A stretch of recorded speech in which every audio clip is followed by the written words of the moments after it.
Salute, YouTube. Back on the scene with a pocket full of green. Now, what's going on, y'all, man? Salute, man, on this Monday. You know what I'm saying? Evening, you know what I'm saying? February 5th. You know what I'm saying? What's going on, y'all, man? Just chilling. The 30, you know what I'm saying, 6th day of the year. I'm posted, roasted, and East Coasted, West Coasted. Nah, both. Excuse me, both coasts. Both coasts, the East and the West. All right. So what's going on, man? I got some good stuff for y'all today, man. Some good stuff. All right. All right. So let me see. Without further ado, I would like to share this with you. All right. So I'm going to share my screen in a little while. All right. So let me, you know what I'm saying, share this out, though. Can y'all give me a chance to share this out? Now, what's going on, fam, man? I'm just chilling, man. Just got back from a little store, man. A little, you know, how to get some things for the damn house, man. Okay. So hold up. Hold up real quick, y'all. Without no further ado. Yeah, I'm just chilling, man. Just tripping on all this stuff, man. That the media got to throw at me, man. But I'm not. I'm just dissecting it one at a time. I'm not gonna let it consume me at all, man. Because a lot of this stuff is BS. All right. Oh, damn. Dennis Sperling got a good one going on right now. All right, so let's see. Let's get into the stuff real quick. Got some good stuff for y'all. Good stuff. All right, got some good stuff for y'all. You know what I'm saying? Like, comment, subscribe, share this out to y'all. You know what I'm saying? So I'm sending this out to what's the name right now to Facebook and Instagram. Yep. Hold up. I'm sending this out to girl and the homies. All right. This phone so slow, my bad. Come on, boy, this is crazy. All right, so all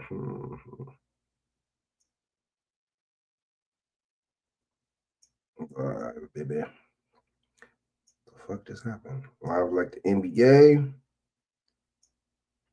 All right, and then I'm gonna send certain people my link. I'm gonna show y'all these actors. You know what I'm saying? These are actors that we dealing with. You know what I'm saying? All right, man.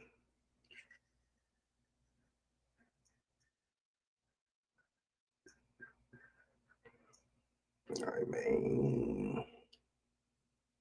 All right, man. You go. All right, so okay, so let me see. Where's the group? I can't find the group. Okay. Let me copy the link real quick, too, real quick, y'all. Bam. So I can send this out to people in my contacts. But yeah, so I'm gonna cover a couple of different topics tonight, man. I'm cover a couple different topics. This is gonna be the main one, but I got a couple things going on. We got the fire. I mean, not the fire. Excuse me. Oh, nobody's talking about the fire no more. I got the plane crash going on. I got the you know what I'm saying, the actors.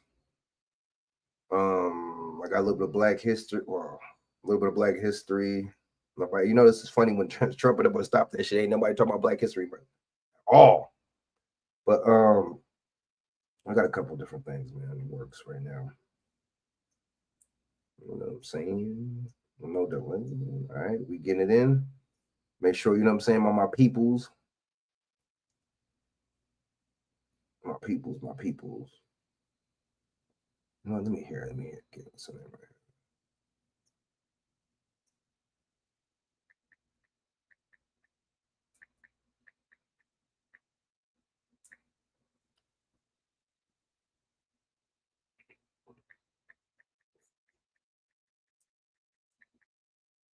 here. Bam.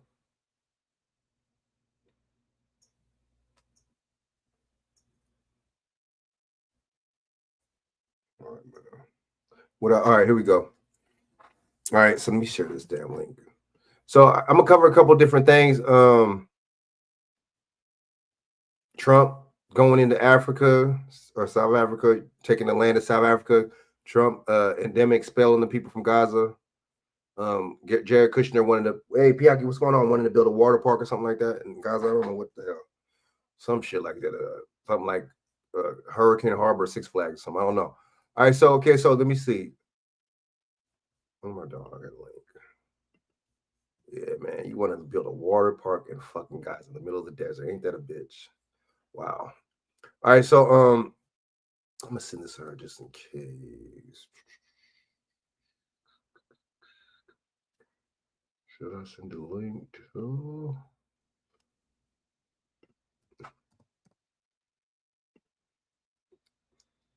I'm gonna send it to the usual few. To the usual few, man. You know what I'm saying? And we going in.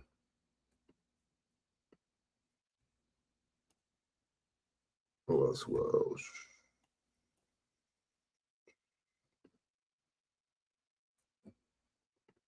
All right. Look at these. Look at the picture that my thumbnail. These two people. All Trump is Reagan 2.0, right? So I'm gonna talk about that too. Who else? Who the hell? Just in case. She's about to send anyway. I don't know. Just in case, you know what I'm saying? I sent the link out.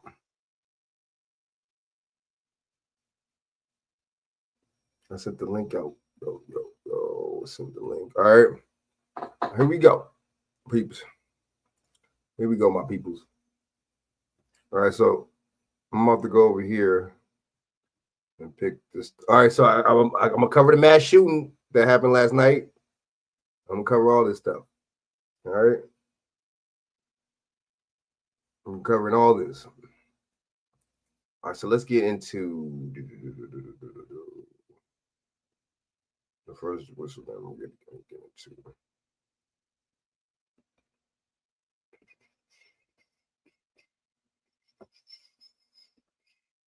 The first video. Remember, Arnold Schwarzenegger was the governor of California. All right, let's go.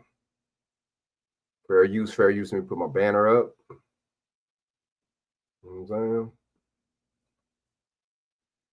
All right, let's go, man. There's an old saying in American politics that politicians are just actors who weren't pretty enough to be in movies. Ever since the advent of cinema, there's been a whole lot of individuals who apparently thought that they were going to make it big on the silver screen, but instead they had to apply their talents doing political theater instead. A whole lot of individuals, from Sonny Bono to Fred Thompson to Ronald Reagan to Donald Trump. That's the way it works. The problem with American politics isn't that Hollywood has become so politicized, as so many on the white right have claimed. The real problem is that these wannabe actors in Washington are acting like movie stars. The diva-ish behavior has become absolutely psychopathic. These people in politics are always performing, always acting. They act as if they're angry with each other about this or that piece of legislation or this or that political bone to pick, but they're really not. They act as if these people are so concerned about the environment and other things, but by far the biggest bit of political theater that these guys put on, their biggest acting performance, is when they act like they actually care about their constituents. That's when they go for the Oscar. And of course, the white media encourages this because they long ago figured out how to monetize this kind of thing. And speaking of the white media monetizing political theater, with the Orange Man on his revenge tour, one has to ask where Obama's hiding at right now, or where his buddy Biden's at. With the left corner of the white media recycling their talking points that American democracy is being toppled as we speak, one has to wonder why these former presidents are nowhere to be seen. After all, if the fall of American democracy isn't enough justification for them to come out of hiding, then what is? Well, as it turns out, at least one of these useless con men is planning to get back in front of the cameras, just not the news cameras. Stop me if you've heard this one before. An overrated chump becomes president. Then when he's out of office, he goes and gets a talent deal so he can begin his career whoring himself for some white media outlet. You're probably thinking, hey, that's what Barack Obama did when he left office. He and Michelle went out making deals with Netflix and others, right? Yeah, they did. So why do you think Biden would want to do something like You know what I'm saying? That just lets you know it's not really about politics. It's not really about, you know what I'm saying, the legacy that they left, and repair democracy, and did this for humanity and all this bullshit. It's just about clout. It's just about clout. It's about political gain. It's about the political gain that you gain for being in office. You know what I'm saying? It's that simple. So I don't really understand and get why, you know what I'm saying, it's like so hard for a lot of people to like really grasp all this. You see what I'm saying? These people are just really actors. You know what I'm saying? None of this stuff is really serious to these people, and it's scripted out by the powers that be. We don't really know who's really controlling and really behind the scenes. A lot of obviously people behind the scenes that we don't know. Because it's not just these people. You know what I'm saying? The people that they show you is not really the people in charge. That's just how it works. That's Mando. You know what I'm saying? Hold up. That's Mando. All right, let's go. So he got a talent agency, right? And the Hollywood talent agency is CAA. Rahm Emanuel brother, he has a brother named Ari Emanuel. Rahm Emanuel was the governor of Chicago, I believe, right?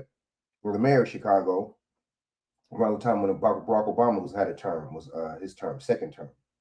So, I mean, the Rahm Emanuel was very terrible. He closed out over 10 schools in the south side of Chicago. Very terrible, very, very horrible mayor, right? Or governor, wherever the hell he was. So he has a brother named Ari Emanuel. Ari Emanuel, and he has another brother. Ari Emanuel is the brother, is a talent scout, is a talent agent, right? Ari Emanuel, that he was the talent agent of what's the dude? Colin Kaepernick. He was the talent agent and also the talent agent of Donald Trump. So it's very interesting how, you see what I'm saying? That FAA is the same organization that what's the name is a part of, Ari Emanuel, right? Pay attention, connect the dots. You know what I'm saying? Bam. Yo. What's up, man? What's good, man? How you doing, man? Not much. Just listen to this thing about he's saying that the actors, like I told you all along. Right, facts. Oh yeah, facts. They've been. But the thing is, because I've been knew this too when that's how I got on the Irritated Genie. You know what I'm saying? Not Irritated Genie, Darren Muhammad, because back in the day he had a lecture back in the day. This is early 2000.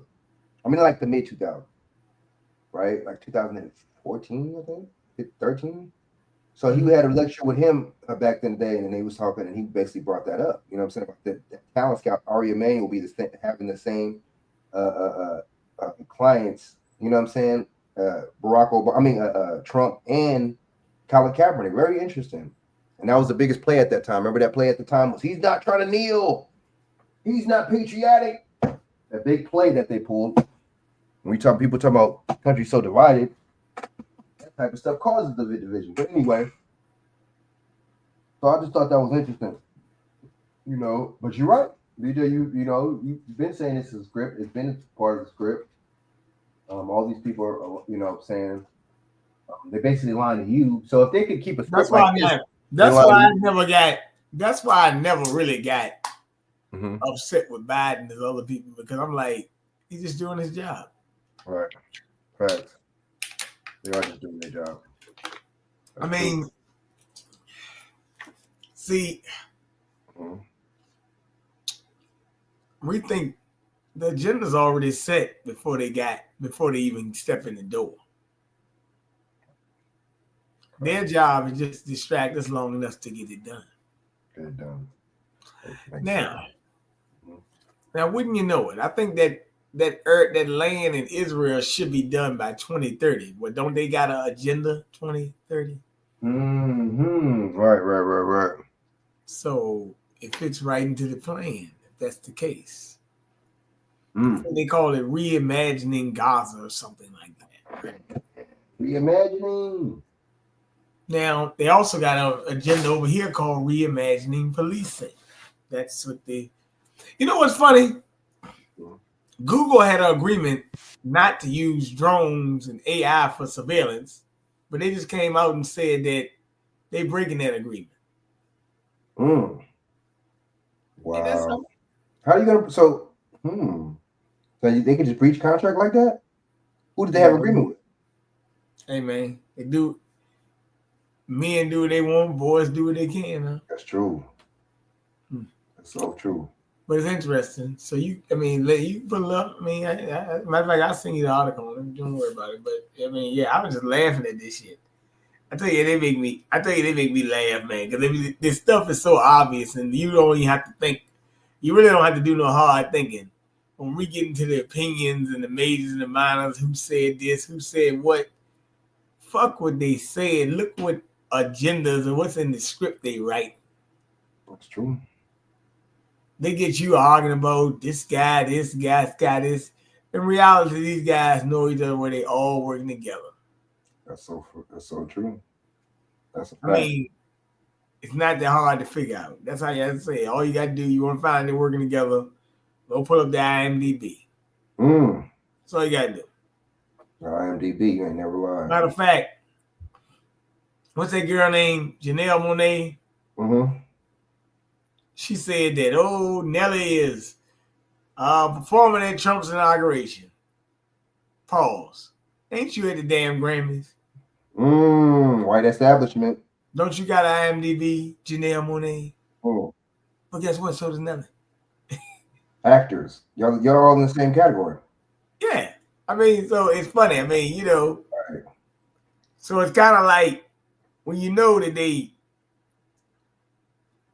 working together, that should let you know when they come out and say something, they really summoned to do it. Facts. They're not even acting on their own reconnaissance. Oh no. Notice the and that's why I said, like, I know they call it quote unquote the alternative media, right?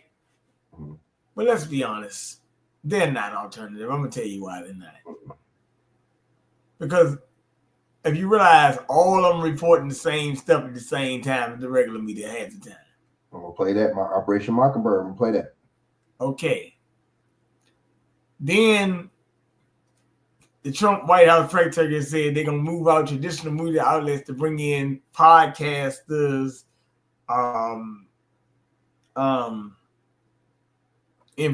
social media influence, stuff like that, and content creators that have to get rid of traditional media.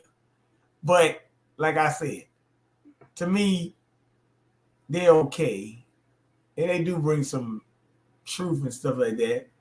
But all you got to pull up these content creators and you can find out a lot of them got IMDb's. Ooh, facts. What that tell you about them, right? Right. I'm going to name one in particular. Me and Shaq was talking about him. One of them got IMDb is that guy named Anton Daniels. Interesting stuff, man.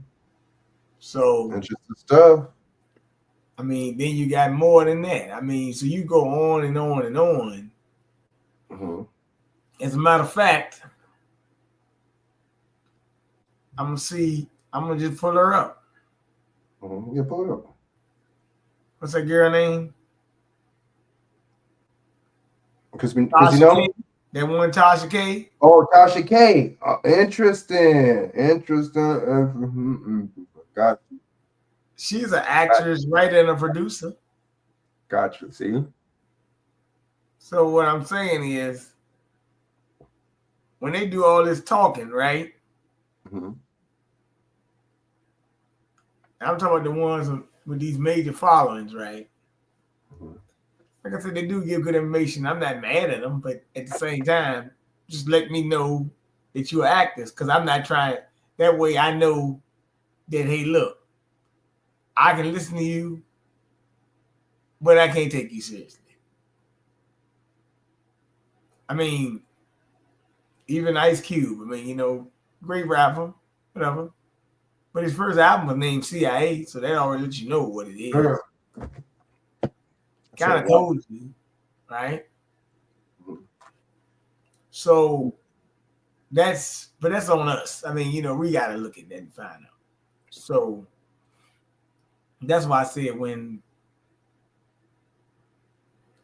what did it say? Ice Cube was supposed to meet with the Biden administration or something like that. And they kept saying that he never met. They go to show you he was just playing his role. They summoned him to come out at that time. Facts. Yeah. Because he's an actor too. And a producer. So yeah, I mean, so it's not really hard to figure it out. And I say I can't get mad. Because they do tell the truth, but they telling the truth, but they lying to you at the same time. And when I say they lying, their job is to get you to worry about or say, yeah, they said the same thing. So what? I did too. And I told you about it. And I probably told you about it way before they told you about it. And what I'm saying is they omit information. Notice their job is to have you lean a particular way in the discussion. Either right or left. You're so right. Yeah. Most of the time they don't have no middle ground. That's how I know. That's how I was able to pick out who they are. Another thing, a lot of them be on the religious tip too.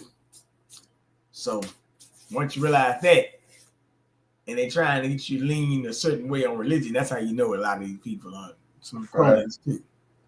Fact. That's a good ass point.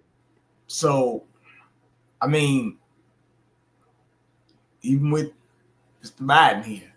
Matter of fact, go ahead and put up the rest of the video. Let me hear what the guy got to say. Shit. It's all right. All right. And Biden has done the same. He signed a deal with the talent agency CAA, which I think stands for Creative Artist Agency.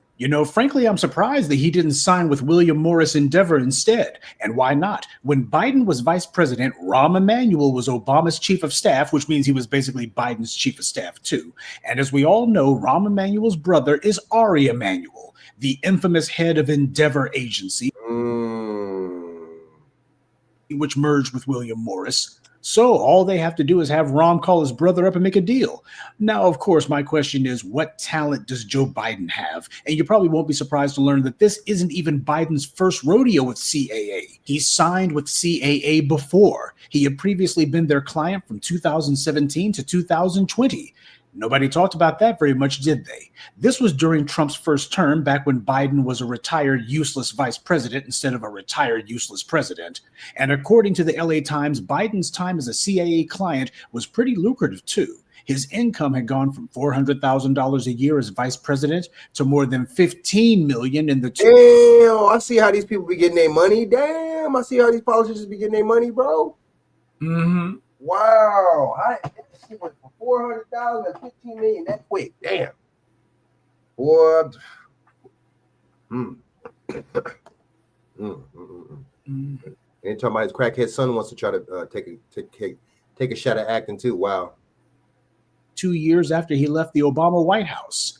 And of course, when it comes to Washington, corruption, cronyism, and nepotism is rampant, and it's always a family affair. Hunter Biden, the drug addict that Joe Biden pardoned even after he promised that he wouldn't, well, Hunter the junkie is also exploring his media options too. In fact, he's had a documentary crew who have been following him around for years now. I wonder if they got any footage of Hunter's business dealings with Burisma or his getting high in hotel rooms. Now that would be Oscar worthy in my opinion. And it shouldn't surprise anyone at all that Hunter has a documentary crew following him around. Remember, Nancy Pelosi's daughter is also a so-called filmmaker, and she was running around following her mother all throughout the Capitol with a camera years back, making a so-called documentary about her mom. Interesting. Oh, that lets you know that thing at the Capitol was staged because guess who shot it? Nancy Pelosi's mom? Oh, a daughter? Oh. You see that? Mm-hmm. These motherfuckers are letting you know that this shit was all staged, dude. No wonder why this motherfucker just pardoned all the motherfuckers from the Capitol. Because guess what? They're a bunch of CIA agents that were never in jail in the first place. In terms of all these dumbasses, how dumb these conservatives are. There was a lot of cops there, off-duty cops there. There are cops there. That lets you. Doesn't that let you know that this shit was staged? You don't think now. Just what we didn't ask for. You can watch 2+ hours of Nancy Pelosi prance. See, why would they be following? Why would they both be? Why would she have her daughter following her around? And why would Joe Biden them have a crew following him around? Something and Hunter Biden. Something they want to get. It sounds like they want to get in a little bit of the reality TV money, man. But it's just, you know what it is? It's all propaganda. So they could get a popularity in certain aspects. You know what I'm saying? So people can look at him as not just the son, president's son.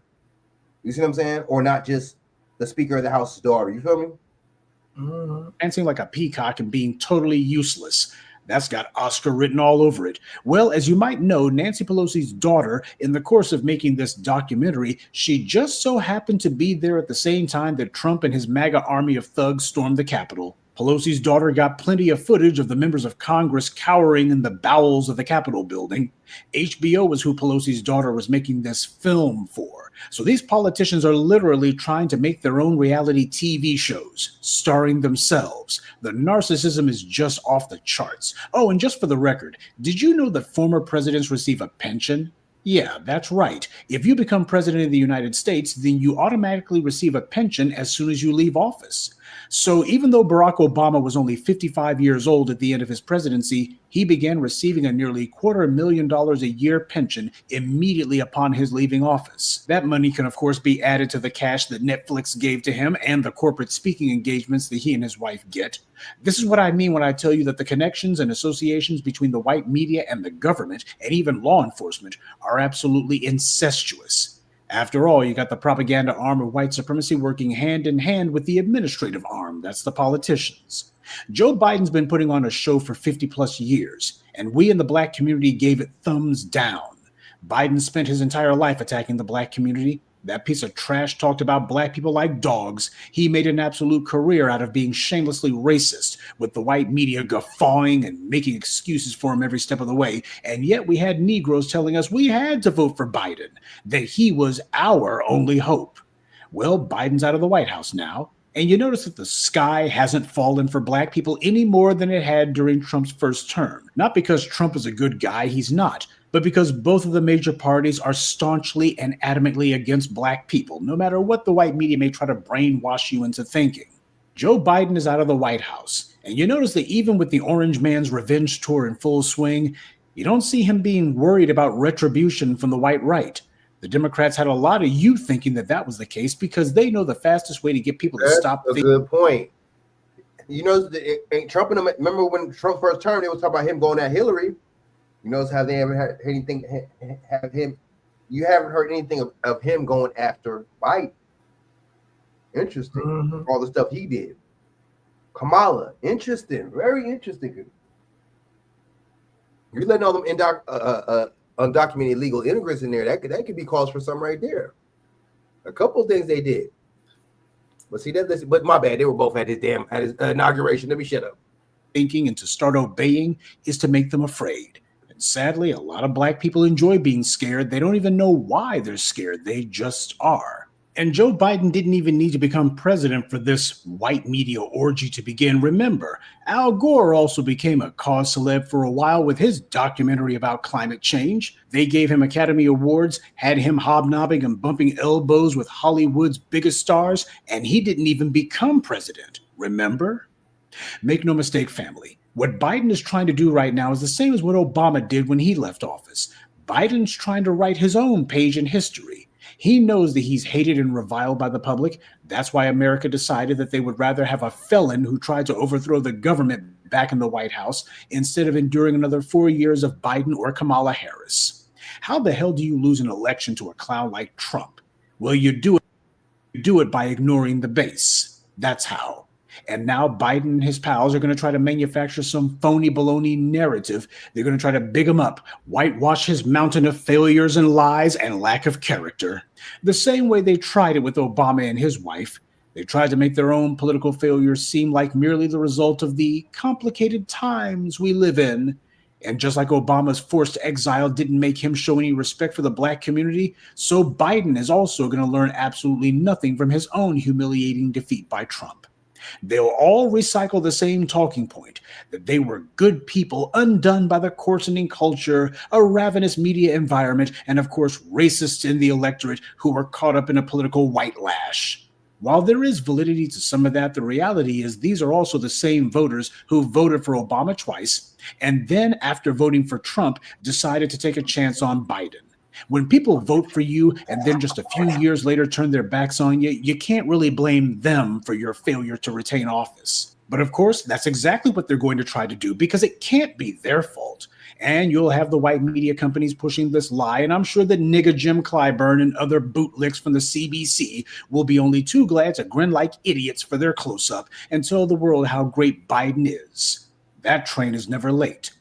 Well, I, for one, am sick and tired of hearing about Biden. He said the black community had his back and that he would have ours. Well, in a sense, he kept his word because our backs are precisely where he put the knife. And so the same white media that made excuses for this racist punk and sung his praises and refused to take him that they line his pockets. After all, white supremacy is the greatest crime in human history, and the best way to continue to incentivize white supremacy is to show that crime pays. Well, if Joe Biden's so eager to show everybody that he has talent, I have a suggestion for what he could do. Start a new career in magic. And his first trick, disappear.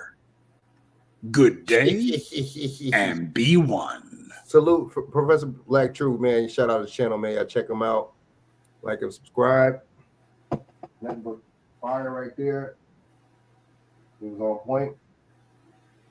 You know, these people are just clowns, man. At the end of the day, I think they're doing it. I don't think they're just. I think they're just doing this for more clout. That's what I think they're doing it for, to stay relevant. You know, a lot of them were already actors anyway before they got into politics. So, you know what I'm saying? So, all right. So let me play this little short. I got a short and then about 10 politicians that were actors, and then I got a list. You know what I'm saying? So I'm gonna play y'all this. Hold up. All right. Let's get into.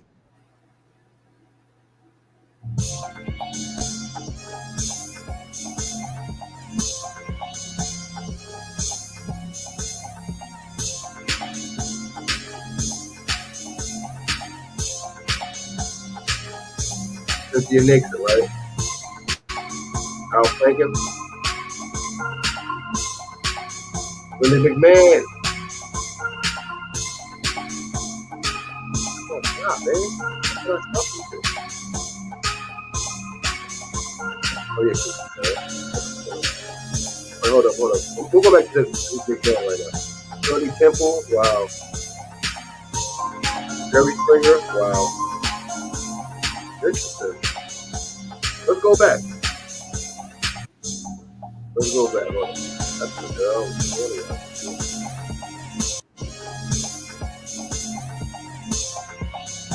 Imran Khan, right? Donald Trump, you know it.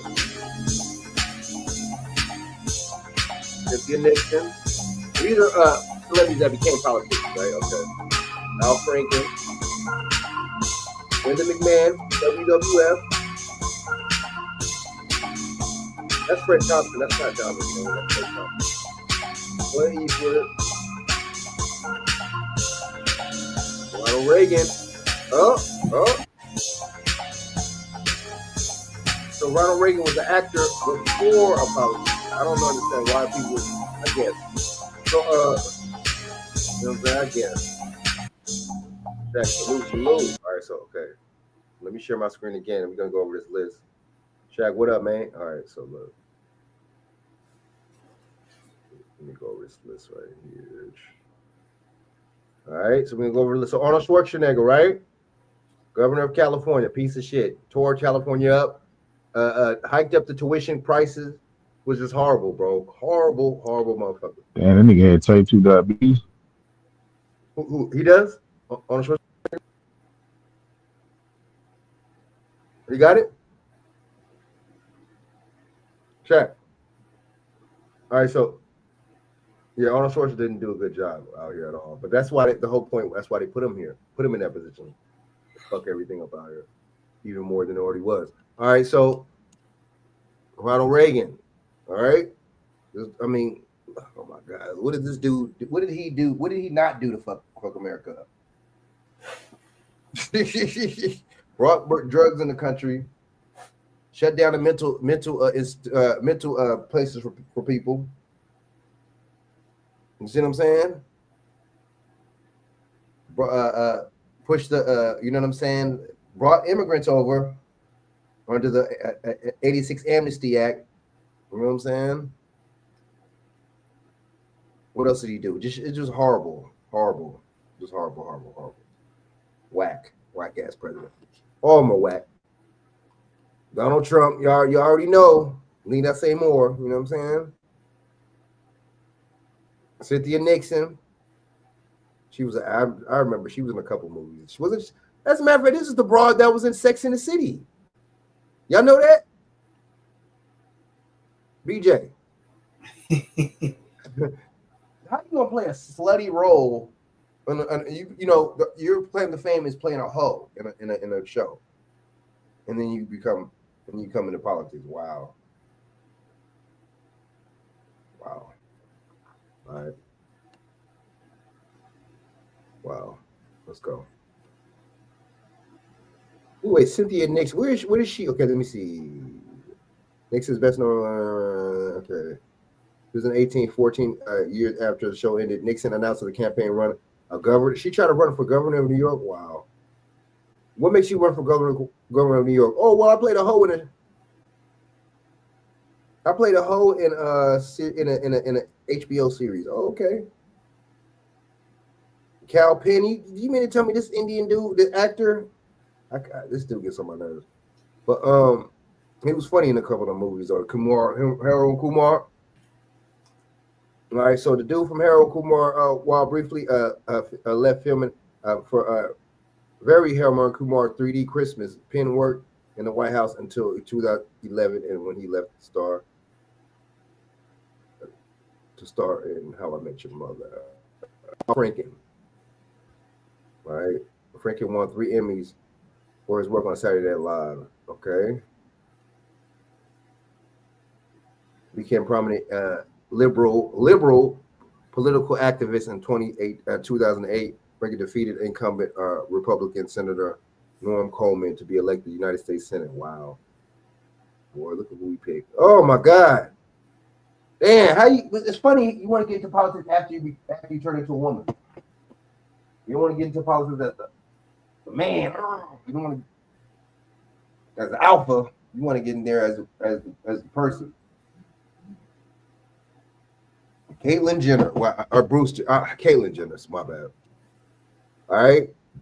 Suggested Jenner could be take a shot due to name recognition, but the campaign was hit with controversy when she said in an interview that trans girls should not be allowed to compete in girls' sports. Oh,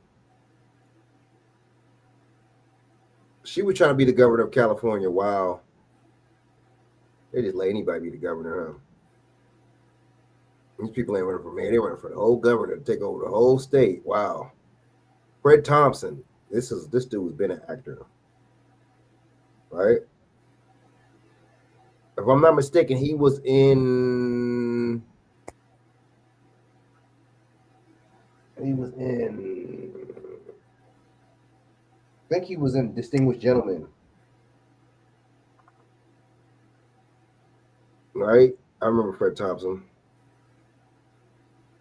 Admits all he served the United States Senate from Tennessee from 1994 to 2003 and was co-chairman of John McCain's presidential campaign. Yeah, that's Fred Thompson. Shirley Temple Black. What's my child star? Okay, that is her, huh? The child star, Shirley Temple. Most film life has been just interesting with Temple Black getting involved with the political with the Republican Party in the late 60s. Huh? All right. 11th Congressional District. Ran in California. Sonny Bono, one of the most well-known musical duos ever, forming Sonny and Cher with second wife Cher, starring on the Sonny and Cher comedy hour. All right. 1994, he was elected to the United States House of Representatives 94 and representing California's 44th Congressional District. All right. Lawrence Fox, best known as the role as D.S. James Hathaway in British TV drama. Lawrence Fishburne's son. Lawrence Fox. Fox decided to run for mayor in London in 2024. Again, becoming Sadiq Khan. Sadiq Khan might be on the first team. Jerry Springer. He was elected to Cincinnati City Council in 1913. Yeah, he was. I think he was in politics before he started that show, but resigned in 1974 after admitting to soliciting a prostitute. Wow. I never knew he did. See, I never knew that happened. I never knew he admitted to buying some ping ping. I never knew that. To the media, yeah. Okay, so in 75, all right. Stacey Dash. Excuse me, Stacey Dash. Well, okay, we all, for her best role as Cher's friend in Clueless, right?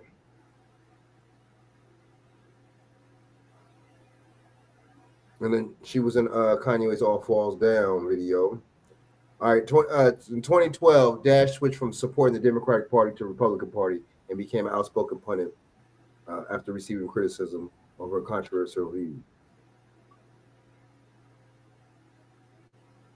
All right, she filed to run for a 44th congressional district in 2018. This is her mother was there. You said her mom was who? What you say, Jack? Jack. I think some with your audio. Or is that StreamYard doing it, acting like that?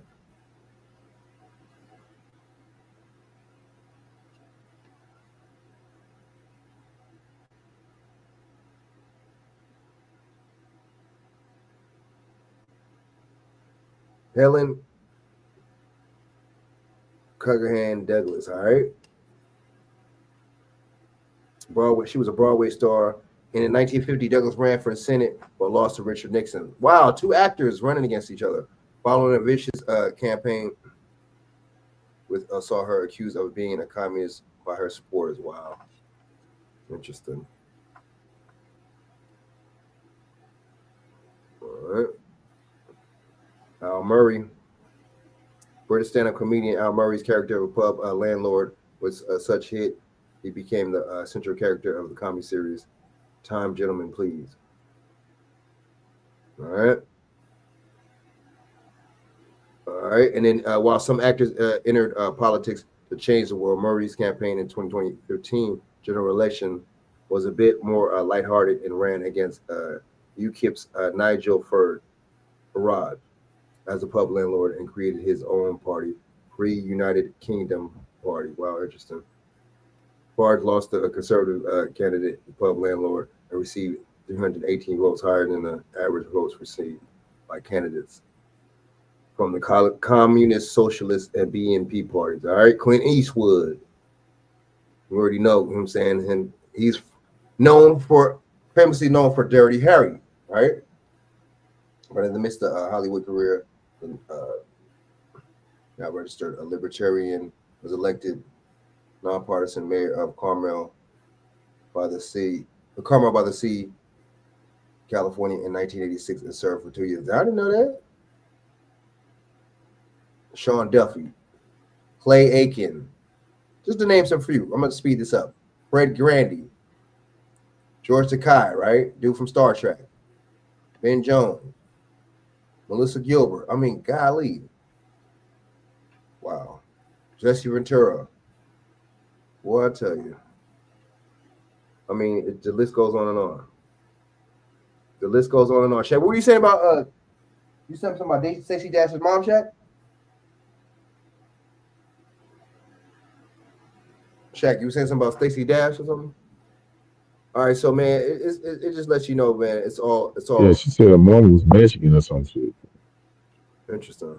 Oh yeah, yep. Said her mom was Mexican. I think her dad was with her grandparents. Let's say her grandparents. I think her mom was Mexican. Her grandparents were like West Indies or something. I can see. Yeah, and then both my mom and her dad was on drugs. If I'm not mistaken. Interesting. Yeah. She's on. She told all her little stuff, man. She told it before, but I see that she was on Jesse Lee Peterson, man, and she was very transparent. She became a Trump supporter. I remember they was going. He talked about he supporting. She switched up. She switched up. She switched up a little party because at first they said she was down for Democrats. Yeah, they started coming at her, but she went to. Well, I'll tell you.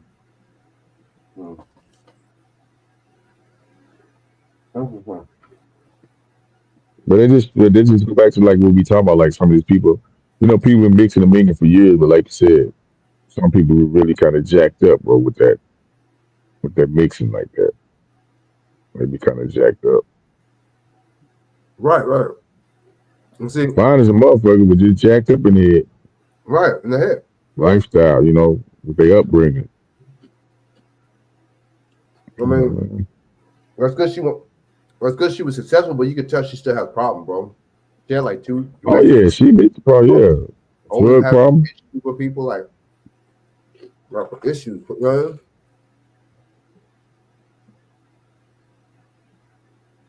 So you can't trust these people, these actors, politicians, hand in hand, because they'll lie and they'll go on with the script for the agenda for the powers that be all day.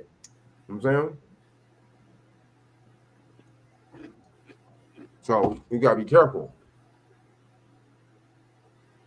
All right. So I got a little video right here, man.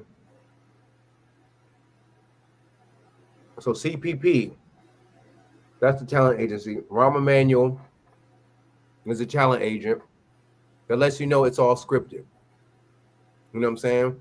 So it makes you really think. That time with Kaepernick and Trump, was that a real thing? Because they both had the same talent agent. You got to really question these things. You see what I'm saying? All right, so let me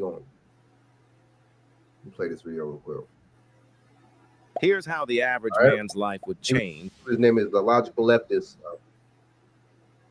I'm just going to play this real quick. I'm on Elon Musk, right? I like this video that dude put out. All right, so y'all want to check the video out, check this guy out, his channel. But I like his little take on Elon Musk. All right, it's African. Let's go. If he used pie for 5 days straight. Day one. Because of course, right? The Republican Party is racist. Now, this has to do with his native South Africa, where Black people remain the overwhelming land-owning minority, despite being the ethnic majority. Now, this led South African President Cyril Ramaphosa to signing a bill into law which would allow the government to take farmland, even in some cases, without compensation. And so be a case-by-case basis, right? Now, that said, there are constitutional protections in South Africa against the expropriation without compensation that are in place. So very likely, if they actually did do this without compensation, there would be legal challenges to it. So there are some protections there. And I happen to disagree with the policy of not compensating landowners after doing what is essentially taking land. Okay. But that said, you got to understand that the reason that they're doing this policy is because that is exactly how these white landowners got control of the majority of the farmland in the first place. They basically stole it from Black people and then prevented them from being able to own it. Okay, so there were very racist laws in place. Now, that said, I don't think that the two wrongs are going to make a. But you know, my thing is, it sounds like the government sold them out, man. When the government sold those people out, you know, they want to get the little trinkets from these white people. They want to get the little bullshit. But you know what? I guess that is a little bit different with South Africa because, I mean, there has to be something to that. We got to really get into the just of why and how them white people gained power in South Africa. You know what I'm saying? Is it money? Was it monetary? Did they, okay, I'll give you this for this? I mean, because if you notice, I've been seeing and I've been hearing that a lot of these black so-called or African so-called leaders or whatever, they're sellouts, man. They're biggest sellouts. They sell out their people. It's all about money to them. It's all about trinkets. That's it. Money and that's it. It's not about, you know what, bettering the people, better infrastructure, better structure, none of that. Better economy. It's about selling out the people and the leaders getting a little bit of U.S. money. You know what I'm saying? Letting the people suffer, man. That's how I see it. But right here, you know, when it comes to taking it without compensation, right? But, and I'm saying that even in the pursuit of justice, right? And I do think that justice is overdue. I think there is a problem, okay? Poverty and unemployment are huge, you know, problems among the majority, which is, again, black majority, right? There needs to be a fix for that. There does need to be justice. But again, it's a politically charged, very nuanced issue, right? And a lot of it stems from colonialism. There's race relations. There's apartheid, obviously, but there's also the issue of minority and majority rights involved. Okay. Now, that said, the ruling ANC party's main goal, according to Reuters, is to try to transfer at least 30% of farmland owned by white farmers back to the black farmers by 2030. And if they can do it in ways which involve, you know, being able to fairly compensate those white landowners for the retransfer of that land, okay, great. And the hope there is that this can right some historical wrong. Now, that said, you've got Trump basically calling it a human rights violation, which is funny, and threatened to cut funding to the country in response. Now, Ramaphosa, he responded to Trump's threat by saying, hey, look, South Africa is a constitutional democracy that is deeply rooted in the rule of law, justice, and equality. The South African government has not confiscated any land. why is Donald Trump? See, that's what I'm talking about, bro. That's that. I mean, I know this is all in plan. This is all in work. But for you to make public statements on, you know what I'm saying, these news and this media about this, you know what I'm saying, being a human rights violation, that is not no damn human rights violation. You think human rights violation is these black people regaining their land back? How is that a human rights violation? This dude, I don't know, man. I just think, but I get it. Elon just donated $200-something million to his campaign. I get it. So that's kind of like he's kind of in his debt. That's the the biggest donor to the Trump campaign. So he's going to do and carry out things that he want him to do. I get it. But at the same time, he is wrong, Bianchi. That's exactly what I was saying. That's not right. That's exactly what I was. I'm going to send you a link right now. That's not right. You know what I'm saying? Even though, what I'm saying, whatever, I might not claim I'm African, whatever, that's not the point. The point is, it's about what's right and right, what's wrong and wrong. But when has the U.S. ever did what's right and right and wrong and wrong? You see what I'm saying? Just like I believe that, I know that the Biden administration, or if Kamala Harris would have got in there, they would have carried out the same thing on Gaza right now that Trump is doing. That was just in the plan of motion because Larry Fink told you it didn't matter who won. They both got funded. Larry Fink was funding both of them. BJ, you see what I'm saying? BJ. Yo.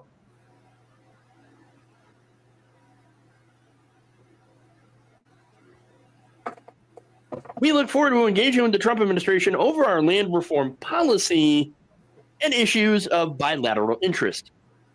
He also added that while the U.S. was a key strategic political and trade partner, he did not provide any significant funding to South Africa besides a major HIV/AIDS relief program. Now, that said, Donald Trump has already gutted that program. So, what real source of funding can be cut off to South Africa at this point? I mean, and that's if they were actually doing the thing that they. Shaq, what you think about this? Shaq.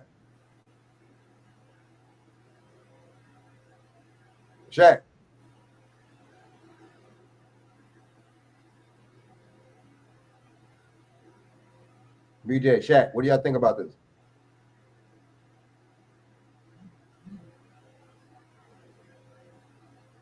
I think it's bullshit. You know what I'm saying? I think he's wrong, like Pianki said. That's globalization. It's imperialism. I don't understand why we don't, and that's blackmail. How are you gonna threaten a nation? Like they got their own, like he just said. South Africa has their own rules and their own democracy. Who are you to tell South Africa what to do or what land? How are you gonna call it the human rights violation because the white person's the victim? The white person's calling and playing the victim. You want to call it a human rights violation, but if it was the other way around, it would be called. I see why people don't like Donald Trump. I see why people don't like him. I see why people think he dog whistles. I see why people think that he's racist. He is racist. All the motherfuckers racist. All these white politicians are racist. Period. You know what I'm saying? All these people are against the people. Period. Because none of these people have undid or just basically did away with the Patriot Act. Why none of these people did away with the Patriot Act? Why have none of these presidents done away with the Patriot Act? Because it's all about control. The more control they have on us, the better.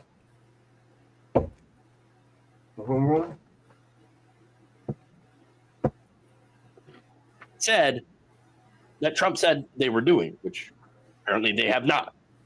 So that said, Musk responded to this by saying to specifically Ramaphosa in his statement saying, why do you have openly racist ownership laws? Well, here's the thing. You realize this came as a reaction to previous racist ownership laws. So that's why it's just like when you're talking to these people and you bring up racism and they call you racist for bringing up the racism. What?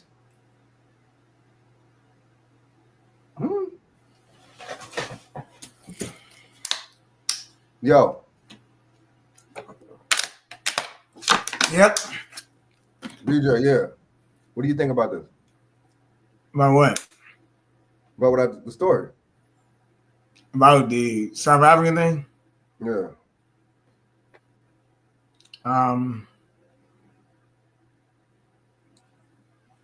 How Donald Trump is putting his 2 cents in it, talking about it's a human rights violation. How, bro? So it's funny.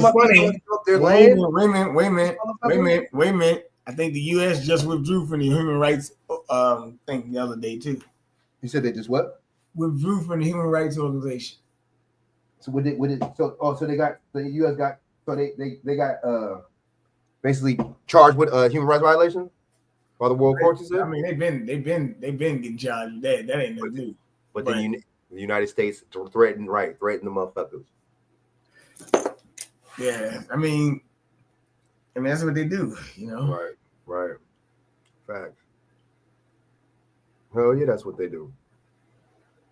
You know what I'm saying? But this dude Donald Trump doesn't need to be getting all in his business like that and meddling in these affairs like that's not cool.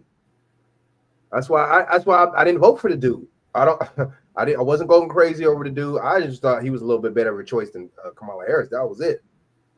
You know what I'm saying? I just noticed, under his first term, I had a little bit of dough.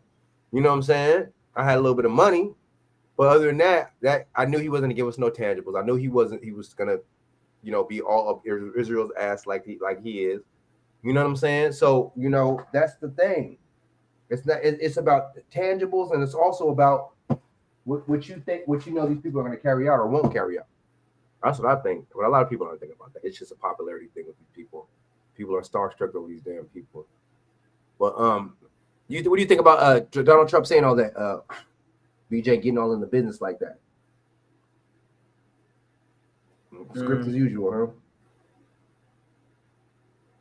Discrimination, yep. The show must go on, right? I see why people don't like this dude, though. I see why people say the stuff they say about him. Because look at the type of shit he does. He's a puppet just like everybody, and he's showing he's a willing puppet. They're like, oh man, he's an Afro, he's this and that. He's this man, he stands on this, and man, he's about masculinity. Nah, it seems like he's just a puppet to me. It seems like he's just going along with the script to me. You know what I'm saying? Because like I just said, BJ, these people aren't for the people, because if they was for the people, they would have took away that Patriot Act a long time ago. You see what I'm saying? Mm-hmm. They still got the Patriot Act up. You see what I'm saying? But this dude, man, yeah, that's the little link right there, man, in the chat. But I'm gonna be honest with you, man. I'm not for none of these people. I didn't vote for Trump. I'm not, he still has a lot of time. This is only his second weekend, whatever. So I'm not gonna, you know what I'm saying? But at the same time, I'm not gonna be all in for this dude at all. I'm not gonna put my eggs in one basket when it comes down to this dude. You know what I'm saying? Because all these dudes. I mean, I know in the federal arm of the United States, in the government, I know you have to deal with foreign interests. That's their department and everything. I get it, but at the same time, when you just all focus on foreign entities, man, and foreign countries, and you put that over, you put that priority over your own country, that says a lot right there. And that tells me, because I go by actions, that tells me that you don't give a F about me or the rest of the people. And you certainly, and you don't care about the poor whites, you certainly don't care about no damn black people. And see, Elon Musk has been racist, right? He comes from South Africa. He been said slick stuff about black people, but then he want to cover it up and talk about, oh, Jesus is really black, and try to make everything good and have cover by saying Jesus is black, right? I guess that was trying to I don't know what that was trying to do. I guess save him face or something. But at the same time, and he had lawsuits at Tesla. People sued Tesla for racial discrimination. So this dude has a history of racism. And this is what I was saying to you, BJ and Shaq, earlier. How can we follow these people? These people are billionaires. These people are millionaires. They don't know what it's like to be a regular 9-to-5 everyday mother effer like us. A regular everyday person paying these bills, struggling and distressing. They don't know what it's like. They really definitely don't know what it's like to be so-called black in America. Dog Ball, salute. Bianchi, you got to connect your, what's the name? You know what I'm saying? Bianchi, what's going on, man? What's going on, man? Hey, Shaq, what's happening? We in the building, you know what I'm saying? We're in the building. Look, no, that's wrong. See, you don't own land in Africa. Fact. You lease it. Right. Mm-hmm. And land is tribal land. Mm-hmm. And even a person of the country, they can only lease it for 99 years from the tribes. It's not the government's land. I don't know, South Africa got a different situation. But there's some blacks in South Africa that's doing very, very, very, very, very well. Yeah, I heard, yeah. So you can tell. Look at the city. It looks, look like it's real established and shit. But the media is not going to put that out there, though. Mm-hmm. No, they're not going to beat it out there. I can't think of the name of that one video. It shows a black woman from Chicago owning diamond mines. You got what was that guy that used to own BET? Johnson? Bob Johnson. Yeah, he owns a big spread in Johannesburg. But no, there's a lot of opportunities for blacks in South Africa based on skin color. You got poor whites in South Africa that look like they live in the hood, which they do. Right. But no, the Boers defeated them in war battles and after apartheid, because whites was outnumbered 20-1, they lost elections and they put things in place to give land back to black. Well, here's the kicker. Blacks got to be able to develop the land, and they lack that expertise. I don't know how it is now, but that's how it was back a few years ago, about 10 years ago. Same thing in Ghana. You don't own land in Ghana. It's those tribes that own that land. And you can go in there and build a Disneyland after your lease is up. If they don't want you to stay, they'll tell you to take your Disneyland with you. You got to go. Facts. That's true. That's true. And see, that's a good point, Pianki, man. And right, so battles and okay, yeah, right. Because I remember the apartheid, yeah. Because remember, Elon Musk's family, he come from that apartheid. Elon Musk is a South African. He's an immigrant too. I think he would follow under the same thing, under the same. He was born in South Africa. He's a South African. Ain't nothing wrong with Elon Musk. Elon Musk is just a smart kid. He came from poverty. He used to eat sardines and stuff like that. Democrats don't like him because he's favored with conservative policies. He's good for the country and his technology. I don't think he's. We gotta look at things the way they are. Oh, why would Elon Musk is not a good guy, and neither the Democrats don't have nothing against Elon Musk. Elon Musk is just. Well, you can say he's an actor, but he's a damn good one with them rockets, buddy. Man, he's doing things that NASA couldn't do. He don't own the technology. Elon Musk is a CIA Pentagon contractor, man. That SpaceX owns that shit. That's all he is, man. He don't own none of that technology. They just put him out there. Well, that'd be like saying I didn't own the technology to build a TWA dome and put up bridges and office buildings in St. Louis. That's not true. Well, you can. This is something you can look up. He's a Pentagon contractor, man. That's all he is. Mm-hmm. He's CIA puppet. Anybody can be a Pentagon contractor if you can meet the qualifications.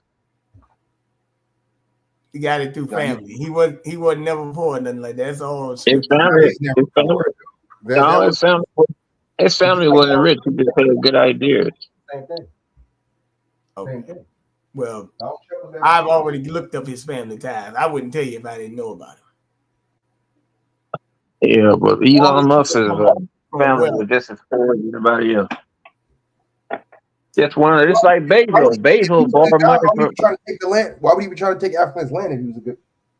I don't think he's trying to take no land. Just like the guy that created the UPS, he borrowed money from his grandmother.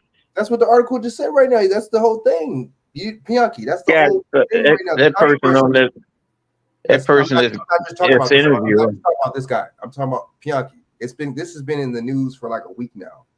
Elon Musk and Trump are trying to threaten South Africa with funds, saying that they're not going to give them the funds if they don't give them some of that land back.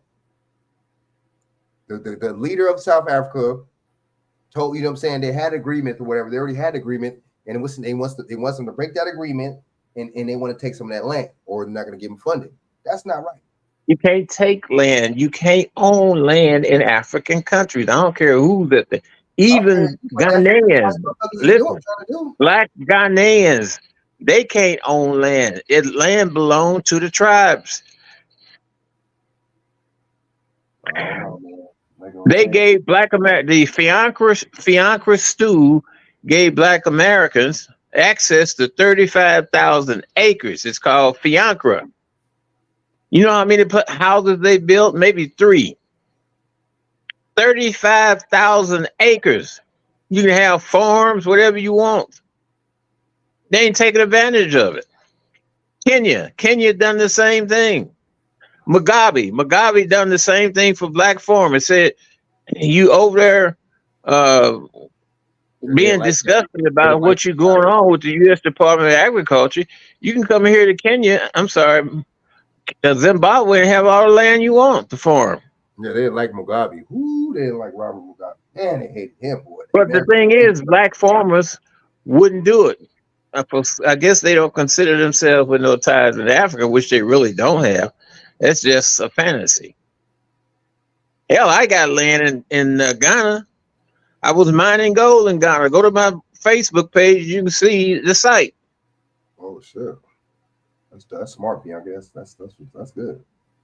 You know what I'm saying? But I just think, I mean, my thing is, I feel you, but it's just like these fake colonizers try to do whatever they want to do.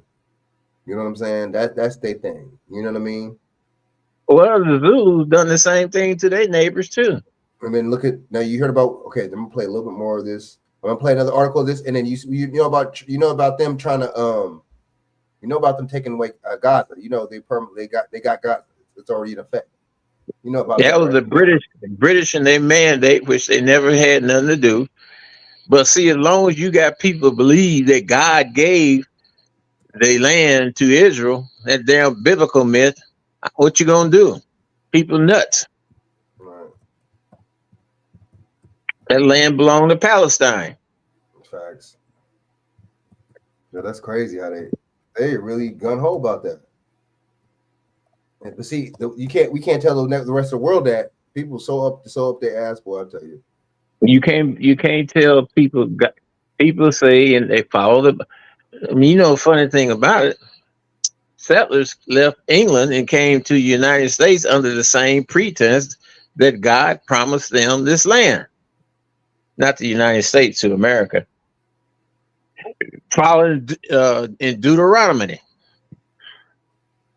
I mean, that's how superstition works on people. Facts. That's true. Okay, I see what you're saying. Okay, so let me share this real quick. All the motherfuckers, man, I don't trust none of these people that don't, even the people that look like me, I don't trust. But definitely these motherfuckers that don't look like me, because I don't even trust the people that look like me. You know what I'm saying? The thing that people should be doing is going over there and taking advantage of the opportunities that exist, but they don't want to do it. How much more is our dollar today's? I mean, the American dollar to their well, it depends on what part of Africa. U.S. dollar goes a long ways.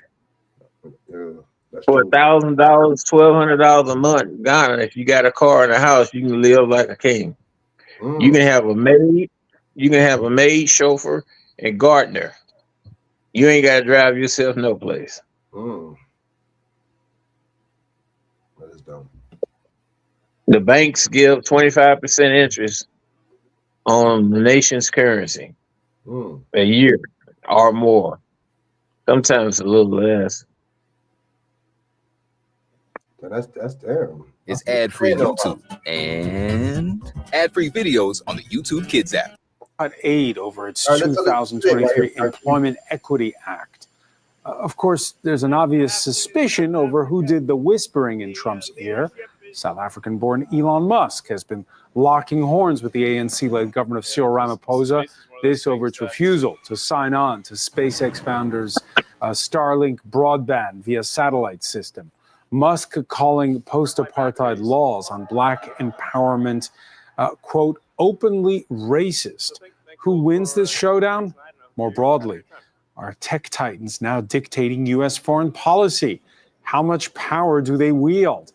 And as the developed black empowerment founders, Starlink broadband via satellite system, Musk calling post-apartheid laws on black empowerment, quote, openly racist. They're not worried about South Africa. Nigeria is going to be the power economics in Africa. That's true. See, this is a sick dude right here. He's a piece of shit, right? You know, see, this is one of them kind of dudes where you bring up anything about racism or just talk about anything like that, and they say you racist for bringing it up. Like, huh? Just a deflection master is what this guy Who is that? Magician, Elon Musk. You see what I'm saying? He called Post. Why is it that people hate folks that's rich? My goodness. Don't got nothing to do with him being rich. Where would we be at if it wasn't for in World War II? If it wasn't for those the rich. Look. I'm talking about what he just said. He calls Post part-time laws of black empowerment racist. These people, and see, look how they use the word. Oh, it's racist. First of all, don't nobody have no problem. Nobody have money. Elon Musk is an oligarch that's trying to daggone control what people do. What if his family has been in the thrones of Rothschilds and that? So how you calling him an oligarch? What are you talking about? Elon Musk. You say he's an oligarch, so where's his ties with that type of thing in his Elon family. Musk is with the World Economic Forum, World Global That Leaders. don't make no difference. Everybody's with them. No, they're not. No, they're not. Name me somebody who's not. Name me some country that's not trying to be with the UN. They wanted to have voting power. Listen, this is what we're saying here. Under Elon Musk, censorship is up 83%. Did you know that? No. Censorship or what? You can go on X and post anything you want. No, but you couldn't do it on the first time. No, you can't. No, the first time was actually way more lenient. All right, let's think of something. Let's think of something that. No. All right, let's do this. Let's do this. They're not doing it that way. Matter of fact, I already showed the interview when Benjamin Netanyahu told Elon Musk, "You need to censor stuff on your platform." Elon Musk said, "We can't do it that way. Let's do it. It's not freedom of speech. It's freedom of speech, not freedom of reach." They shadow ban and daggone boost algorithms, put out conservative content, but people who don't agree with what they say, they deactivate. All right, let's do this experiment. Let's do this experiment. Let's think of something that they don't agree with. Tell me, and I go post it. Let's see if they take it down. Any phrase you want, tell me, and I go post it. Did you hear what I said? Did you hear what I said? I said they will not amplify it. They will. What do you mean amplify it? I go post it on several people's Xbox thing. Amplify means the people who put out real information, they're going to shadow ban them and not let them get as much of the algorithm. He's openly said this. All right, I tell you what, I'll call somebody and say, look, can you find what I just put on? I just posted. If they say no, I don't see it, Bianchi, then I believe you. You ain't nobody. What do you mean I ain't nobody? So who does it have to be? We're talking about the one with the blue checks, man. Let me tell you something. Give me some names. Well, one person they sent on X is Cynthia McKinney. They sent to her. Oh yeah, like a So you saying Cynthia McKinney can't go on X and post something that she wants? She can go on there and post it. I know Cynthia. I don't know her as well as I did a few. Y'all asked them. She can go on there and post it, but some stuff she had put up taking that. And matter of fact, she even tweeted out, "Why is this being censored?" Oh shit. So, well, then you know what people need to do, Bernard? They need to get their own X and stop trying to run somebody else's X. That's what they need to do. Get your own X and run it like you want to. It's just like all these people scrambling. It's because people scrambling because BTR. Well, go get your own BTR and run it like you want to.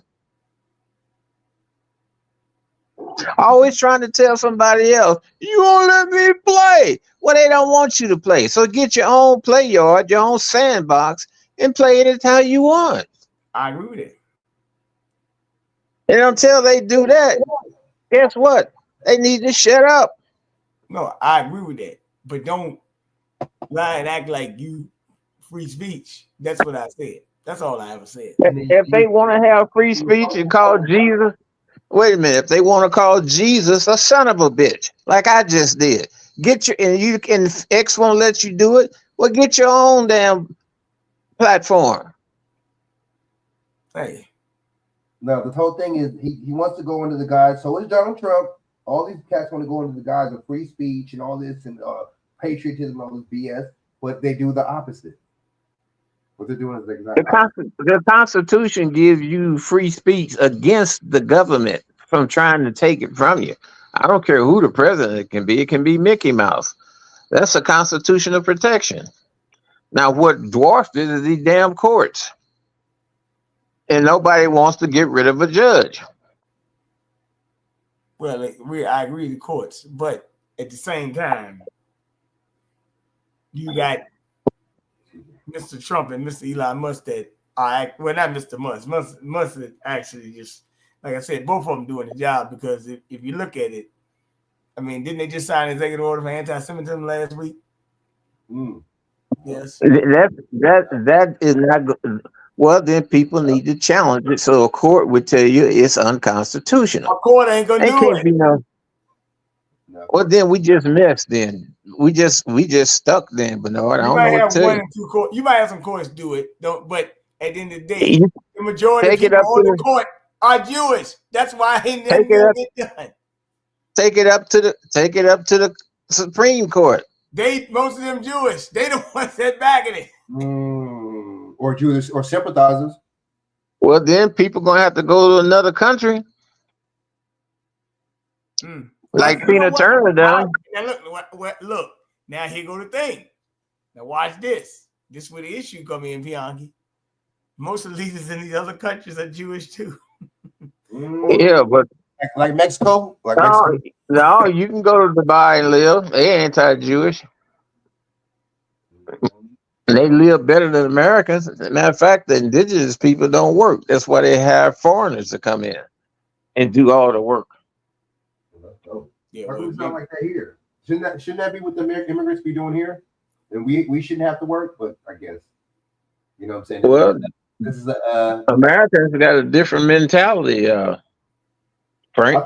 I don't think you know what I think is that what you said, but I think they brainwash us into thinking this is okay.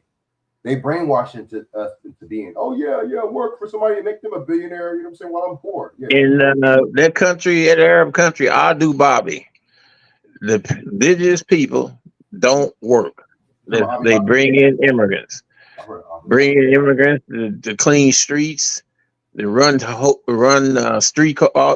They do not work. They get a check every year because it's an all-rich nation. We could have that here. Our African do we could have that here. That's another thing. We got it don't matter. That's another thing. It don't matter who's in there. The whole plan and the whole guys is to be anti-American. Doing all this outsourcing. Reagan did that. Reagan did the amnesty bill. You know what? Or NAFTA. I agree with you. We can't have it here. Let me tell you something, man. Let me be clear about this. Reagan and it was Reagan and let me be clear about this, man. The fact that we always talking about trading with other countries and stuff, that already enough. We don't have to trade. We got enough rare minerals here in the United States. We got everything we need here. We don't have to get shit from nobody. So cut this back. That's true. That's right. United States could have a closed society if they wanted to. Yeah, but we don't. They did in World War II. We don't do it. If it wasn't for Henry Kaiser, he was a rich person. He was in the same position that Musk is. Henry Ford, he was in the same position that Musk is. If it wasn't for them, we may not have won World War II. But look, he was making vehicles for both sides. Do you really think we won it? Because actually, the Nazis, all they did was come to America. They ain't coming to America practicing no Nazism. And they came here. Nazi scientists came here and helped develop our rocketry program. But Kamala Harris and them, they was practicing Nazism because all of this is socialist party. So it is. You know what I'm saying?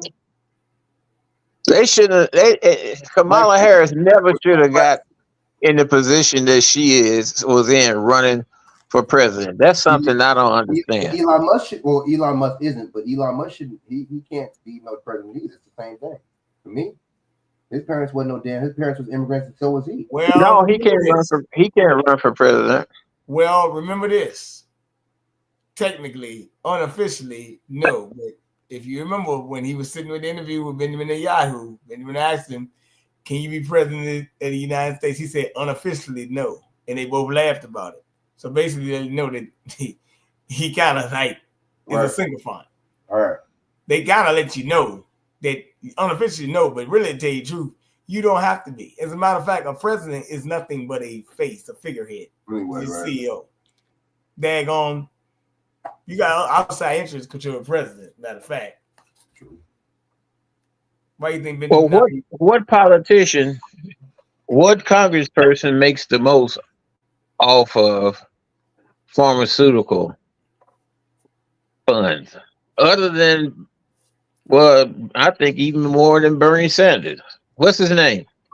His name is Womack of Georgia. He gets over $750,000 a year from pharmaceuticals. What about Phil? So who you think he's gonna listen? And you know what they doing? They pay him for access to black people when it comes down to promoting vaccines. He gonna promote the vaccine. It's just like Letitia James is gonna be for reassignment surgery. Yeah, for black people. but that big charade they got going on up there with Kennedy and stuff, it's a bunch of nonsense because Kennedy's invested in CRISPR technology, mRNA vaccines as well. So, well, I don't know that. I ain't seen his. I haven't seen his portfolio. Well, if I told you about it, I already know about it. All right. And not only that, actually, when he had the hearing, he actually said right on there, he said Operation Warp Speed was a great achievement, and he also said that he is not against the childhood vaccination schedule for measles. He said that right on there. He's right. You know what he said? That's up to the parents. He can't say don't take no vaccines. He just let you know the pros and the cons of it. That normally you don't receive that information. If a parent wants their child to take vaccines, that's up to the parents. Look, if you know it's harming people, don't do it. It's still up to the parent, Bernard. I agree with that, but at the same time, that that's the way it should be. Been invested in these companies. He's invested in gene editing technology. Matter of fact, they want to have DNA be connected to quantum computing. You can just look that up right now. I understand it, but if you got an opportunity to invest in any company you want to, you, Frank, go on to a broker online and buy stock in another company. You know, like me, I'll tell you this, like now they got this dumb thing, what they call it, Zen or something like that, where they promoting to men to have nicotine pouches and stuff. You know these agencies are blood suckers of people. So that's what I said. You're not shutting down the tobacco factories. Why? Because you want people to be sick. I don't know anything about that, but no, not that one. And they try to say it was masculine. Like Zen matter of fact, the company right here, Philip Morris, right here in Virginia. As a matter of fact, Zen is like it's nicotine, but it's instead of it being like a how can I put it? I'm gonna play the clip real quick or what? Nicotine is a drug. Okay, it's not like you smoking it. It's like a little oil of Zen that you put in your cheek and you suck on it all day, and then you get the same effect as nicotine. Yeah, nicotine is a drug. Okay, well they got politicians promoting this drug, Marjorie Taylor Greene and XYZ. You got people that Tucker Carlson promoting it, so they're promoting daggone nicotine, which is a drug. So the pharmaceutical company is your biggest drug dealer. That's why I said when you talk about drug dealing, the pharmaceutical companies sell way more drugs than drug dealers. Well, you know it. Okay, yeah, they do. Exactly. Monetarily wise, they tell you straight up that you got over 170 million Americans or 180 million, whatever the case is, maybe more. They take their own prescriptions daily. So that's a lot of caffeine. Caffeine is a drug too. That's found in soda, coffee. Yeah, it is. Yeah, it is. I'm not. Nobody's saying it's not. I mean, we're just saying that majority of people are hooked on stuff. So, but that's what it is. But now, like I said, caffeine. You know, that's what they used to call that. What is it? Coffee bean? Yeah, coffee bean. That may be, but I'm talking about the synthetic drugs and things they put in these drugs in the pharmaceuticals. Like me, your doctor tell me, "Oh, we want to put you on a prescription." I said, "Wait a minute, man. Hold on. Prescription for what?" I don't have a prescription for anything. I said, "Look, talking about vitamin D." I said, "I go get some sunlight, right?" So it is what it is. But we just have to know that this thing is not, for people. And I was just saying that. And actually, the thing I even had, meant to mention about Kennedy, I'm not even worried about him. His number 2 man is a guy named Jim O'Neill, who is invested in biotech and things like that. So you know who the number 2 man, the deputy guy, can be. He's invested in biotech, and you got a very bad thing here with the administration pushing mRNA-based vaccine to connect humans to the grid or the Internet of Things. Well, the federal government is not supposed to be in any money-making venture because the Constitution only allows them 3 things that I can read that they can be involved in.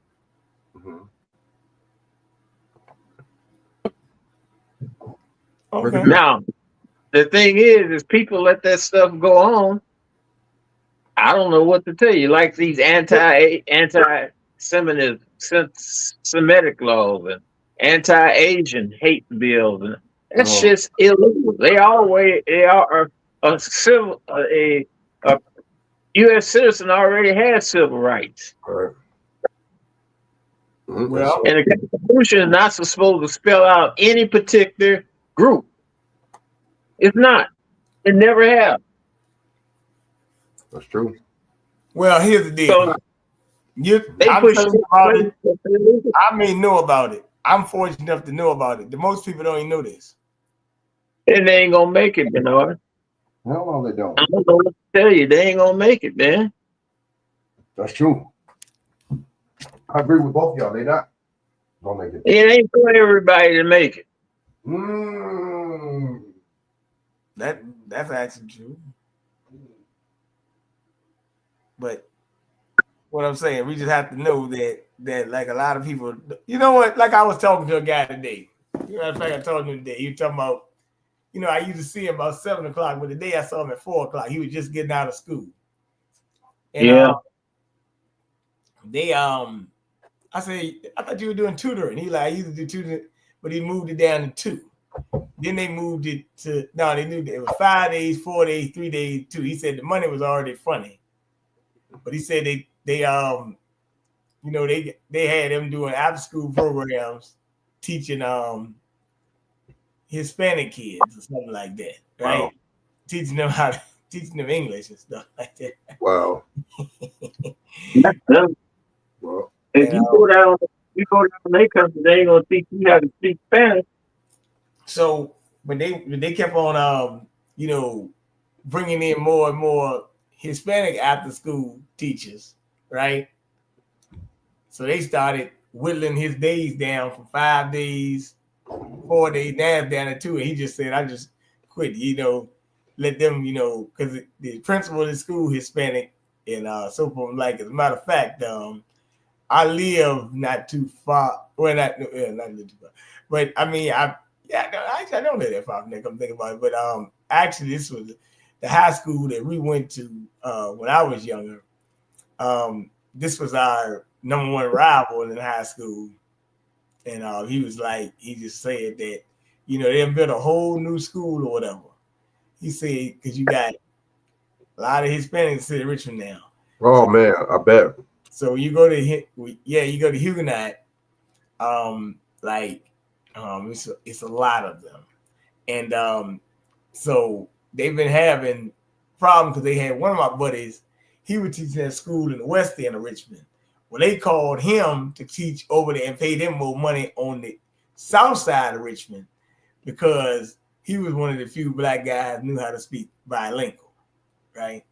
So they had to they gave him more money to come from that school to come to this side to teach. So it's crazy, right? They give your ass Japan and China teaching Japan, they're teaching Chinese how to speak English. You got black teachers. That's true. And the Chinese come over and do things based on that they can speak English that blacks can't do or don't do. I wouldn't teach them a bit. Well, I see what you're saying. That's why they give you money so you can do it. But but yes.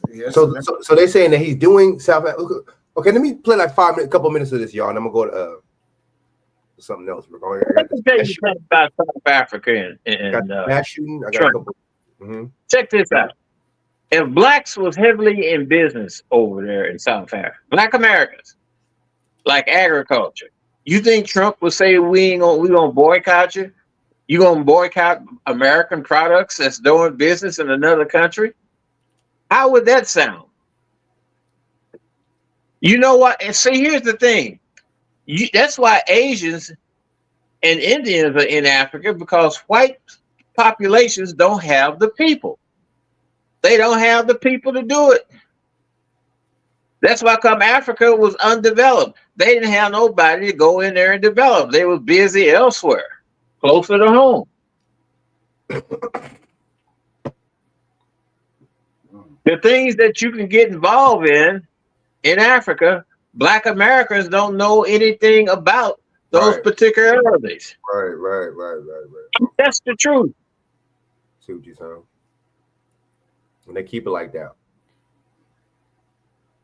Well, there ain't nobody. You can go over. I told you they gave set land aside for black America. See, I had a fascination for gold and agriculture. Well, people tell me, Bianca, you too old to be agriculture. But I was doing gold. I was mining gold for $252 an ounce in 2007 in Ghana. Oh shit! Now what is it now? 2,900 an ounce. Damn. It used to be shipped to me. U.S. Customs came to my house one time just checking up on what's this order, what you got, making sure there ain't no drugs or something. Because if you ship it, it has that no value has been added to it. Well, you don't have to pay no duty or no tariff on it. But if it has value added to it, you're going to have to pay a tax, a tariff. So I can't import jewelry into the country because I would be competing against American jewelry makers. They're going to make me pay a tariff. Crazy. But damn, that's kind of weird how you could be an entrepreneur up to so much. You know what I'm saying? All right, so no, you're right though. Okay. DEA leads Las Vegas policeman who allegedly stole copper wire. Yeah, I'm gonna get into this too. I'm gonna get into this wire building by the airport bullshit, tweakers, all this. I'm gonna get into all this. All right, so let me play a little bit of this real quick, and I'm gonna get to the mass shooting. I got a couple things I want to get into. I want to get into Gaza, Trump stealing the land from Gaza and shit, and then about the Jared Kushner wanted to make it to a water park, Raging Waters or something like that. I want to get into that too. All right, so let me get into this. Who wins this showdown? More broadly, are tech titans now dictating U.S. foreign policy? How much power do they wield? And as the developing world goes online more and more, who controls the personal information of all those new citizens logging on? Today in the France 24 debate, is Donald Trump doing Elon Musk's bidding? Joining us from Johannesburg, Ray Hartley, research director at the public policy think tank, the Brenthurst Foundation. Thanks for being with us. Hi, good evening. From Abuja, the capital of Nigeria, Najima Animashaun, non-resident fellow at the African Policy Research Institute. Good to see you. Good to be on your show again, Francois. Alexandre Kateb is the founder of multipolarity.ai. Thanks for joining us. Thank you for inviting me. Your reactions on the hashtag BJ, I got to stop this for a second. BJ, remember you said SpaceX? Dude, they see that was another part I didn't see. That with the white dude, Jewish guy that I was playing earlier, the bald head dude, he did not say nothing about that. I didn't know. So some of this has to do with the SpaceX project, with them not wanting to participate and cooperate with the SpaceX projects too. The land, oh, okay. Well, if they don't want it, they don't want it. If they don't want it, they don't want it. Right. Gonna force these mugs, boy. Ain't that something? They doing. I like the topic. I like the title of the show. Is Trump doing the bidding? That's Elon Musk. Good topic. I'm gonna play a couple minutes of this. 2-4 debate. Yeah, on the day when Donald Trump was taking on Mexico, Canada, China, barring staff from entering the U.S. Agency for International Development, The world was also digesting his dig at South Africa, as Charlie James reports. Wait, BJ, you think this could be? Remember we were talking about the tariff thing and how this could be a play? This could be a part of it too. This could be all the part of that too, bro.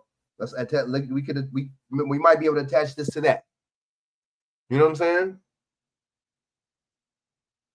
Or was those tariff things with these other countries distracting us from this? Or were those tariff things from other countries distracting us from the Gaza stuff? Jared Kushner and them want to turn that shit into a raging waters. You see what I'm saying? It all started on Sunday with this statement from Donald Trump. Terrible things are happening in South Africa. They're taking away land. They're confiscating. No, they're not. It's funny when you can say the black people are taking away land, but if they were accusing Elon Musk of taking away land, Donald Trump would not be saying this with the blue tie on. See, he's the Democrat today. He got the blue tie on, right? Let's go. Skating land, and actually, they're doing things that are perhaps far worse than that. The U.S. president offered no proof of his claim, but threatened to cut off all funding to South Africa. Have no proof. First of all, who is taking away land? Nobody asked that question. Good question. But I guess they're talking about the leaders. Leaders don't take away land. That's what they're saying. Watch it. Let's listen to it. Good. That's a good question. Of who? Trump appeared to be reacting to a land expropriation law enacted last month by South African President Cyril Ramaphosa, one that makes it easier for the state to seize land in the public interest. The new law aims to address the gaping land ownership disparity in South Africa, a result of decades of white minority rule under apartheid. White people make up around 8% of South Africa's population, but own 3/4 of the nation's freehold farmland. Wait, let's stop this. In response to Trump, 70-some%? They own almost everything out there. That's ridiculous. 80%. Now, hang on. That's ridiculous. I blame the government, man. Listen to what you said. Wait a minute. Y'all hang around me. I'm going to make you learn, goddammit. Listen to what she said. For public interest. What did that sound like, Bernard? Taking land for public interest. What did that sound like, Bernard? Eminent domain. Eminent domain. So can't they have eminent domain in their country? We got it here. You see how you see that? You see how black people can't do it, but we could do it to everybody. You see that? Ramaphosa said the South African government has not confiscated any land. They ain't even taking any land yet. See, this is all I'm telling you. Wait a minute. Listen to this. She said South African government haven't compensated them for what? Land, right? Not yet. So you mean to tell me I gotta pay you to get my goddamn land back? You see where we coming from? It wasn't their land. As long as time memorial, no chief can sell the land of the people. I don't care if you go back to 2000 BC. It always has been. The land is for the people, the tribes. That's why tribes went to war against each other. Right. That's a good point. That woman there is putting out a bunch of crap. Yeah, you see that? Nobody's around to tell her. If I was there, I would get one chance to tell her. After that, they wouldn't invite me back no more. That's a lot. Damn, they own a lot. All that. So what's up with the government, man? What the hell? How they let that? They sold out to the white people, man. Now what she's doing? She's lying about what the government is saying. I tell you what, go online and pull. I'm talking about before. No, I'm talking about before. I know I'm talking about before. I said how they even own all that. I'm talking about how they even got to own 80% in the first place. They came in and war against them with the Gatling gun. But listen at this. Go online and pull up a Ghana constitution on land. And they tell you in their constitution, you don't own the land. You just lease it. If the people them tribes don't want your ass there no more, they're going to tell you got to go. Right. What's it called? Ghana what? Just Ghana Constitution. then bring up the subject matter on land.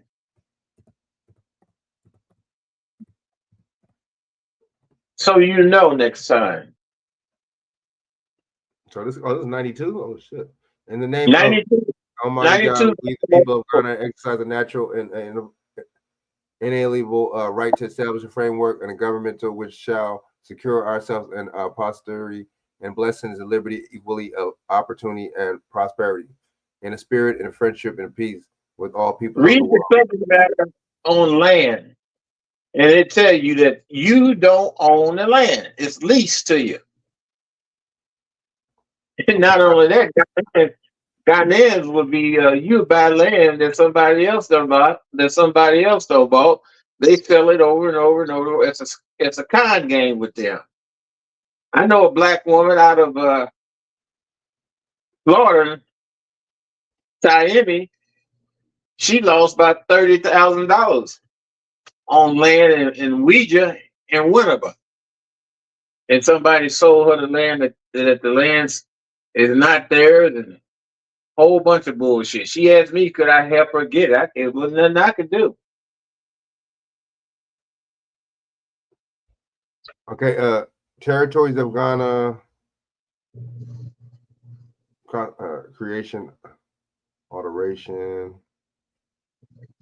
I mean, it only makes sense.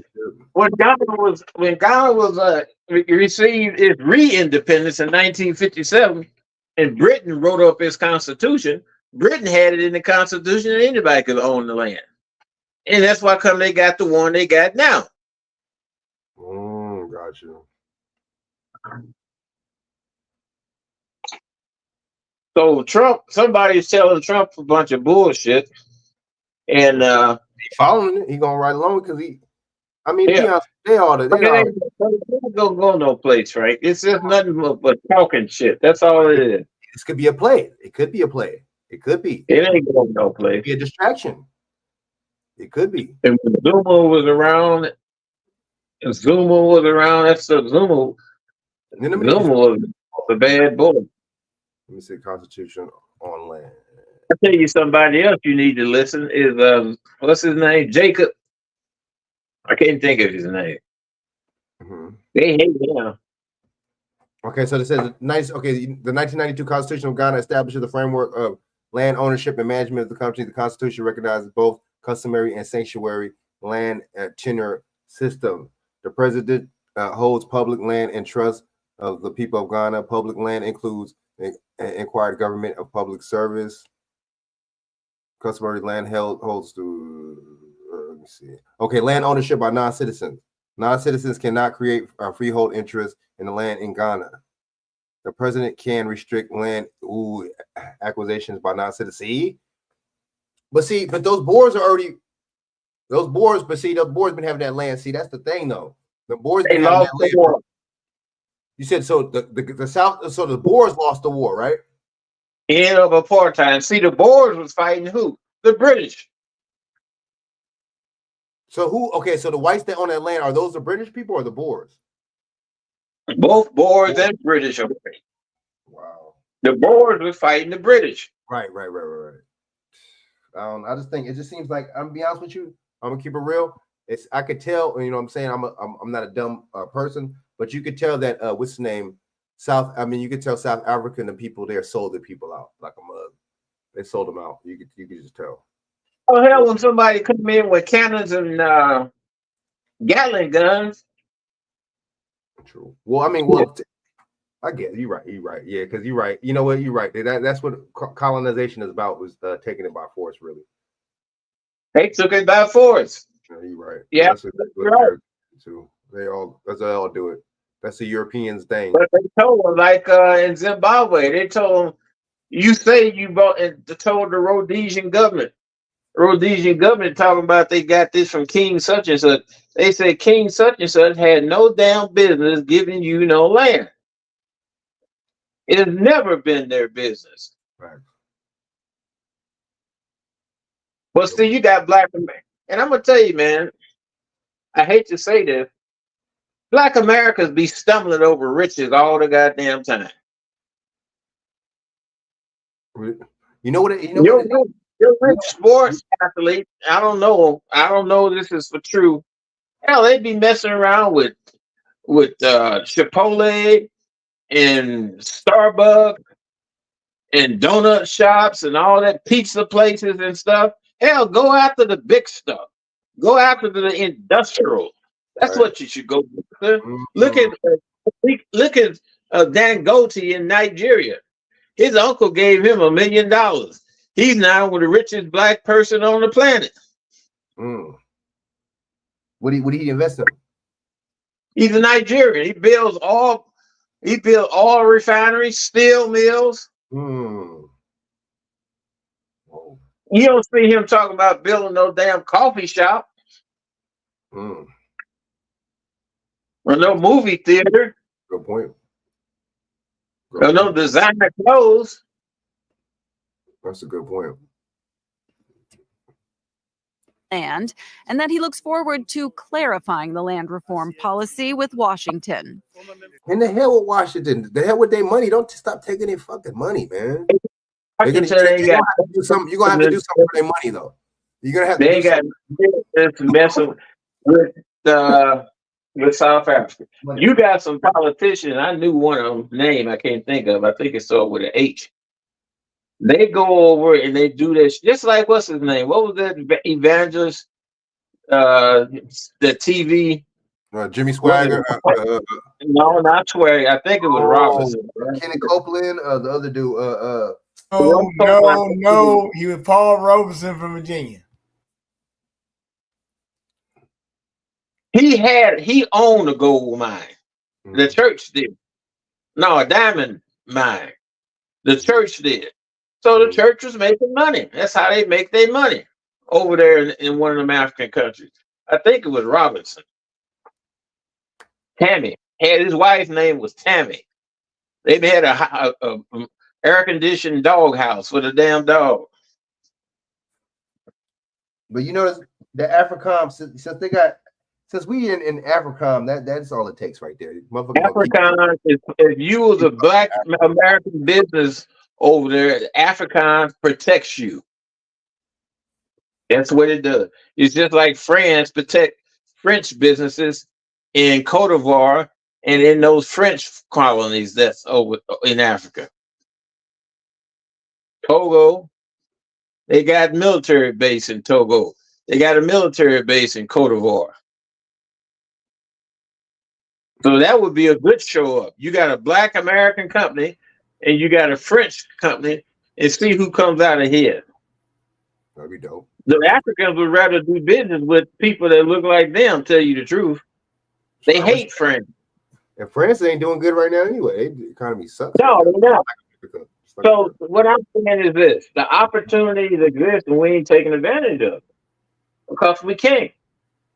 You're right. We shut out and then they don't, just like certain programs, you know what I'm saying, that the government or whoever, somebody, you know what I'm saying, will be entitled to. A lot of times they'll tell these immigrants and post and let these immigrants know about that shit. They ain't gonna let no regular black citizen know about that shit. They be the information is out there, Frank. You just gotta look for it. I can show it to you. That's true. Black people, that's not there. That's just the sad part. Like you said earlier, blacks going to Ghana. Look, you got blacks going to Ghana wanting to be citizens to get a passport. What you gonna do with it? The United States doesn't recognize no dual citizenship. You might as well own. You might as well. What you can do is when you go into Ghana, you show them your Ghana passport. When you come back to the U.S., you show the people at the airport your U.S. passport. That's all it's good for. They don't have no business program. They don't have no welfare. They don't have no business assistance programs like they do here. No small business administration. Right. South Africa's mineral resources minister had a tougher reaction. And they said, let's not mobilize Africa. Let's withhold minerals to US. That is it. If they don't give us money, let's not give them minerals.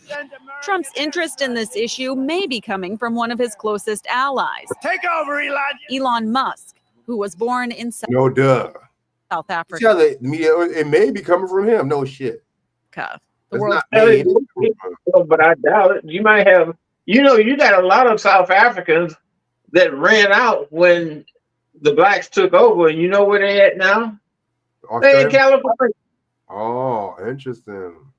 Northern California. I can't think of the name of the city. You know what? Northern California is very Masonic. It's very weird. That's where what's that called? Hotel California. What's that? They got the Masonic temple out there. What's that shit? That's where Hotel California, that song was made. That's a weird song. Check out the symbolism on that. That was the mamas and the papas. But no, they got South Africans left South Africa, whites did, and they settled in California. I think it might have been that town that burned up, the Palestine, but I'm not sure. That's interesting. Bianca did so, and they located to Northern California. That's interesting. I didn't know that. Man, look, I'm gonna tell you what I've experienced. You can have carte blanche in Africa, but you gotta have your shit together. Right. You can make. I tell you what, I was in Egypt, and we had checked in our bags. And in the first place, when we pulled up to the airport, and they had lines with Europeans in them, they made the Europeans move out of the way, and we walked through.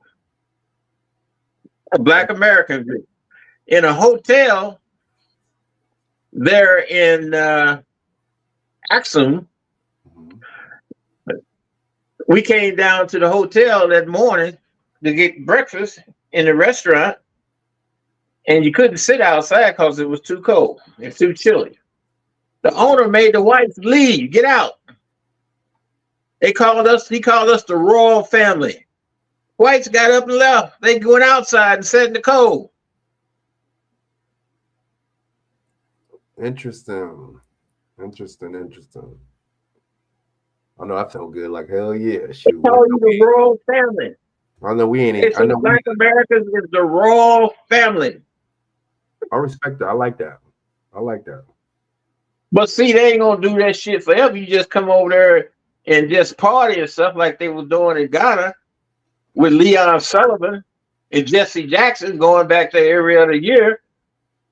Rollins told them all y'all want to do is come over here and eat and drink. You ain't bringing no development.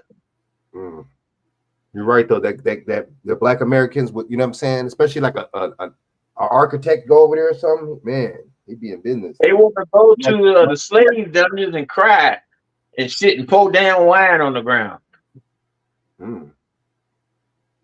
Pour out a little liquor. Let me stop.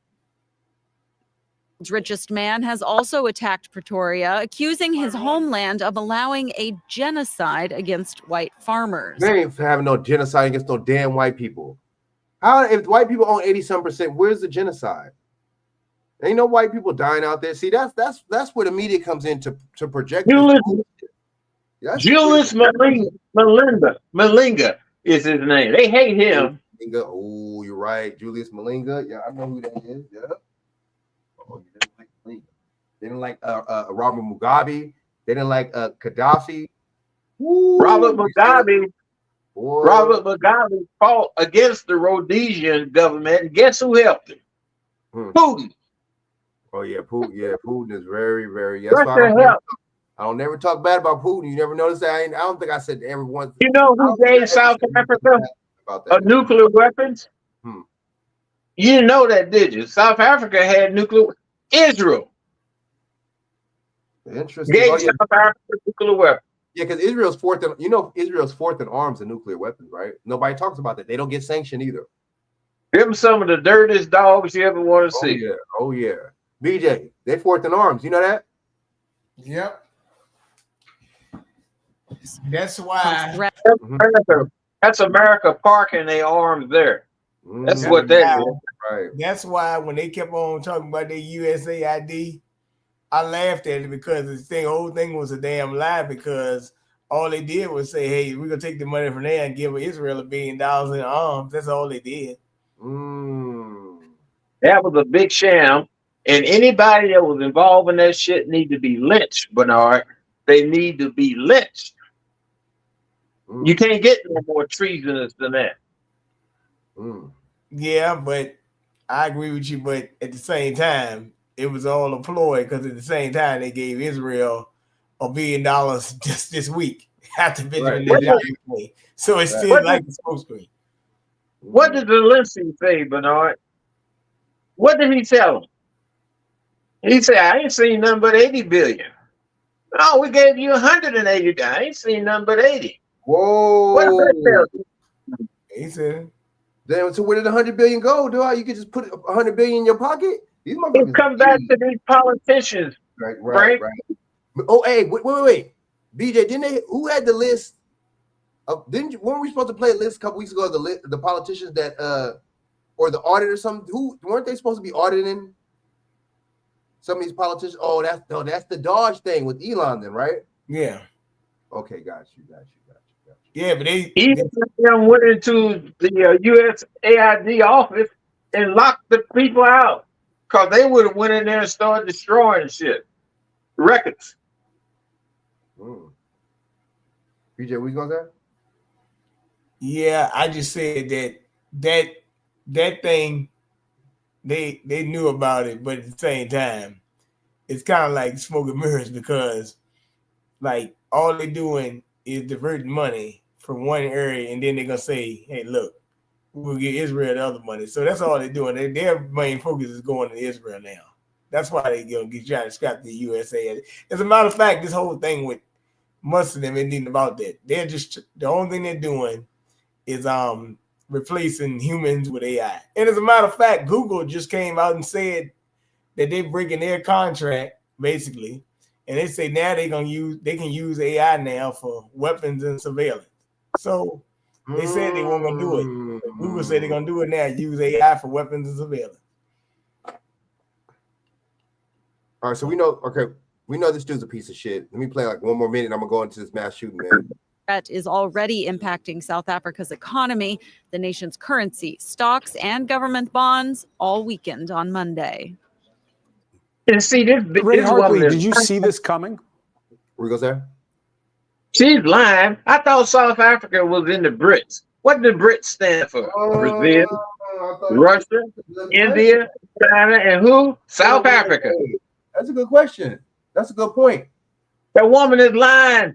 They lied. They are part of BRICS, huh? All we do is go by what we hear. Why would they need aid from America then if they're part of BRICS? Yeah, BRICS supposed to be putting America down.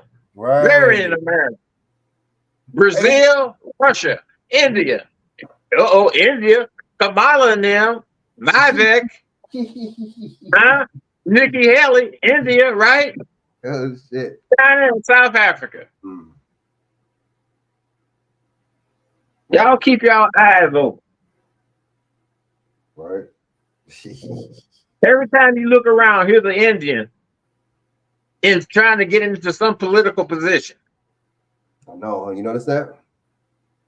They already came in and took over doing things in medicine that Black Americans should be doing, but your schools for your kids is so lousy where Blacks exploit your kids by making money. How do they make money, Yankee? Because they getting paid and ain't producing nothing. Right.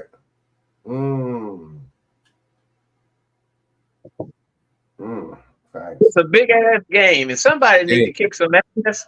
They need to kick ass. That's what needs to be done. The game, right? It's a big game. Yeah, they purposely mess up. You know what I'm saying? Mess up a lot of Black kids' future by putting you in lousy schools, man. Straight up. And these Black folks, Negroes talking about Black history. These kids don't give a damn about no Black history. You got they mad because they taking DIE out of West Point.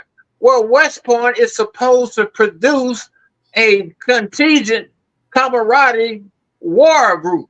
They ain't supposed to have divisions. You got half the people studying gay and lesbian. You got another half of the people studying Black Lives Matter. You got another half of the people studying CRT. What the hell? You got a big ass mess now. You're right. That's true. Bianchi on fire. You're right. I know. What is that all about? That's just that confusion. It's like nobody's on the, the same page. That's irrelevant. What you gonna do with Black history? Hell, you supposed to do that stuff at home in the churches. You ain't got time to do that in the school. Your kids can't read. How they gonna read the books? The book's gonna be made out of Braille. He said Braille, huh? They can't read, Frank. They can't read. Yeah, that's crazy. And then they be socially promoting these kids too, on purpose. So back in the 90s, they was holding the kids back. Very interesting. Now it is a scam. It's a big ass scam. Is what it is. It's a shame. It's a scam and a shame. It's what it is. That's true.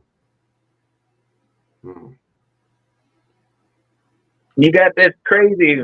What's her name? Crockett. Oh yeah, yeah. She ain't really. She don't never push nothing for Black people at all. She's just full of. She just talks a bunch of nonsense. Let me tell you something. Crockett is the real thing.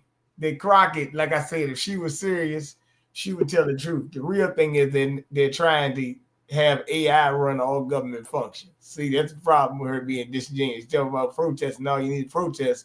That's what they're really trying to do is get rid of humans and put AI in the place to take the human job. If she was honest about that, then the protest would be legitimate. The fact that they just talking about, oh, we protest against Musk. No, you need to protest. They're trying to put AI to replace the humans and move on their jail to the private sector. Look how they were using that U.S. AID money to put electric cars in Vietnam. Wow. Wow. And a whole bunch of other crazy stuff. Buy condoms for who? Was it Iraq they was buying the condoms for? No, you were buying condoms for people there in the Gaza. So the people can stop having the babies running over the whites. Whites don't have kids. Do they really use condoms out there like that? I don't know, man. But they use it as a weapon. You're damn right they do it. Hell, I know Black bookstores that used to have condoms in fish bowls. Kids coming home, walk into the bookstore there on Taylor Avenue and reach in there and get a handful of condoms. Go home, fill them up with water, and be having water balloons with condoms. Fight. We argue you too much. You're right. But yeah, right. Yeah, they giving them money. See, that lets you know. Look, that lets you know they're purposely not helping the Black community or a lot of these communities, and they're purposely not allocating these billions of dollars back to they don't want Black to produce policy. They don't want to use it for domestic policy. That shows you they want to use How it. the hell they going? What was Kamala Harris' big talking point? Abortion. Abortion. I guess that's all women are good for is laying on their back. I guess. You know something? Well, wait a minute. You know something? I'm gonna say something because one thing that Donald Trump and Kamala both were pushing though was IVF. Now look, Frank, it's an article I sent you today, right? They really tell you the truth. A lot of politicians for this because it's making a lot of money. It's not IVF they after. They got this thing they trying to make called designer babies, where basically you can basically determine how smart your kid is, the traits your child gonna have before you even have the baby. It's a crazy. That's true. They've been trying to produce babies like that. Athletes, all that shit. So actually, that's why Kamala Harris and Trump were both pushing for IVF. If you realize that, you pull up designer babies, it'll come up and show you. It's really, and this is actually a form of eugenics. I can tell you the same thing kind of. No, it is because look, think about it. It's a form of eugenics. Because if you look at Marjorie, what's a girl named Marjorie Singer, right? She kind of was actually pushing for designer babies way before the time. You really listen to what the stuff she was saying. There's a lot of people talking. So yeah, kind of.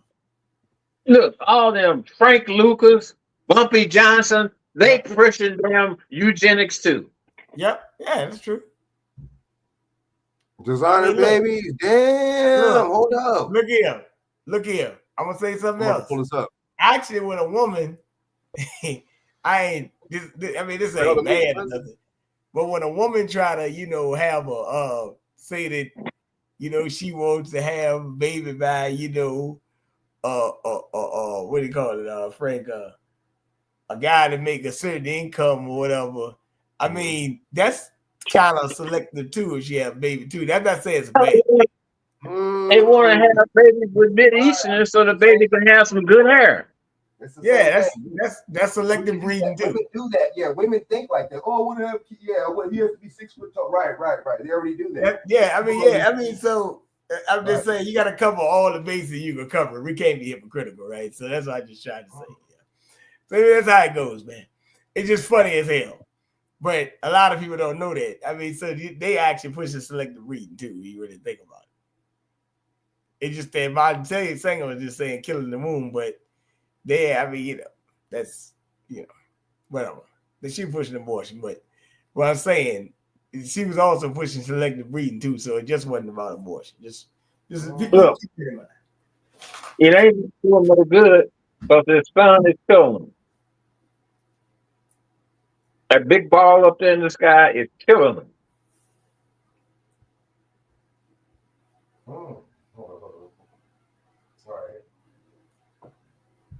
Damn. All right, so did you send me? Okay, I'm gonna pull up the Designer Baby right now. Yeah, pull up Designer Baby. That's what wow, bro. That's some Matrix. Isn't that what the Matrix shit was showing you in the Matrix though? Yeah. Damn. Hold up.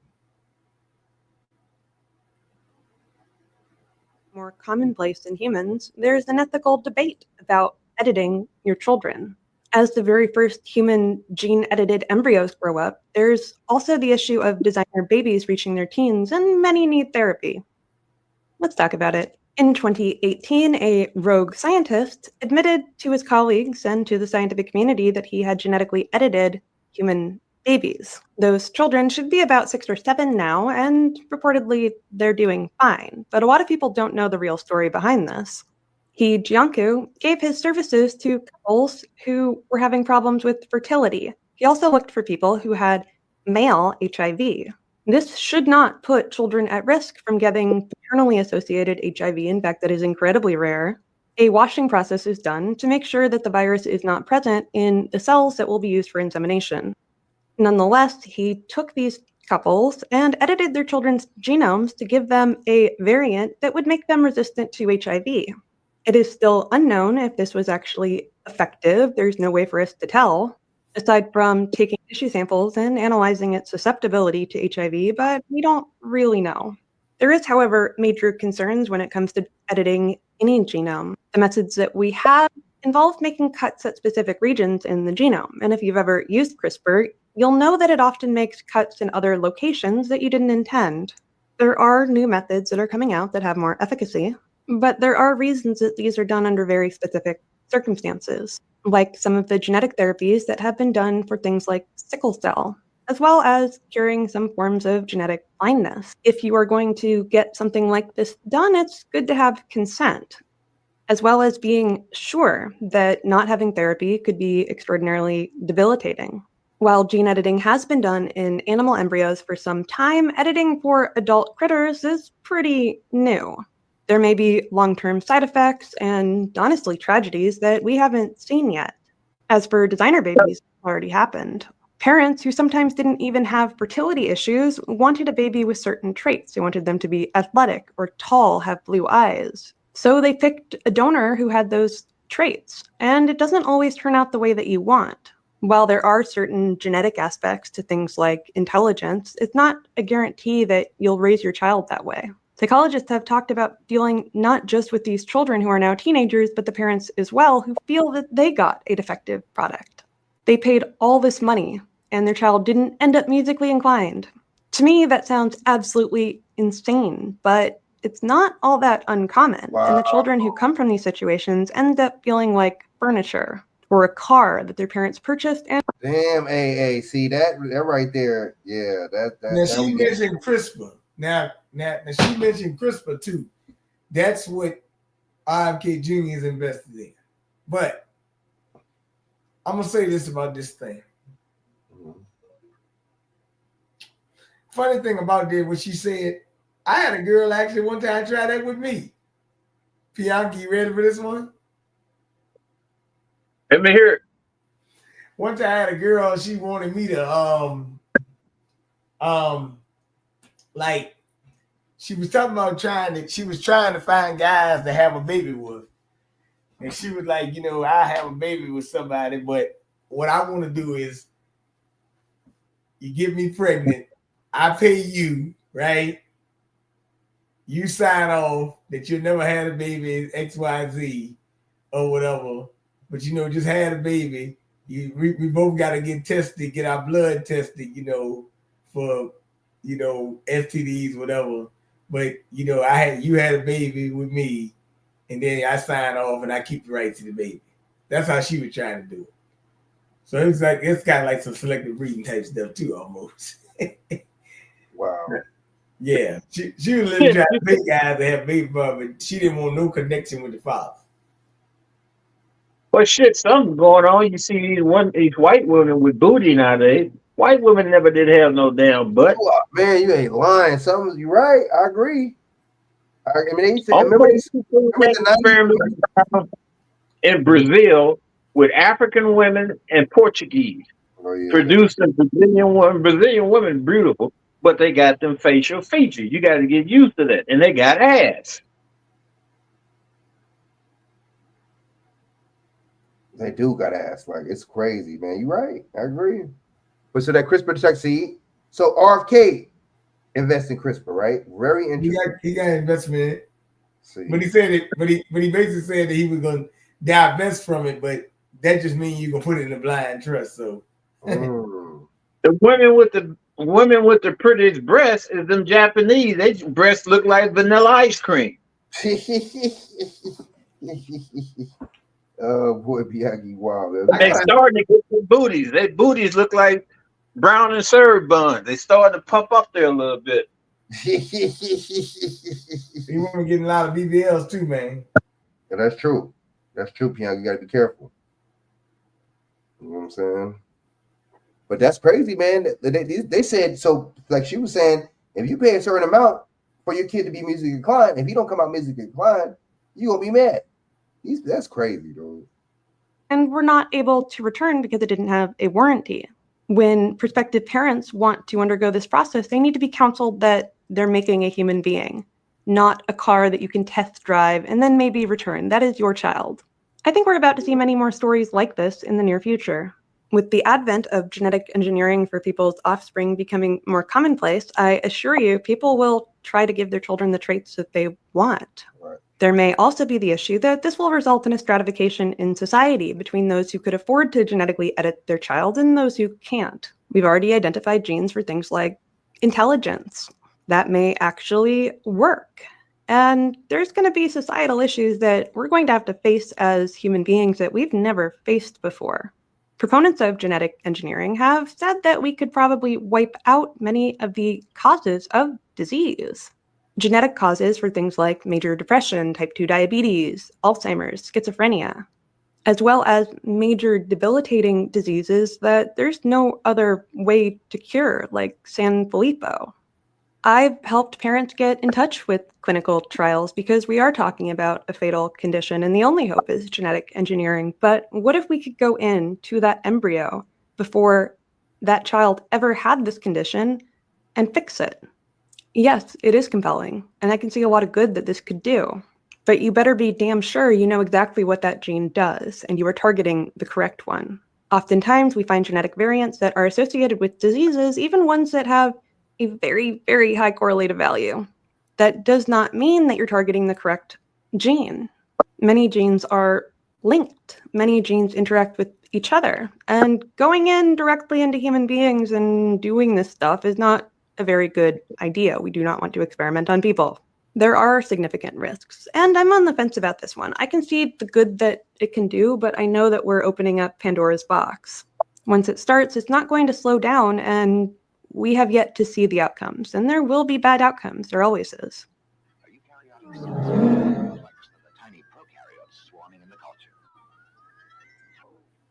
Since you're new to H&R Block, we'll go through your tax returns from the past 3 years for any money your last guy might have missed. I could get money back from the last 3 years? This one time, I scored. What you said? I said you had a white woman wanting to have a black baby. Oh, yeah. And you get her. Oh, yeah. Perhaps she wrapped her leg around you. Dynamite couldn't make her let you go until you gave her that seed. Mm. Mm.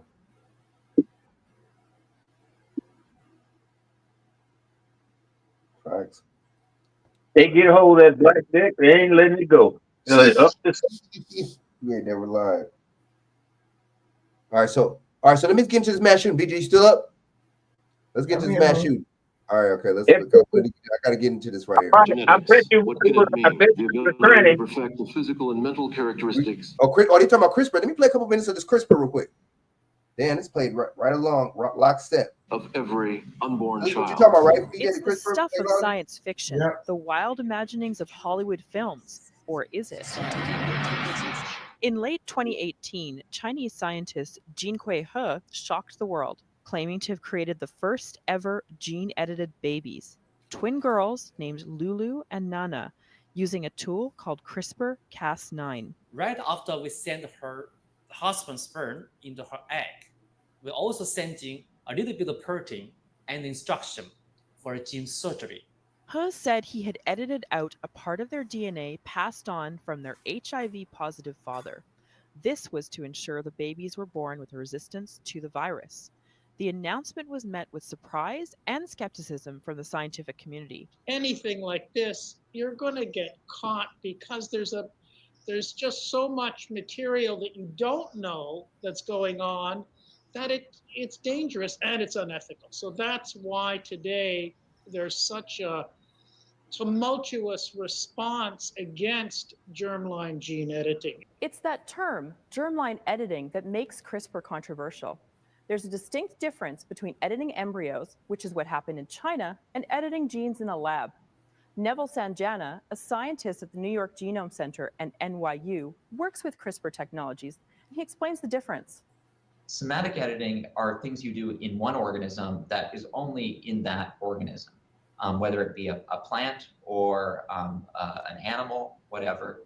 But germline editing is much more serious stuff, because that, when you edit, say, the sperm or the egg cells, that's something that's now a heritable mutation that's passed down to every cell in the next generation and potentially for many generations after it. So what exactly is CRISPR-Cas9? At its heart, CRISPR and Cas9 are DNA editors. They're DNA modifying systems. CRISPR wasn't created by humans. It occurs naturally. One, I think, incredible thing to know about CRISPR systems and Cas9 is that they weren't just created in a lab. They're actually naturally existing proteins. And the natural role of Cas9 and CRISPR systems in nature is a bacterial immune system. It was actually less than a decade ago scientists realized the immense applications of CRISPR for gene editing. CRISPR stands for clustered, regularly interspaced, short palindromic repeats. It has two components that make it what it is: the Cas9 protein, which cuts the DNA, essentially acting as the scissors, and a guide RNA, which is the brains of the operation, recognizing what DNA needs to be edited. To use the CRISPR tool, scientists first identify the sequence of DNA that they want to edit, then create a specific guide RNA to recognize that piece of DNA. The RNA is placed inside the cutting tool, the Cas9 protein. This is then introduced into the cells. It locates the target sequence that the RNA has been designed to recognize and then cuts the DNA. Once the cut is made, scientists can delete, modify, or insert entirely new DNA sequences. Wow. Then you think they're gonna use that for something good? Hell no. They're gonna start cloning, picking these people, man. Watch, making people faster, cloning. You know what I mean? All right, so when they be growing them babies in them incubators, you don't see no black babies, do you? That's a good point. Good point. Okay, look at this. Okay, here we go, BJ. I had to save it for you. I'm glad you're still on, man. Here we go with this it's PSYOP Saturday, baby. Look at how okay now. Look how this don't make no sense. They said they don't know who the person is, but they said they found and recovered a weapon.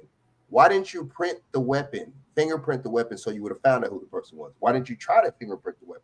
It just a lot of the stories don't. This story don't add up. Check it out. Check it out though.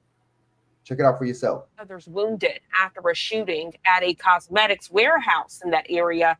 Police in the city of New Albany responded to an active shooter situation Tuesday night. Active shooter. When they use that, is this a drill? When people say that, I gotta be skeptical. BJ, I gotta be on point. I gotta be on edge. I gotta be on edge. Quote, multiple victims. The New Albany Police Department saying 5 people were taken to a hospital. Police do continue their search this morning for a person of interest and say the shooting appears to be. Why didn't they say what hospital? Why didn't they? Notice that? You notice in these shootings, they'll never say what hospitals. They don't never say if the people. They'll be like, oh, multiple victims. They don't never say, oh, they all went to the same hospital. It's very interesting. I don't know. I just think that's kind of weird, but targeted at this. Well, my thing is, and this is what Bianchi, is this a good point? If these people are still injured and they're still alive and they're at the hospital, why are you not outside the hospital doing interviews at the scene? I think that's find out what they know. Yeah, it's like, why are you not at the hospital on scene? Like, wouldn't you think that would be high? Wouldn't you think that would give you a lot of rating? Wouldn't that be okay? We're live at the scene at the hospital. We're like, I don't know. That's what makes people skeptical of these situations. Time police say they do not have a motive for the shooting. Right now, we see the public information officer and authorities are coming together to do a press conference about the latest in this investigation. Let's listen in now. You're a coworker who's clearly in need. But even then, we live in a country based on the rule of law, where we agree to a set of social norms in support of the greater good. And when individuals take matters into their own hands and disregard the law in our society, we must hold them accountable, and we will do so here. And with that, let me introduce Chief Greg Jones from the Albany Police Department. Boy, that's my name, Frank Jones. Oh, wait. Oh, Greg. Greg Jones, my bad. It sounded like you said Frank Jones. Greg Jones. To give you a little bit of background, the incident occurred about 10:30 last night. We received a call of a shooter. KDC is a light manufacturing facility, but it's a very large building. Can we take 10:30 and that? Could we equate that to 13, BJ? 10:30 or no? On arrival, first off, our officers were able to get here very quickly, and we are fortunate to have great law enforcement partners from Franklin and Lincoln County who responded as well, along with the fire department. Once we made entry into the building, it was a large building. We eventually found 6 victims. 6 victims. 5 of them. Can't get the story straight. So, okay. So this was reported today. This happened yesterday. So isn't today the 36th day of the year? So you're going to give us 6 victims, right, on this 36th day of the year. Very interesting. Yeah. 3 times 2 is 6, right? You said 3. Oh, yeah. Yeah, interesting. It's like, now, seriously, Bianchi, these numbers, you notice in these stories, seriously, they always have 3 victims, 3 suspects. It's always a 3, 13, or 33. I swear. And these, it's always those 3. Maybe 11 sometimes. Maybe sometimes 11 too. What'd you say? Something going on. Yeah, man. Something going on. Look now, BJ. I think I think Shaq asked. Shaq asked earlier if this dude was an immigrant. I'm hearing that this dude's an immigrant. I'm gonna play that. I'm gonna type that. I'm gonna bring that up too. I heard he was a black immigrant. So I don't know. Let's get into it though. Then we're transported to the hospital. I can't release our condition at this point. The 6th victim was deceased in the building. The suspect, we had learned, had left the building or left the area before our arrival, or left the immediate area before our arrival. We quickly evacuated approximately 150 other employees. Why do you say the immediate area? So he was somewhere close that y'all knew about, but wasn't there? You see, well, that was kind of weird how you said that, huh, BJ? The immediate area? A neighboring building. And then, again, with all of our local partners, not only other cities and counties, but our state partners and federal authorities immediately began to try to track the suspect down. We are doing so as we speak, and it's why is he? Oh, he's stuttering and sputtering and buttering and buttering and buttering and stuttering.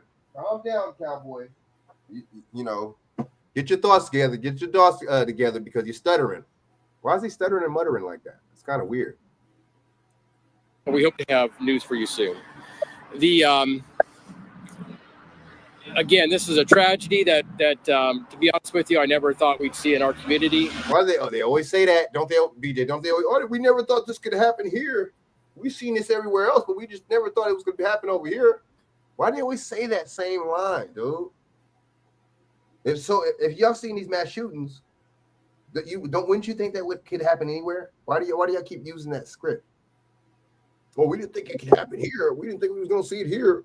And unfortunately, it's hit home. So we just want our community to know, and just and the community as a whole, that we're doing everything we can to bring this individual into custody, and also to ensure the safety of our citizens and the people that work in the community. Chief, I know it's early. What are you able to say in terms of a motive here? Obviously, this is highly unusual in New Albany. A lot of concern about something like this happening. What do we know about what led this to occur? Yeah, that's we don't have a motive at this point. From everybody we interviewed, which was quite a few people, obviously, with a facility this size, there's no reports of any type of confrontation or any type of dispute. They just went in there shooting up the place. Okay. That would have brought this about. You said it was a targeted attack overnight. What leads you to believe that? Because it was at his place of work. So everybody how do you know? Didn't they just say they didn't know who the suspect was? Where is that? Albany, New York? I think. No, Ohio. Oh, so okay. If they didn't know who he was, how did they know he worked there, BJ? Mm-hmm. How'd you know it was his place of work if he didn't know who the suspect was? All the victims, all the people that were injured or the person that is deceased worked in the facility. And I heard you correctly that the suspect did work here. Is that what you just said? Yes. Do you know how long the suspect worked there? We do not know that. How do you know? So you could have asked nobody that worked there? They could have pulled up the records, though. Come on, dude. You can pull that up, bro, on the computer, man. Never. Oh, I guess, man. Exactly. That's public. All this is public. I mean, excuse me. All this is employee access, though. How do you not? I guess. Here? No. Is there any threat to the public at this hour? We don't believe so. Like I said, I think that the suspect has left the area. Does this sound right to y'all or no? If you don't know where he's at, of course this is still dangerous right there. You know, so what? If you don't know if this motherfucker is at, if he's on the run, you don't think that's kind of weird.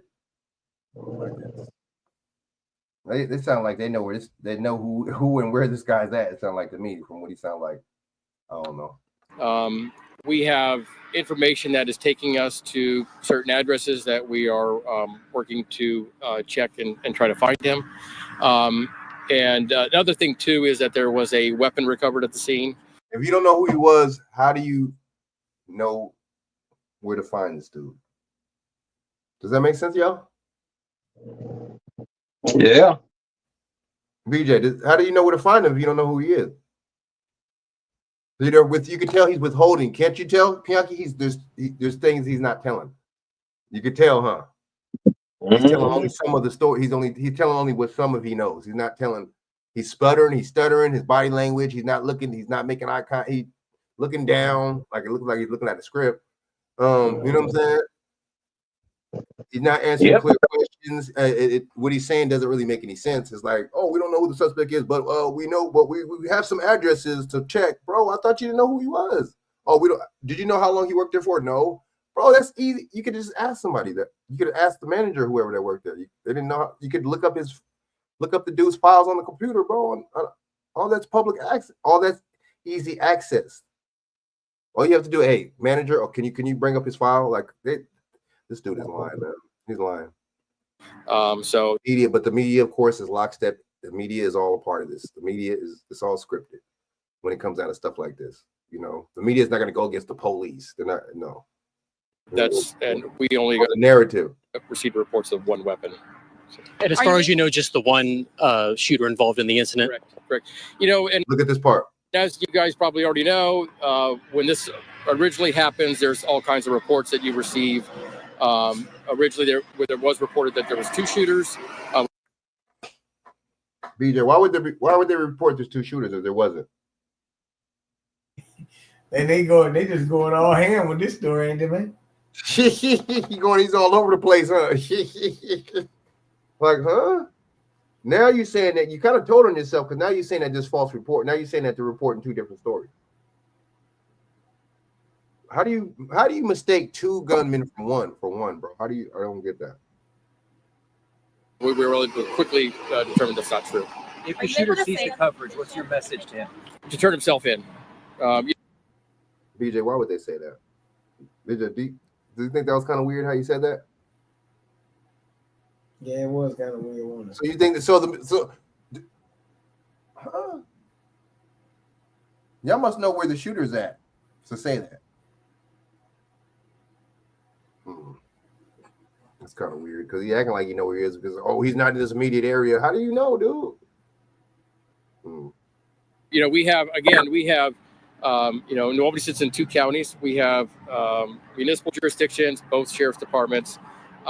We have state officials, the U.S. Marshal Service, ATF. You got all those people, bro, for this one person. Wow. Why, BJ? Why is there all these agencies for one person?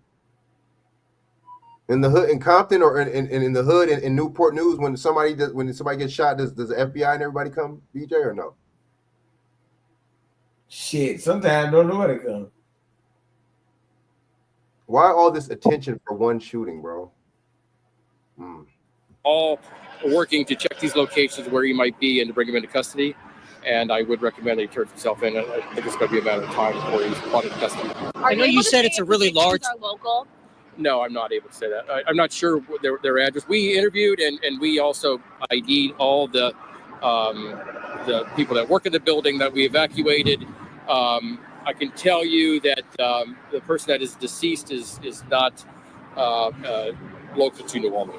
This is a large facility. I know it's early in the investigation, but can you give us any sort of sense of how this took place? Was he scheduled to be at work and it occurred then? Did he come into an area he not normally is in? What do we know about the circumstances?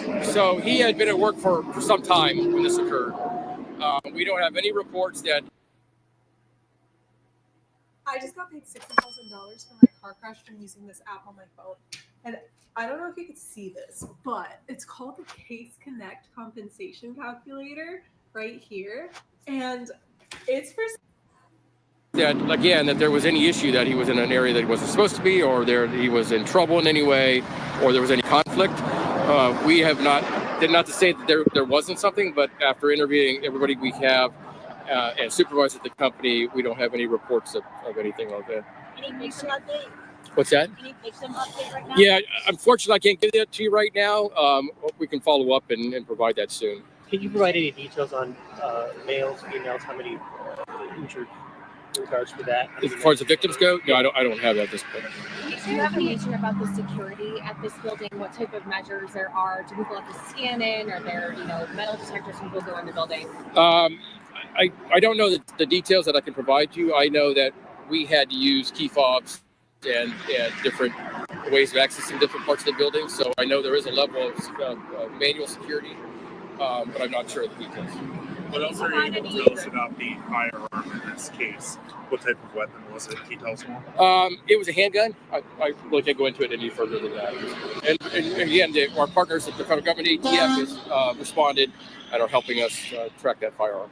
Can you provide any updates on the suspect search? I know there were several scenes earlier today. Can you talk about that any further? As far as the suspects look, yeah. So we, we had addresses that we thought the suspect might be at, and that our officers and our partners went to those addresses, checked those addresses, obtained search warrants, and that the ones that we've checked so far that we've not been able to find him. But right before we had this press briefing, we even received more information about some other addresses that we can check.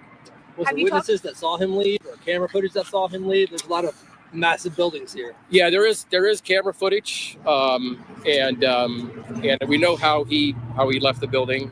So there's camera footage of quite a bit of his entrance and leaving the building. Have you talked to leadership here? This don't even sound right, dude. If there was cameras, how did you not know who he was from the jump? Y'all didn't reveal the cameras At all? What are they saying? Do they know anything about this suspect? They had a manager, actually supervisor and a manager here, and I can't at this point. I can't release details of what they their characterization of him as an employee. But they did say that nobody here noticed any type of confrontation or anything that one might expect that triggered this. And this is in the middle of a shift? What's that? This is the end of a shift or middle of a shift? No, this was he had been there for several hours. I'm not sure when his shift ended, but he had been there for several hours before this occurred. How are you doing, Chief? Good. It's been a long night, but I'll tell you, it's not me. It's particularly having to break the news to a family member of the family that lost somebody last night, and to the staff who I'm sure is traumatized, and to all the police and fire staff that have been out here all night. What about the victims? What about the 5 victims? Bam! You didn't say nothing about that. Let me play another clip real quick. This dude is lying. His body language is terrible. All right, so let me see. Hold up. Let me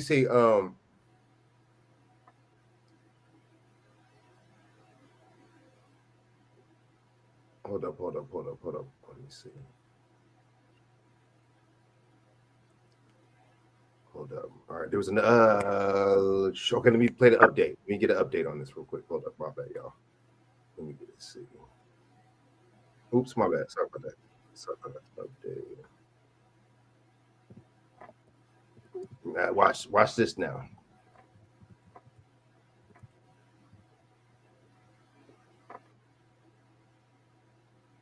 Oh, yeah, the Sweden one too. Damn, I forgot about that one.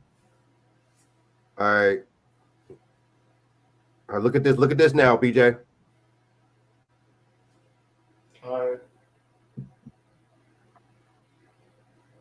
Why is it so low, bro? It's weird.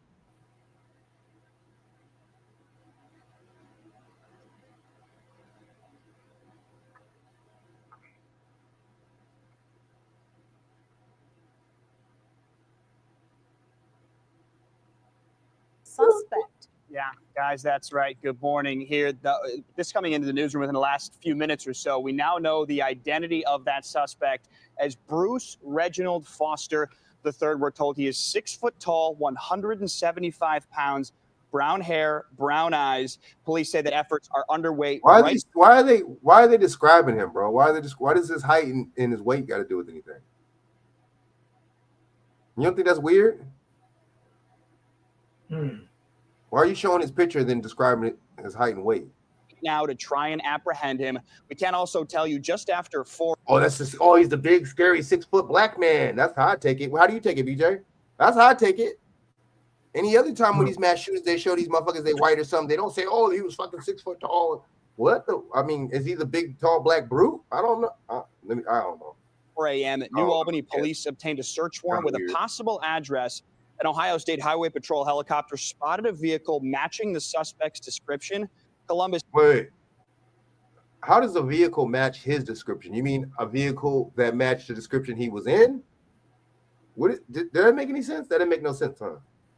SWAT went. Maybe he just messed up. The residents with a search warrant, but it turns out the residents and vehicles were not believed to be connected. So let's catch you up from the very beginning. The shooting happened at the KDC-1 Cosmetics building around 10:30 local time.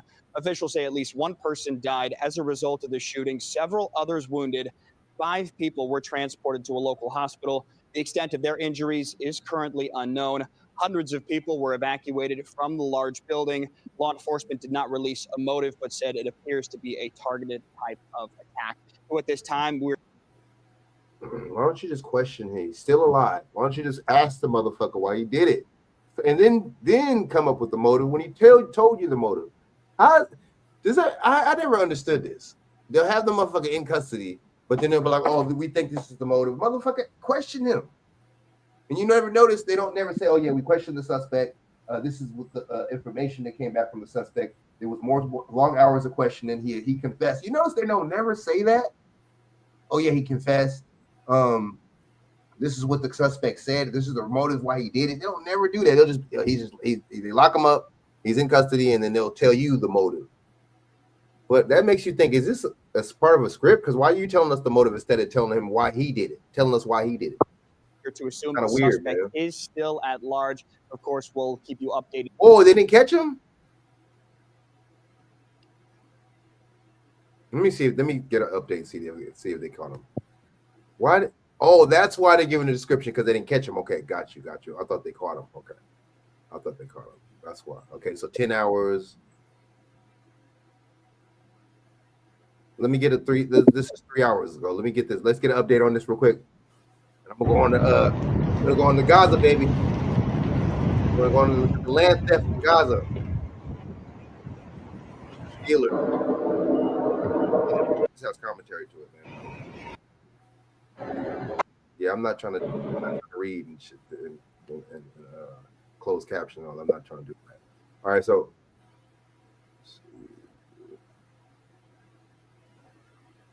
they didn't catch him. Let me see if they caught him. We're gonna go on to something else. We don't have a clear motive. I think that we're learning more. Okay, that's why they said they don't have a motive. Him They and give the motive because he didn't catch him. Okay, my bad, y'all. Sorry about that. They didn't catch him. I thought they caught him. That's why they're showing the picture, and then that's why they describe him. Okay. that we are trying to develop a motive. Develop. BJ, why would you develop a motive? How could you develop a motive if you're the police and you didn't do it? You're not him. That was kind of weird. Trying to find that motive in a deadly attack. A suspect now in the Licking County Jail in Newark after one person was killed, 5 others injured in a mass shooting at a New Albany warehouse last night. U.S. Marshals arrested 28-year-old Bruce Reginald Foster III this morning in the Wyland Park neighborhood, nearly 12 hours after that shooting. We thank you for joining us today for NBC4 at 5. I'm Jared Smalley. I'm Jennifer Bullock. Foster is hours after that shooting. We thank you for joining us for the third this warehouse last night in the Licking County Jail in Newark after one person was killed, 5 others injured in a mass shooting at a New Albany warehouse last night.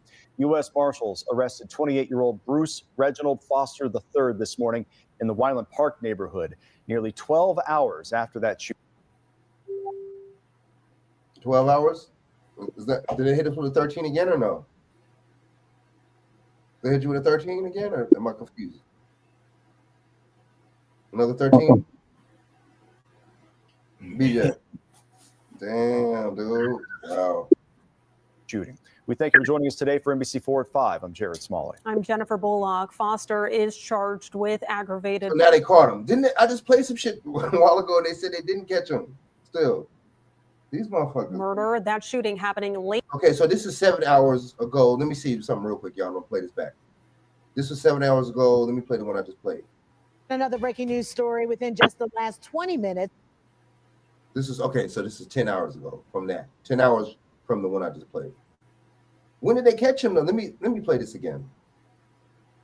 D4. They We don't don't pay the have a time, clear though. They caught him. motive. I think that we're learning more about him and maybe. Why do they? You know what makes me suspicious about this? Because they always ask the cops what's the motive without them interviewing the suspect. Huh? Oh, I don't be understanding that shit. Some of his thoughts that we are trying to develop a motive. Trying to find that motive in a deadly attack. I thought the logical thing to do as a person with common sense would think, okay, if I'm trying to find out reason why somebody did it, let me ask them the reason why they did it. I don't know. I just thought that was me. Maybe it's just me. BJ, when you want to know why somebody did it, shouldn't you ask? Suspect now in the Licking County Jail in Newark after one person was killed, 5 others injured in a mass shooting at a New Albany warehouse last night. U.S. Marshals arrested 28-year-old Bruce Reginald Foster III this morning in the Wyland Park neighborhood, nearly 12 hours after that shooting. We thank you for joining us today for NBC4 at 5. I'm Jared Smalley. I'm Jennifer Bullock. Foster is charged with aggravated murder. That shooting happening late last night at the KDC-1 building on the 8800 block of Smiths Mill Road North. Police say the incident does appear to be a targeted type of attack. I thought they said it wasn't. Say there were no reports of an alter. I thought they just said there was no. Yo, didn't they just say it? Didn't the police say that there was no violence or nothing? There was no confrontation. Didn't they just say that? That's what I thought they said. It's like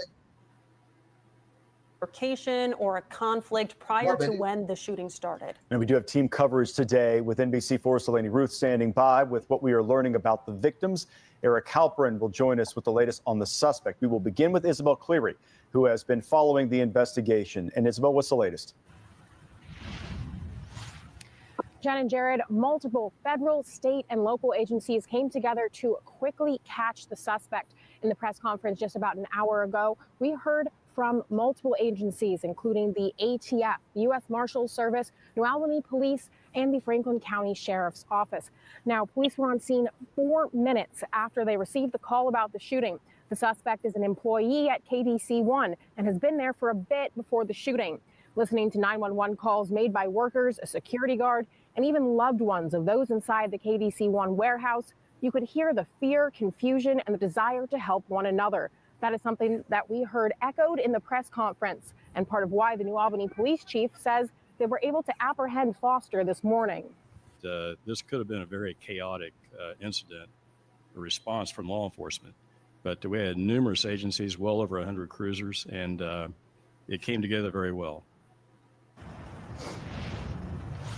The ATF says the suspect legally purchased the gun in September. Now, he was arrested in an apartment complex that police were able to tie to him through their investigation. However, they are still working to determine a motive. Local for you in New Albany, I'm Isabel Cleary, NBC4. Isabel, thank you. Working to, bro, all you have to do is question the nigga, bro. Interrogate the nigga and get them up. I don't understand that. Vita, does that really be, honestly, bro, does it, Bianchi, does it really make sense for that they keep saying that? Oh, they're still trying to find a motive. Isn't he alive? Crazy. Weird, man. They're still trying to give you the narrative, like they're still trying to subconsciously paint the picture in their mind like he's dead. Like the rest of these stories. Oh, he killed himself. No, we found the suspect dead on the scene. This motherfucker's alive. They can question him if they want to. They're full of shit.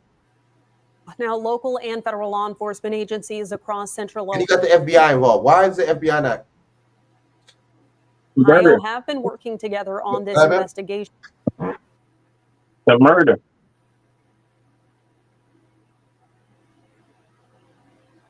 The U.S. Marshals Service confirms they arrested Foster III at an apartment building in Columbus earlier this morning. NBC4's Eric Halperin has been there since shortly. I wonder how far Columbus is from there. After the arrest. So, Eric, what's exactly going on there now? Wait. In that apartment complex. At an apartment building in Columbus earlier this morning. NBC4's Eric Halperin has been there since shortly after the arrest. So, Eric, what's exactly going on there now? Jen, that apartment complex where the suspect was arrested is right behind me. During this afternoon's news conference, police said the suspect was not cooperating during that arrest and a taser was used in order to make that arrest. I did hear from apartment management this afternoon. They sent me a statement saying while the arrest happened inside here, no other residents were impacted. While no residents were directly affected by what happened this morning, several say they were surprised to see what's going on. For a couple hours after the arrest, police cruisers were parked outside and officers were inside. There were also 2 trucks from the state's Bureau of Criminal Investigations. Before they left, investigators took evidence bags to their trucks. Retired FBI agent Harry Trombitis says this was a dangerous situation given what the suspect is accused of doing. He tells me what happened today is called force multiplying, when surrounding agencies end up helping out. And I've been on a few of those over my career, and bro. This is so full of shit. You could go to Compton, you could go to Newport News, you could go to Brooklyn, you could go to East St. Louis. If somebody shoots multiple people, the FBI is not coming out from the scene. That lets you know this is something. There's more to these stories. When they make these national stories like that, there's more to this. When the news is all over, it's national. You know what I'm saying? And when the news puts extras on it, and the politicians get to, oh man, you know what I'm saying, and chiming in, and it's on, you know what I'm saying, for more than 2 or 3 days, something's not right with these stories. You do not hear about stories in these black communities. The FBI is coming when multiple people get shot. If something's not right, that lets you know these stories are really fabricated, bro, really orchestrated. Even if people really are dead, they just put a lot of extras on it. Oh man, they're saying that the suspect he didn't go easy. Nigga, you thought he was gonna go easy? The motherfucker fucking just killed 5 people. Shot up 5 people supposedly.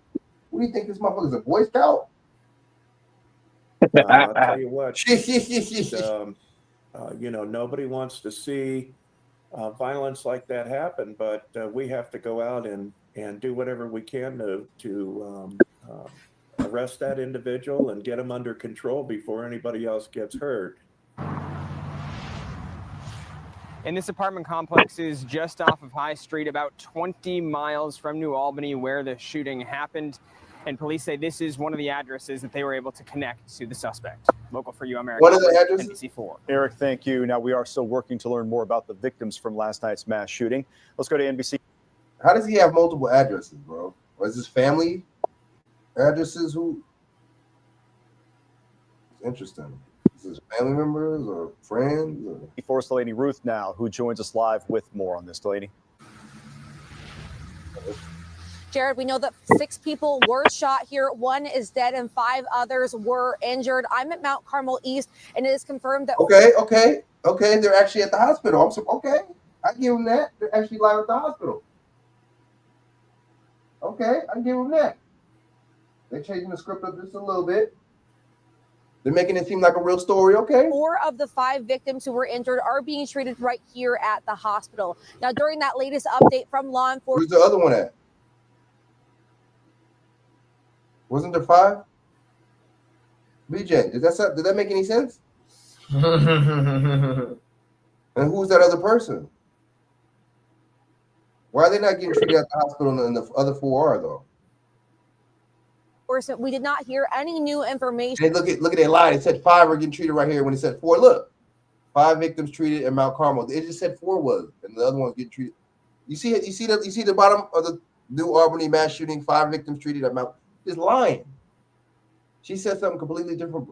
Update from law enforcement. We did not hear any new information about any of these victims, any identities. The New Albany Police Chief just said that the victims are still in the hospital and that they all remain in his thoughts. We don't know the identities of any of the injured or dead at this time.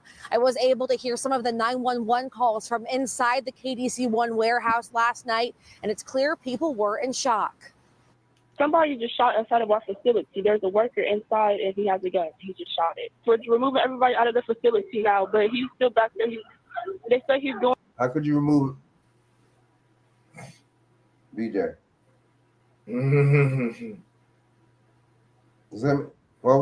Would anybody be going anywhere if somebody had a gun or no?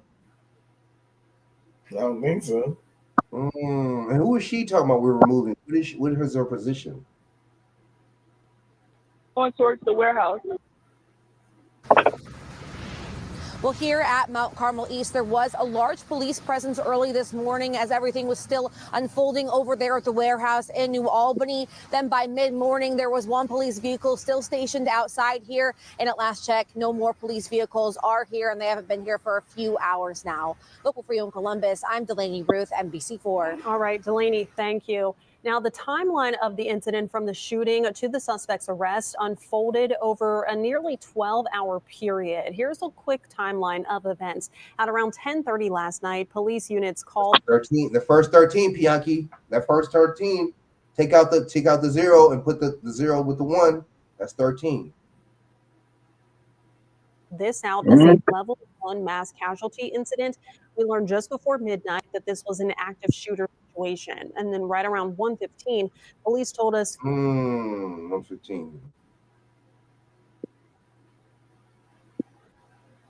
There we go to 6 again. 1 in the 6 again. 115. 5 people were injured. Of course, we later learned another person was killed. Police arrested the suspect, Bruce Reginald Foster III, around 10 o'clock this morning. Okay, so all right, so he did it at 10:30, 12 a.m. Okay, so there was a 1.5 hour gap. Units called out at 10:30. Casualty incident. Bro, do you mean to tell me they couldn't come in one? They couldn't catch this nigga in an hour and 30 minutes, bro? DJ. Mm-hmm. Damn, dog, that's a long time to catch. Seriously, that's a long time to catch somebody, bro. So for an hour and 30 minutes, the nigga was still there until the first call. Wow. So 1:15 a.m., police said 5 injured. So once again, another hour. Okay, so an hour and 15 minutes. Did they get there in an hour and 15 minutes? Vague, very vague. And they said 10 a.m. the suspect was caught.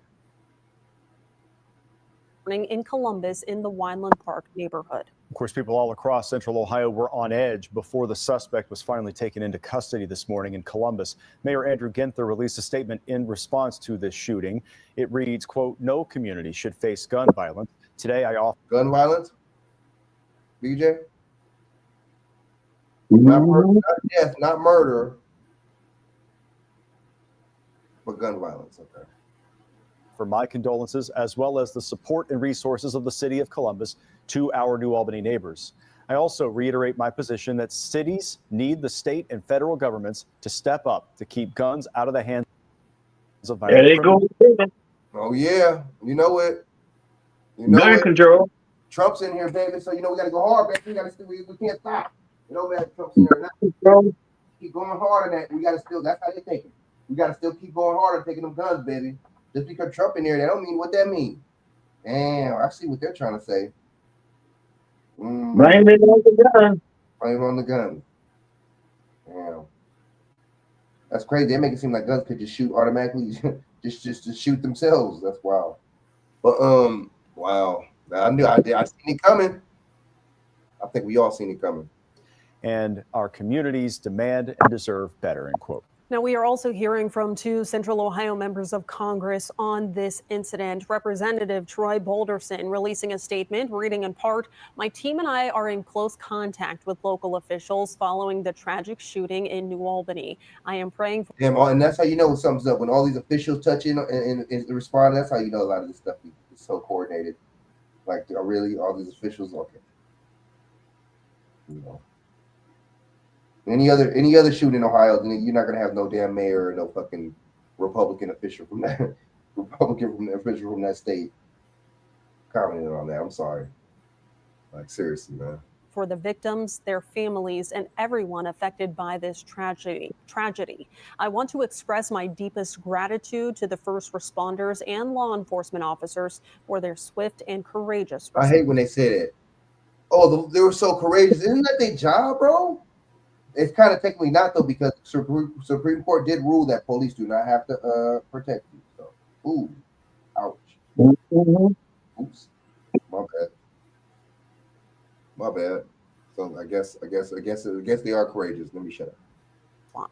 Again, the New Albany facility where the shooting happened is called KDC1. Now, that company manufactures beauty products, personal and home care products for L brand stores, including Bath and Body Works.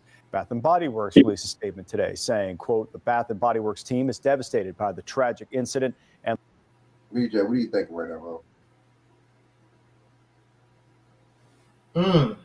You're right. What you think of BJ? What do you think about, man? This is ridiculous. This why would they comment? Dude, this is so in any other place in any old part of Ohio, motherfuckers shoot 5, 6 people. You think fucking any official is just gonna be like, "Oh, I'm sorry about the people in the fucking Akron, Ohio that got shot"? Hell no, man. What my thing is, why only certain stories get high publicity and why only certain stories get political officials coming out and commenting on it? That's my thing. Like, huh? What makes this different than a shooting in the hood? It was just, what was it? Somebody shot some people at their job. Very interesting. I don't know, man. I just think they kind of telling themselves.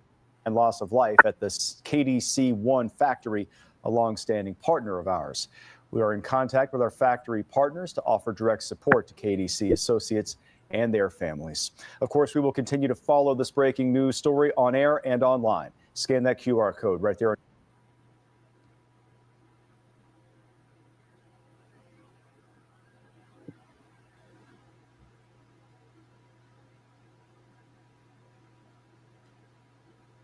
And then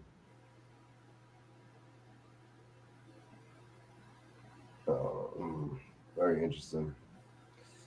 Interesting stuff, y'all. Okay, so let's go into so we're gonna keep an update on this dang mass shooting right here in Ohio. All right, I'm gonna keep y'all posted. All right, so let's go into this Gaza. I think I'm gonna go into some Zach Hubbard a little bit right now. You know what I'm saying? Then we're gonna go into the Gaza thing, man. The globalization, the imperialism, the land stealers. It don't matter who's in there, Democrats, Republican, they still gonna steal land. And they're gonna call it and say it's some of the guys in the best interest of American people, but none of us are reaping the benefits of them stealing other people's land. Let's get that perfectly clear. You know what I'm saying?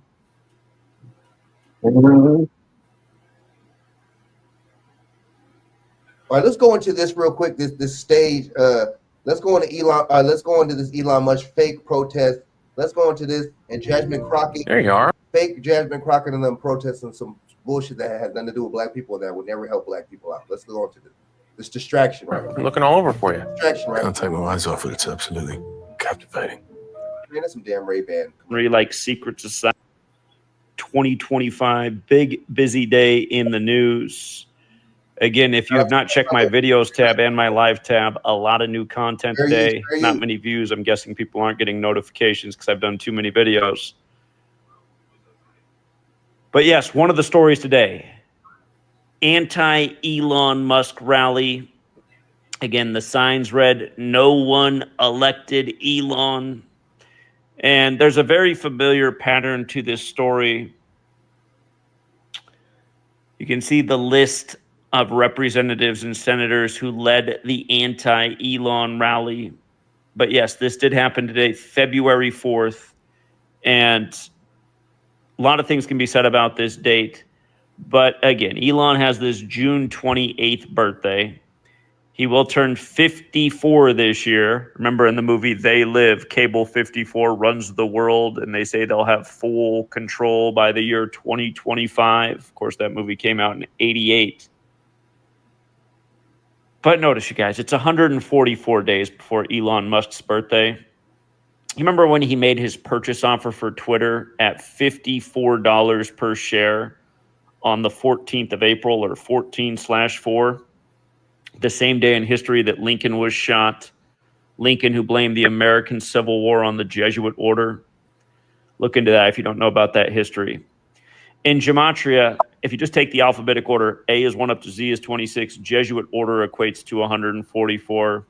And if you take the alphabetic order with numerology applied, Jesuit order equates to 54 instead. So here we are 144 days before his 54th birthday. It goes to show that whoever put this rally together is part of the club. Again, the club knows the motto, united we stand, divided we fall. And they put all these rituals together to keep people divided and taking sides and not seeing the forest for the trees.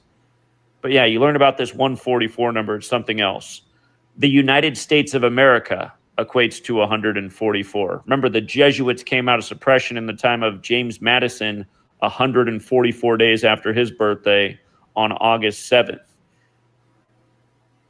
This year's election on Remember the 5th of November, the day the Jesuits tried to blow up British Parliament in history. Look up November 5th, the Jesuit treason. Political. This year, Trump was elected 144 days after his birthday on November 5th, as we told you would happen years in advance. Again, that's the day the Jesuits tried to blow up King James. The first time around when they elected Trump in the rigged selection, it was after he announced from the 58-story Trump Tower from the 58th election.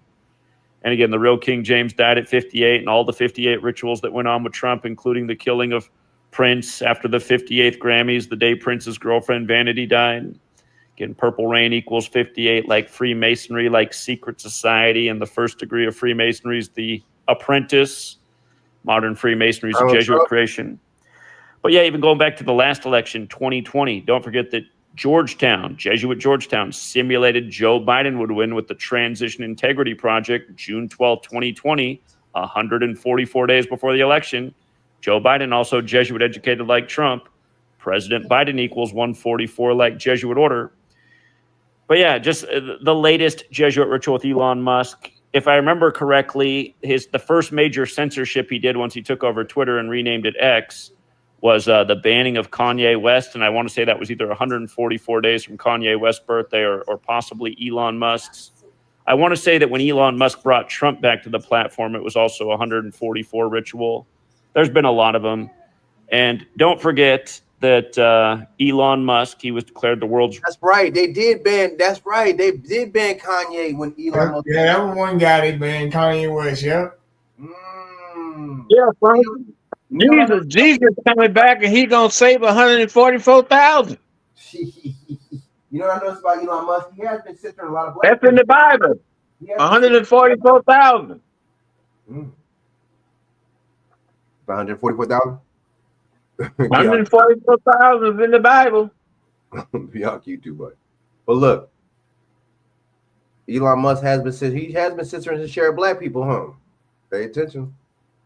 He has been censoring his shares. You know what I mean? People see Cynthia McKinley, she can't post just anything. Interesting, but he just wait a minute. Kanye West, wait a minute, time out. The thing with Kanye, wasn't that when he was talking about the Jews? Okay, that's why he censored. Elon Musk, right. Facts. The ADL had told them to censor people who were talking about Jewish people. Oh, yeah, that's right. Now, my bad. Wait, that was when Biden. Yeah, that was the Biden administration. Right. Yeah, that's a fact. Now, you know they went right along with that. See, so they both locked in step with these people. It don't matter if it's a Democrat or Republican. They're gonna do their bid, and that's just how that works. Who control the money? Man, facts. Hey man, when you look at your dollar bill, ain't there a Jewish logo on there? What the Order of the Chaos one? Yeah. Who had, matter of fact, when you think about it, who had the Order of the Chaos symbol on his chest when they ran that psyops with George Floyd? It was George Floyd, huh? Yeah. I think LeBron got one on his chest too. I know he got a bootleg tattoo. Why would you have that? Right. That was he has a couple Masonic tattoos on him too. You know, that's a good point. That's a good point. Richest man for the first time ever, January 7th, 2021, on the 78th death anniversary of Nikola Tesla. Tesla equals 78, like the word Jesuit alone. And again, now he's united in the government while Trump's 78 years old. And once upon a time when Nikola Tesla died, Donald Trump's uncle, John Trump, did the audit of Tesla's apartment in his papers. And yeah, I mean, you can go on and on, but never forget, DC is where the Jesuits set up camp when they came to America. And it's why the year Georgetown was established, 1789, is the same year you got George Washington as the first recognized president, when arguably men who came before them could have been recognized as the first president of the nation. But anyhow, we'll leave it there for now, Truth Seeker. Thank you again to everyone who hits the like and the share. And we'll continue to keep track of the rituals, hopefully waking more people up one day at a time. Until next time. Oh, yeah. Mess with Zach. Check out his channel, Zach Hubbard. You know, check him out. That rally, they're full of it. You know what I'm saying? So, what was that? I just said that, hey man, when they do this stuff, hey, look, man, it's a lot of things, like I said, going on. I sent you a thing over there in South Africa. They killed, I think they killed 2 women and fed them to the pigs. Oh, wait, let me see. Wait, hold up. Okay, wait. You sent it to me on Facebook? Yeah. Las Vegas DNA, Las Vegas police. No, not this one.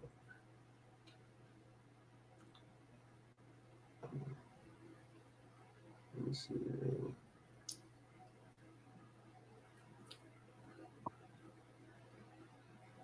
Oh, redirect notice. Wow. Yeah, that's how they've been. That's another part of censorship. They've been doing redirecting you.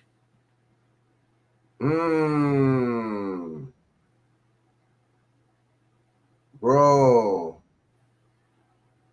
I never had this under dude. It seems like under this. Wow, bro. Even under Biden, I never seen them do this, bro. Come on, man. Damn. What's up with this, bro? I had to do all that. Trump real estate instincts clash with America First. Wow. All right. Let me see. Hey, this is about South Africa. What the hell? Oh, they sent me something. Wait, hold up. I ain't seen you nothing like that. What? Oh, bro, these cats, bro. There it is. Okay. Over farmer accused of feeding. Damn. Bro. This was in October. In case of two black women were allegedly. How come when somebody black, when we're the victims, they would say allegedly, or when somebody white does something and they're the suspect, it's always allegedly. You know what I'm saying? It's never, you know what I mean? But it's never, when we're the suspect, it's never allegedly. We did it. We guilty on the spot. All right, so the case of two black women who were allegedly shot and fed to pigs by white farmers, or two of his workers, has caused outrage in South Africa. Maria Makato, 45, and Lucia Nadu, who was 34, were allegedly looking for food on the farm near Polokwane in South African northern Limpopo province in August when they were shot. Damn. Their bodies was alleged to have been given to pigs in an apparent attempt to dispose of the evidence. The court has begun hearing whether to grant bail for damn owners. Frank, you see that right there? That's the Twin Towers, man. On the $20 bill. What you talking about? Oh yeah. Oh, for sure. They sent out the message that the Twin Towers are gonna fall. They had the message on the $20 bill. Bianchi, you know what, man? Bianchi, your sarcasm is on the next level, man. You know that? But, look at it. Isn't that the Twin Towers? They on fire. Bianchi, look, when this type of stuff comes to pass, you won't be like, yeah, man, them young brothers is right, man. You know what I'm saying? But look at it though. They was right. The Twin Towers, you can see it right there, man. The Twin Towers are on fire. Bianchi, wow, you know that? All right, on the $20 bill. Oh yeah, you really could see it though. You're right. We used to do that back in the day. Bianchi, what you think about this though? I wouldn't be surprised if they shot these women and fed them to pigs. I wouldn't be surprised. But they talking about granting bail. BJ, what it sound like to you? It sound like America, don't it? Sound like what the white cop do or whoever, when the white motherfucker do something to you, they always get bail, right? Puffy, I don't know. Did Puffy get bail? Damn. You want to understand things, man. True, who aren't there? But let's check this. Let's check the rest of the story out though real quick. Damn, they giving these motherfuckers bail. Boy. The bodies were allegedly attempted grant bail. Oliver, 60, employees Adrian D. Wett, 19, and William Mazora, 50, ahead of the murder trial. Wow. Made it to the line. 3 men have not yet asked to enter a plea. It look like an African motherfucker. It look like dude look like he could be Asian right here. That look like a Boer, some white dude. Protesters demonstrated outside court holding placards demanding the suspect be denied bail. Inside of the courtroom was packed with families of the victims and the accused and filling agreed to the application for the proceeding to be filmed by the media, saying it was the public interest to do so. Wow. Filming it, BJ? Several hours bail hearing until 6 November to allow the further investigation, so the suspect remained in custody. Earlier, Miss Magatu, brother Walter Method, told the BBC the incident had further exacerbated racial tensions between black and white people in South Africa. This is especially in rural areas of the country, despite the end of the racist system with apartheid of 30 years. South Africa definitely loves affair. South Africa's deadly love affair with guns. Damn. Y'all trying to, look how they trying to do. They're trying to make it seem like, look at this, I guess it's a story. South Africa's deadly. Why y'all trying to deflect and trying to put this to where somebody can click on this story? Oh, volunteer crime fighters using whistles, whips, and guns. You see how they trying to make black people, dude?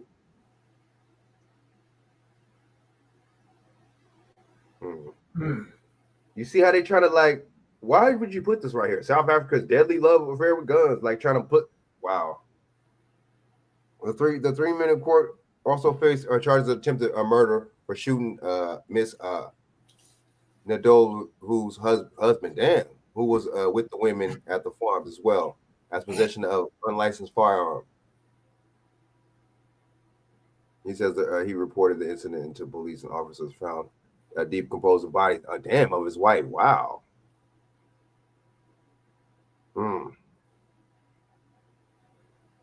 Said the horrific sight inside the pig enclosure and his sister's body, which had been partially eaten by the animals. Wow. So they got the proof. Why they keep saying allegedly when they got the proof? See, that's the media doing that. The BBC.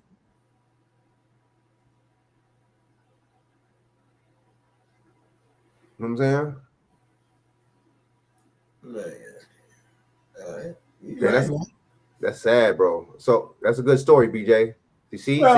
Well, look, but all this you know what made me look up? I just said, let me see, what's been going on over there. And then I got I know a girl that she from is she from New York? She has some African ties or something, but she had posted. I said, let me see if this is real. And I said, damn, this just happened like a couple months ago. Or like 5 months ago, whatever. So I said, damn, that's kind of crazy. See, they didn't talk about this. So now that's why y'all. Yeah, see? Trump ain't talking about it. I mean, hey, look, man. You know the old saying, right? Mm-hmm. Colonizers don't like to report all the information. But because that would go against the narrative. Now, like I always say with me, it's all good. I mean, I just look at it like, hey, look, say things but don't admit others. Like they keep telling you, they keep going over this. I mean, like they say, yes, they tell you about the Wuhan thing, but it really came out of Chapel Hill, North Carolina. So they need to stop, saying that, because you got people that don't want to go read and say, we're gonna see. I got papers printed somewhere here. I forgot where I put the daggone papers in. Mm-hmm. But hey, look, man, people got to be careful, and people got to, just sit back, because they tell you, well, I know that they're saying allegedly here. Oh yeah, that's new leak reveals Musk's crazy plot to revamp the federal government using AI. Yeah.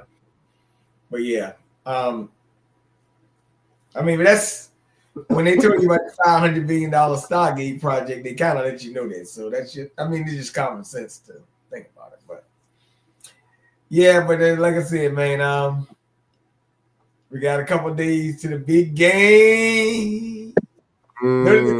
The big game. They don't even call it. If you really put it, it's called the Superb Owl, but it's in New Orleans or the French Quarter. And So they're gonna have heavy security. Now remember this. Mhm. Last time they had the Super Bowl in New Orleans was the Baltimore Ravens and San Francisco 49ers. In 2013. Who was the quarterback? Colin Kaepernick. All right. And they had a power outage in the Super Bowl that night.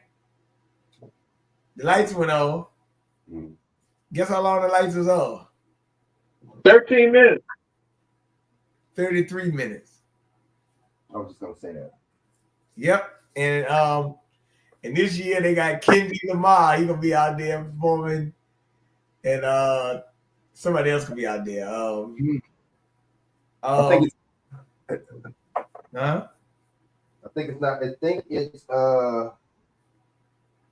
Rihanna. No, I didn't. Oh, No, they say Taylor Swift might perform with him. My bad. Taylor Swift. But hey, look, just remember this before I go. Remember, Kansas City, Missouri. They say follow the yellow brick road because that's where the Federal Reserve is. So, or is it in Kansas? One or the other. But yeah, man, take your time, man. You out? All right, well, yeah. Contact information. Yeah.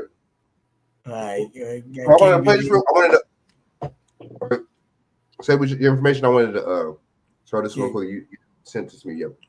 Yep. King BJ Media, King BJ Johnson YouTube, Bernard Johnson Facebook. What is it? Bernard 1120 on Instagram. Yeah, man. Go ahead and put it up there right quick. Okay, so new leak reveals Musk cronies plot to ramp the federal government using AI. Yeah, that's always been the plan. Hey, I already showed you they got 100,000 robots making BMWs last night. Damn, bro. Hey, man. Makes sense. Oh, no, they got a contract with a company. My fault. Makes sense. Remember the auto worker strike we had some years back? The good thing is though, I ain't gonna buy no BMW because I don't like those kind of luxury cars anyway. Oh, yeah, them shits, yeah. And then the parts be too You spend more time trying to fix the thing and stuff like that. You know, I knew a guy, he paid $800 a month for a BMW, man. $800? Yeah, man. Like you do. Once you pay insurance and all that, yeah, you pay a little bit of money to have riding that jump. Yeah, that's not worth it, BJ. That ain't worth it. Hey, you know what I'm saying? That's why they call it a luxury vehicle. Luxury, and then okay, so the Gaza thing. Did you send me anything on Gaza or? I think I sent somebody trying to make a waterfront beach, but wait, okay. Did you send me that? Let me see. Did you send me that on Messenger? Let me see. I think you did. Did you send me that on Messenger? Maybe something about Jared Christian, I guess. But no, let me pull it up. But yeah, man, if you go through Messenger, man, it's gonna tell you redirect notice, man. How you look, man? I just send to you redirect you just gotta open it and see what it says. Sometimes your junk come up and say it'll say you sent a photo, but you sent me a whole thing. Right, right. Yeah, I've been realizing that. But yeah, man, you take your time, man. All right, yeah, for sure. We're looking out for coming on, man. Good information, good shit. Oh yeah. Salute y'all. Check out BJ's channel, man. He's spitting good content, spitting that fire, man. All right, y'all take your time. I'm leaving lead. All right, yeah, for sure. Hey, y'all check out Pianki too, man. You know what I'm saying? On my platforms and sometimes on Judge Joe Brown shows, a lot of different things Pianki's on. You know, former architect, erected bridges, erected buildings, very, very talented dude, man. Very y'all take your time. I see you. Oh yeah, good looking out for coming on, Pianki. Salute, man. There's some good brothers right here, man. Y'all check them out. Very good dudes, man. You know what I'm saying? So okay, so okay, let me see. Okay, so the hell was it? Oh yeah, the guy. Let's go into the Gaza Strip. All right, okay, let's go into maybe Sabby Sab. Let's do Sabby Sab, y'all. I'm about to get off here too. Let's see. All right, let's go do a little bit of this. I'm gonna do like a couple more stories and I'm out, man. I want to do something.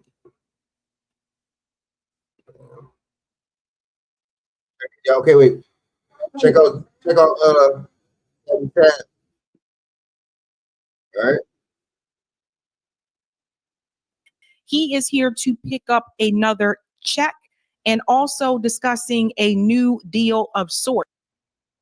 Check out Sabby Sab. Just subscribe to the channel. Check out the content. Good content. All right. So let's go ahead and get into that, ladies and gentlemen. Trump has a deal for Netanyahu when they meet Tuesday, which was today. Will he take it?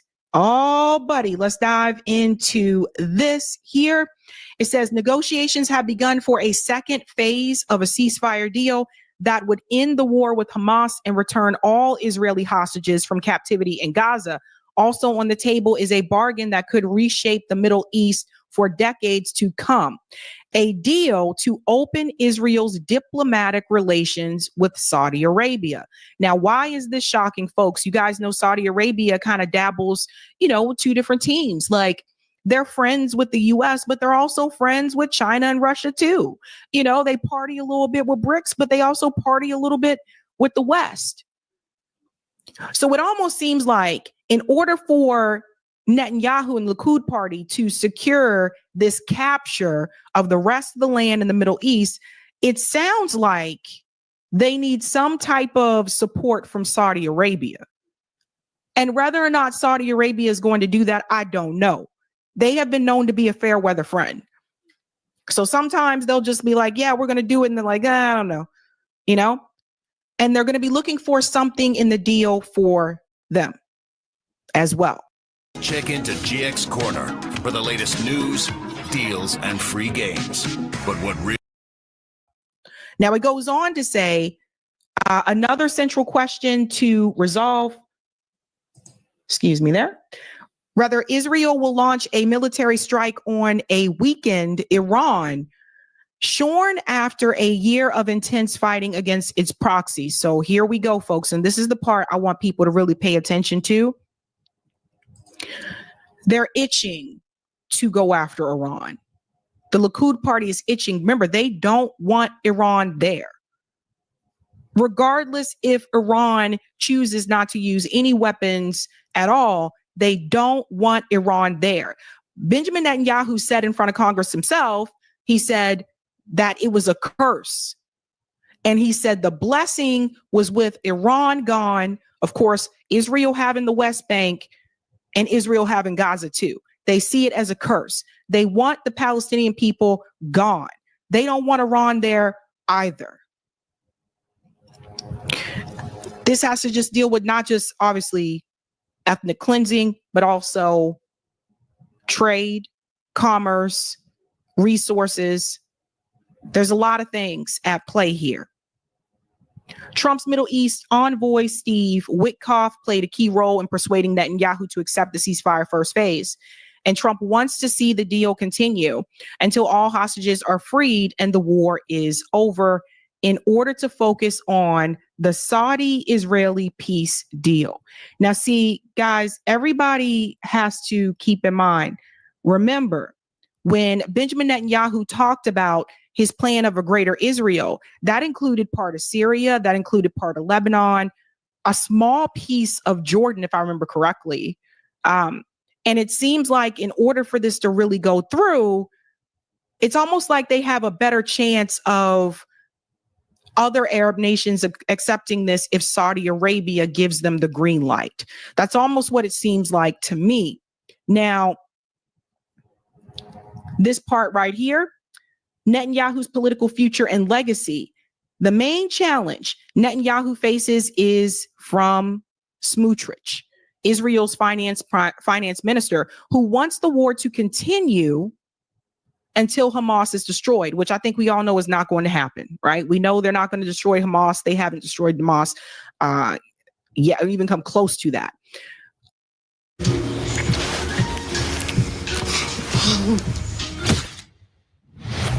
This would be even better than being A task Israeli defense analyst believes that's unrealistic so long as Hamas continues to hold Israeli hostages and Israel does not endorse a viable alternative leadership for Gaza.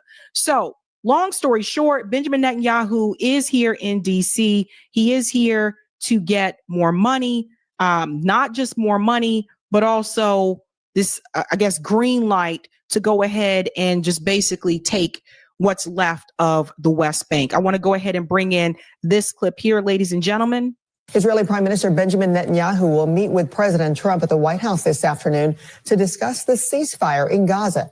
Speaking to reporters at the Oval Office yesterday, Mr. Trump expressed little confidence that the ongoing truce is viable. I have no assurances that it'll hold. I mean, I've seen people brutalized. Nobody's ever seen anything like it. No, I have no guarantees that the peace is going to hold. For the latest, let's turn to Claudia Lavanga. Claudia, good morning. Netanyahu already met with the president's Mideast envoy. How did those talks go? Good morning, Francis. Well, at least according to the Israeli Prime Minister office, who issued a statement this morning, those talks with the envoy by President Trump were positive and friendly. They also announced that they will send a team to Doha at the end of the week to start talking about phase 2 of the ceasefire. But not everyone in the Israeli government wants to get to phase 2. The interior minister has already resigned, and recently, the finance minister has also threatened to resign if Israel doesn't go back to fight Hamas in Gaza after phase 1, despite the fact that there will still be Israeli hostages in Gaza. And this is something that will potentially torpedo the ceasefire agreement and, of course, worries the families of the hostages who are still there. Just take a listen. The extremists in Israel's government and coalition are attempting to sabotage the deal. They want to resume the war at the expense of the hostages.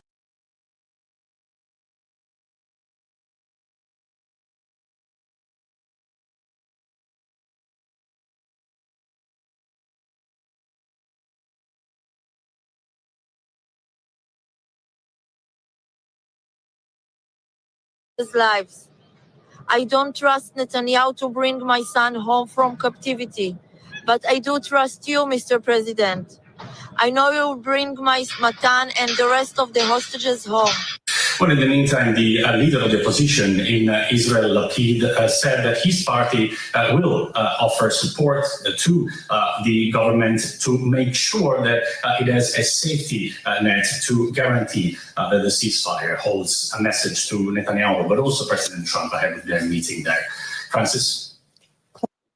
Okay, and I want to bring you recent news as well, because it sounds like the decision has already been made.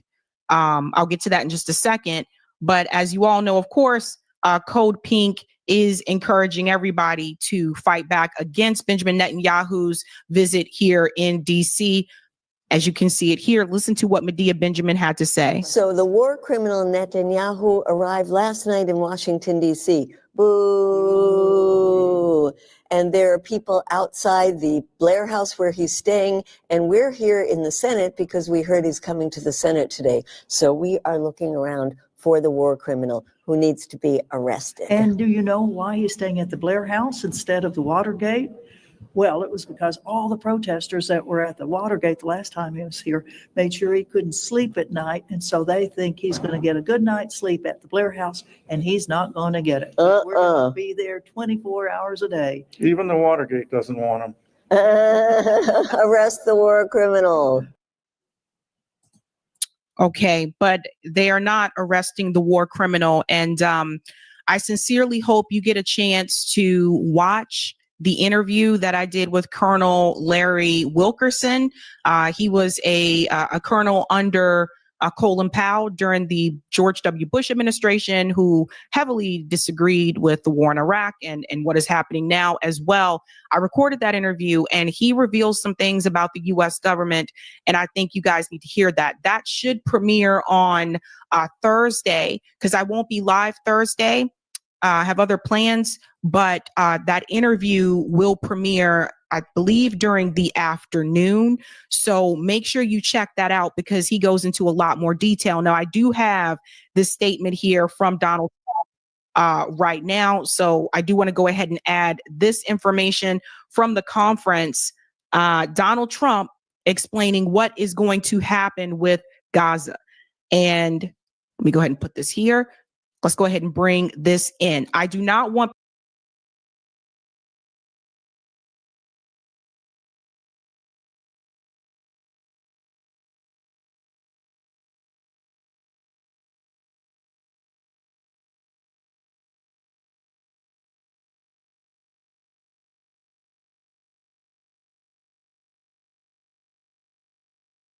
people to see this as a surprise. I expected this to happen. I called this to happen.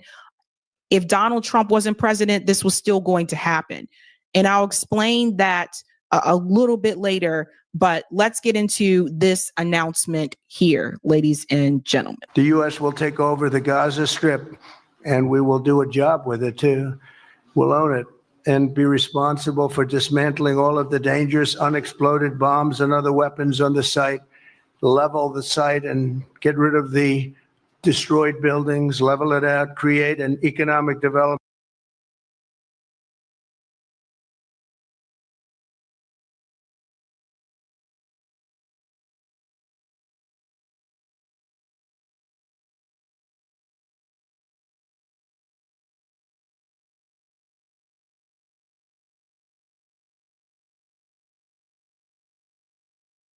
That will supply unlimited numbers of jobs and housing for the people of the area.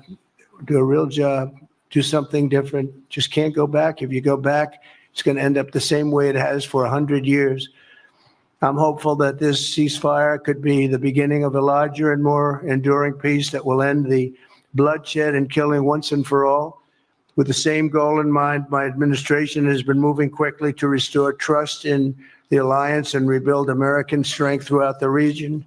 And we've really done that. We're a respected nation again. A lot's happened in the last couple of weeks. We are actually a very respected nation again. The U.S. will take over the Gaza Strip, and we will do a job with it too. So Donald Trump is saying the quiet part out loud. The U.S. is going to take over the Gaza Strip. But if you look back, Kamala Harris's, I think her first speech about Gaza before she was announced as the nominee. Kamala Harris, remember, she gave that speech on the bridge in Selma, and she said Gaza will have to be rebuilt. I want to be very clear when I say this, ladies and gentlemen, and this is not me taking cover for Trump.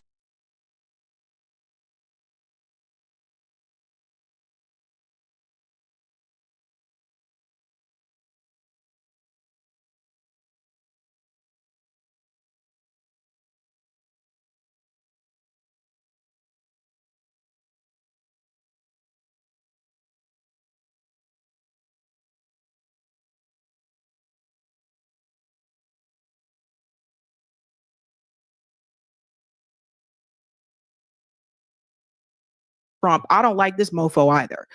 But I want to be very clear. I want you to understand something.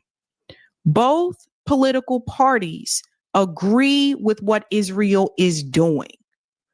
Now, some members of those parties may not agree with the death toll, may not agree with the images of the children, etc.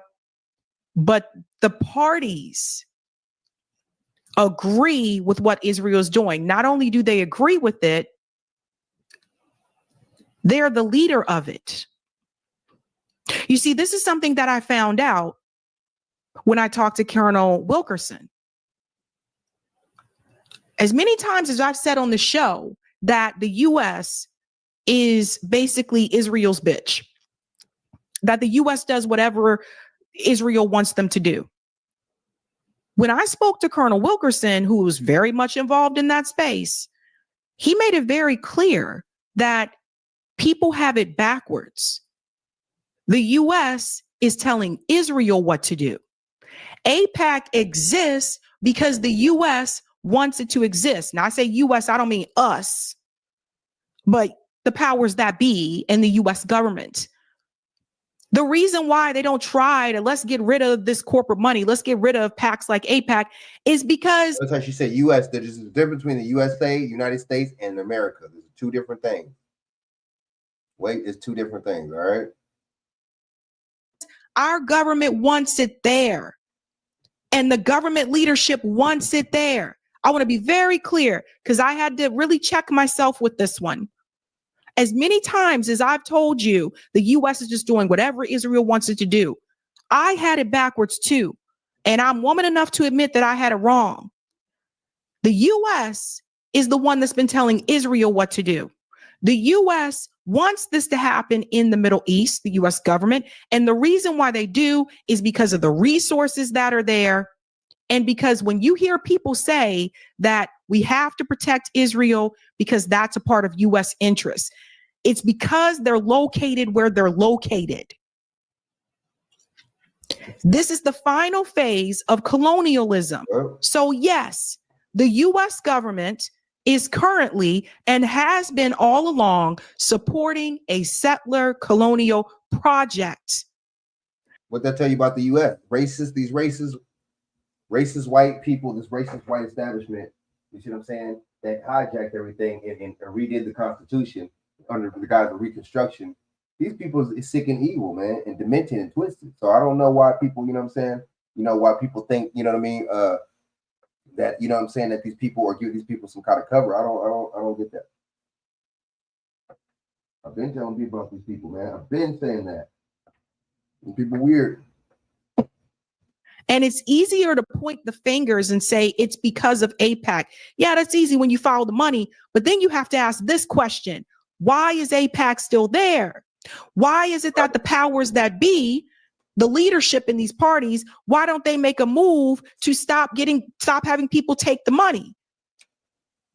You see Congress members that have been lost their seats. They lost their seats because of the money that's coming from AIPAC. What I want you guys to understand is they're all in on it. Right. And it's not just people who say, people point fingers and they say it's the evangelicals that want it. It's not just them. It's those who see the need for them to be there because of the resources in the region that they do not want Iran or other Arab countries in that area to even get a taste of it. Right. When these people stood up in front of you, Biden, Kamala, and they told you the Palestinian people need self-determination. When Antony Blinken told you that we need to get some type of a two-state solution, these people are actors. Literally, they got IMDb's, man. You already know Trump is an actor.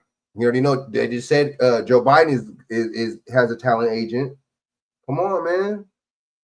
I don't know what to tell people, man.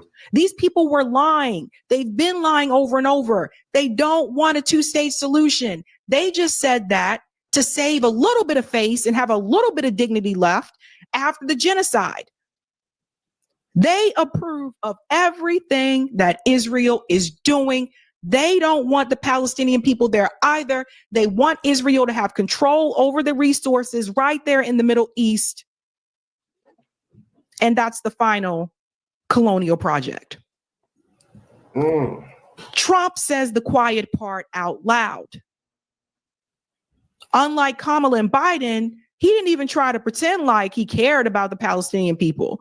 He just let you know right out front, the U.S. is going to take Gaza. And the Palestinian people are going to have to leave. The reason why a lot of people have this type of, vitriol towards Donald Trump is because he has no filter.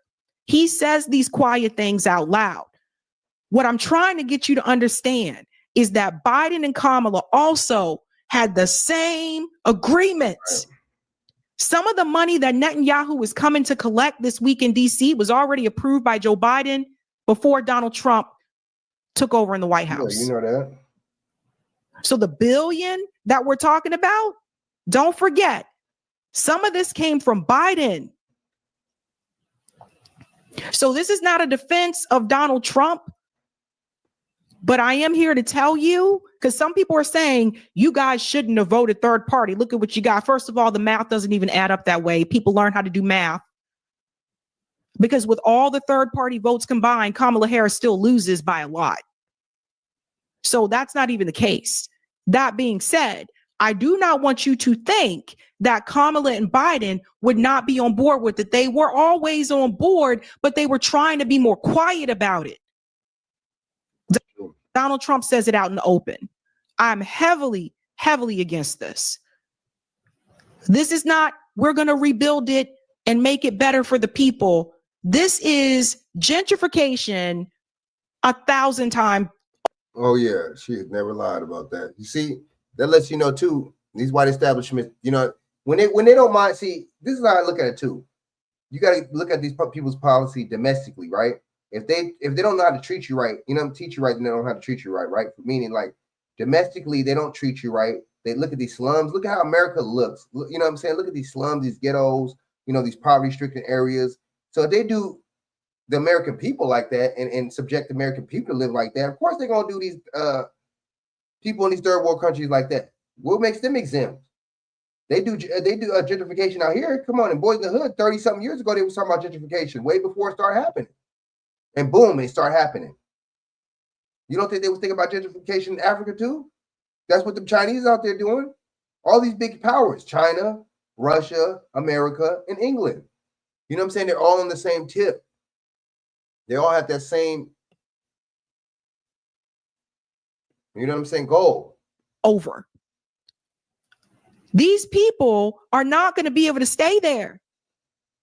If any of you live in a community that has been rebuilt, you know from experience what happens after they rebuild.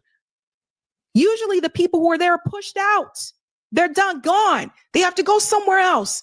He made it very clear to you earlier when he said, I'm trying to get Egypt to take the Palestinian people. They were already refugees. Right. The people in Gaza were already pushed out. Man. And now they're trying to get Egypt. And I heard Indonesia, like all these different countries to try to take the Palestinian people, and they want the land. Listen. Will own it and be responsible for dismantling all of the dangerous unexploded bombs and other weapons on the site, level the site and get rid of the destroyed buildings, level it out, create an economic development that will supply unlimited numbers of jobs and housing for the people of the area. Pause. Now, let me show you the confliction here, right? So if you're going to level it out, which is what he just said, how are the people going to be able to stay there while you level it out? They're not going to be able to stay there. We see people fall for Donald Trump's white lie. People fall for these people's lies and BS and shenanigans. You know what I'm saying? People fall for it. Oh, since it's Donald Trump saying it, shit, we got to believe it. Hey, shit, fuck it. Donald Trump, you said the first time when he was running, the first time when he was around, he made money, he made shit cheaper for me like that fucking, oh shit, he made shit cheaper for you. Oh, stop the fucking press. Shit, cancel Christmas, motherfucker. I mean, I don't know, man. People got to stop looking at these people like some kind of like some kind of just we praise these people like there's some kind of authority, like I don't know, gods, I don't know, man. I just think it's weird. There. So the people are going to have to leave. Man. And then they'll level it out and they'll rebuild. And guess what? They're not going to let them come back. They will be refugees again.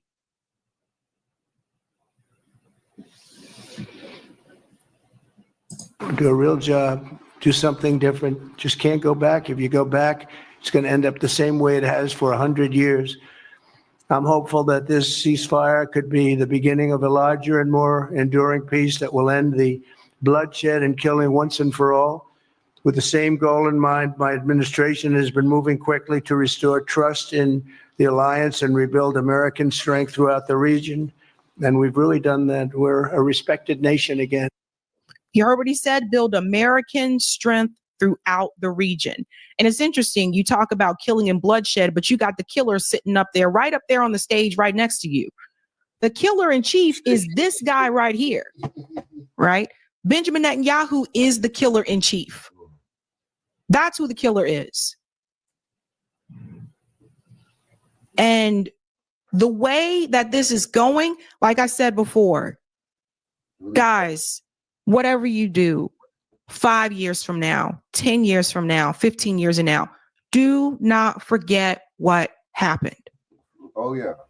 Don't you let them, when you have children, make sure you teach your children the truth. Because I can guarantee you right now, if you have a 5-year-old, no, maybe not 5-year-old, if you have a baby, by the time they're old enough to go to school, I'm willing to bet you the history books are going to paint a different picture. Oh, yeah. Tell your kids the truth.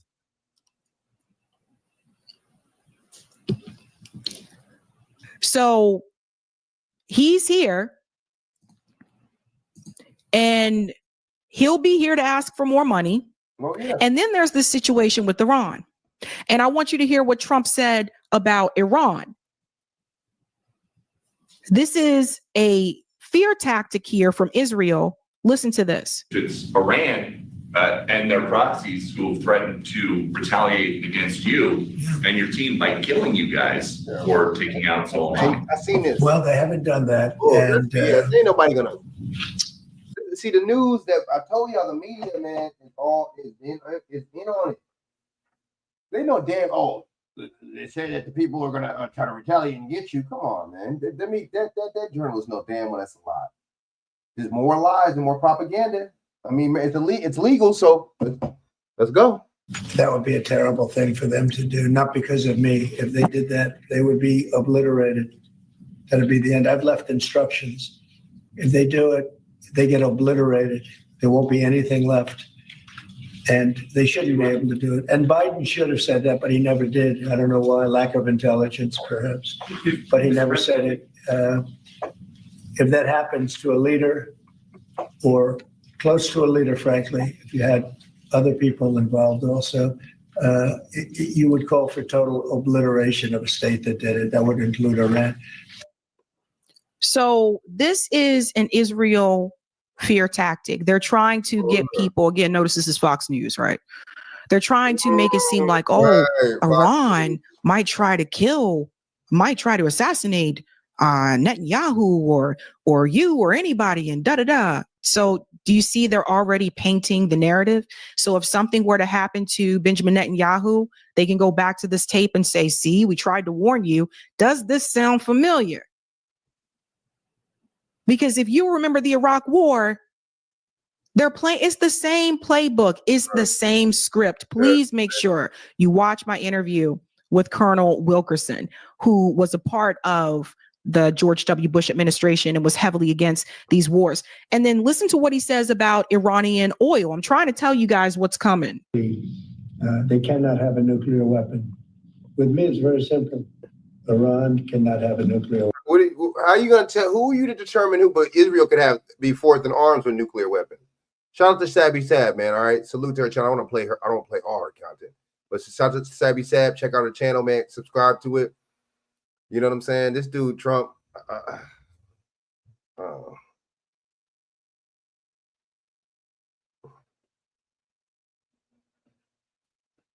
up. Let me see.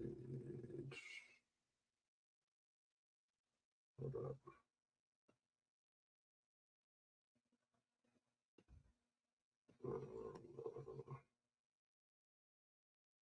Hold up, bro. This is.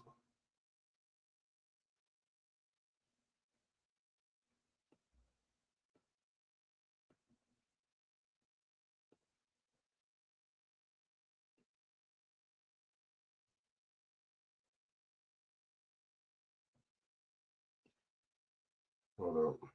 No, this ain't that shit.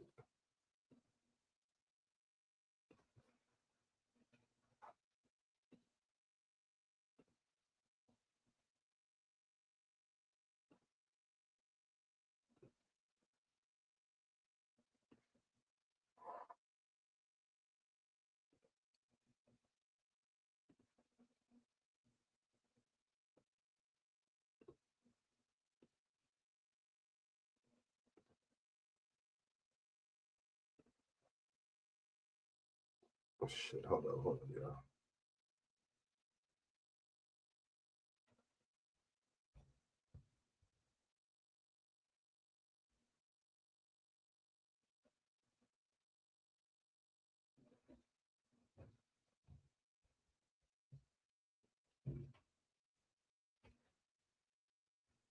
So let me reveal the story to y'all, man. Check the story out.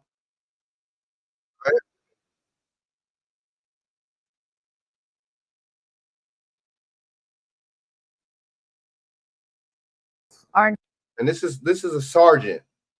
So I mean, this is for all y'all cop lovers. Some y'all, a bunch of people that love the police, boy. Police can never do no wrong. This is a cop that did this, a sergeant. And this is out in the OC. That's out where I'm at, Orange County, right? So that could have happened to me. I could have got hit by this dude. I don't understand why. I don't know. People really think the police just can't do no wrong. Huh? Let's go into this.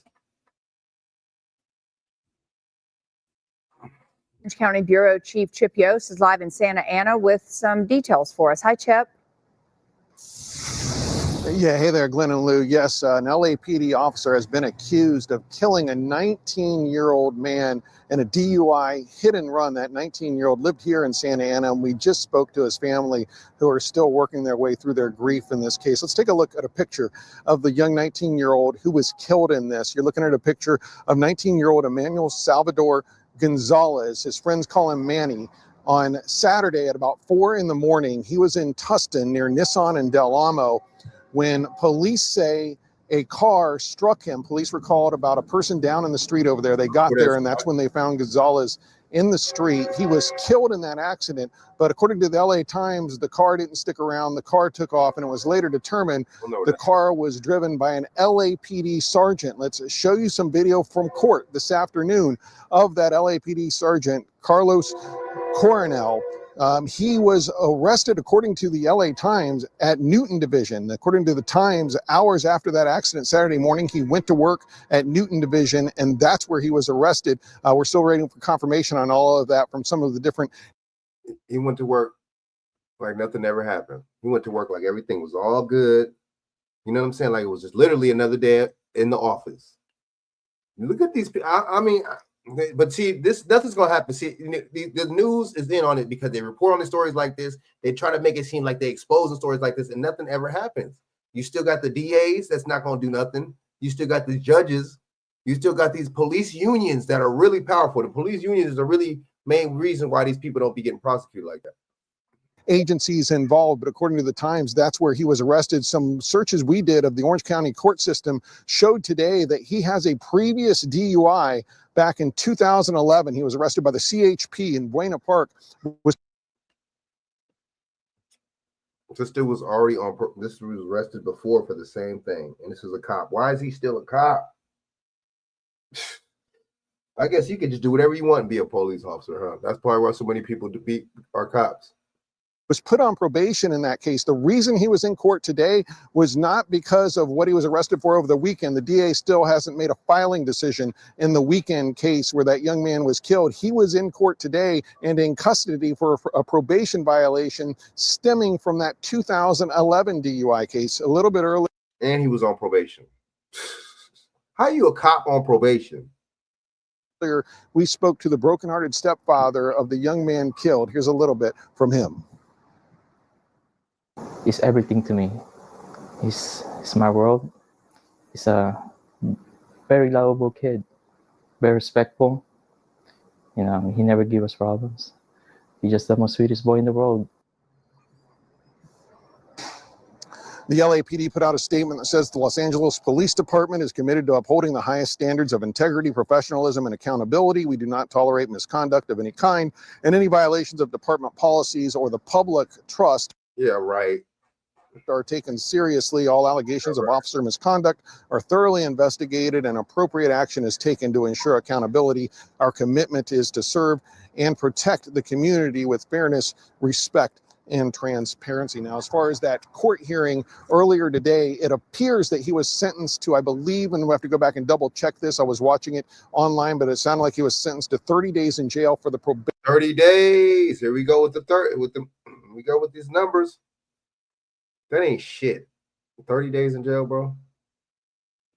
Violation. He got some credit for time served, but from what it sounded like, he will be in custody at least for the next several days. During that time, it's possible charges could be filed by the DA's office in this other case. We're trying to clarify. Possibly, motherfucker, he killed somebody, bro. Man, you know what? That's what I'm telling y'all. You know what? These motherfuckers are above the law, man. They get to do whatever the fuck they want to do. And he a Mexican cop, so they always white. Now I don't want to hear that white cop nothing. This is a Mexican dude that did this. It's just so it sounds like it just really be about the police, really. As long as you a cop, you good. Wow, man. He might get charged. Shit, the DA might see the DA. Keywords. The police work with the DA. They like the DA. You know what I'm saying? You know they like the cop. You know the DA knows that cop is he was a sergeant. You know he has. Man, we crazy. All right, let me go into this real quick. It's the last story right here, man. That's crazy, man. That should be on CNN. That should be on every news station. That should be on. Why is it only on the local stations? It should be on every news station. The cop ran somebody over and was already on probation and was arrested for DUI before. All right, let's go. You're staying with us here on Live Now from Fox. I'm your host, Christina Evans. Let's continue on with some of our coverage of today's top stories. Do want to show you a live look that we have there in Washington, D.C. of the White House. So one of the big stories that came out a bit earlier today, U.S. Representative Al Green from Houston has now announced that he will file new articles of impeachment against President Donald Trump. What we do know is that the U.S. Democrat representative did announce his plan to file impeachment articles during a speech he gave today, where he denounced President Trump and Israeli Prime Minister Benjamin Netanyahu. To talk more about this, I want to bring into the conversation now political analyst Rich Rubino. Rich, thanks for being with us here on Live Now. Before we get into our conversation, I just ask you to sort of break down what this eventually may mean. I want to listen in to some of those comments and that time when, again, Representative Al Green made the announcement there on the Senate floor. And I rise today, Mr. Speaker, with a to whom it may concern message. To whom it may concern, ethnic cleansing in Gaza is not a joke, especially when it emanates from the President of the United States, the most powerful person in the world, when he has the ability to perfect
You know, everything that's bad in these movies about the antagonist and protagonist, about everything is bad about these movies. That's what America is. America is no good.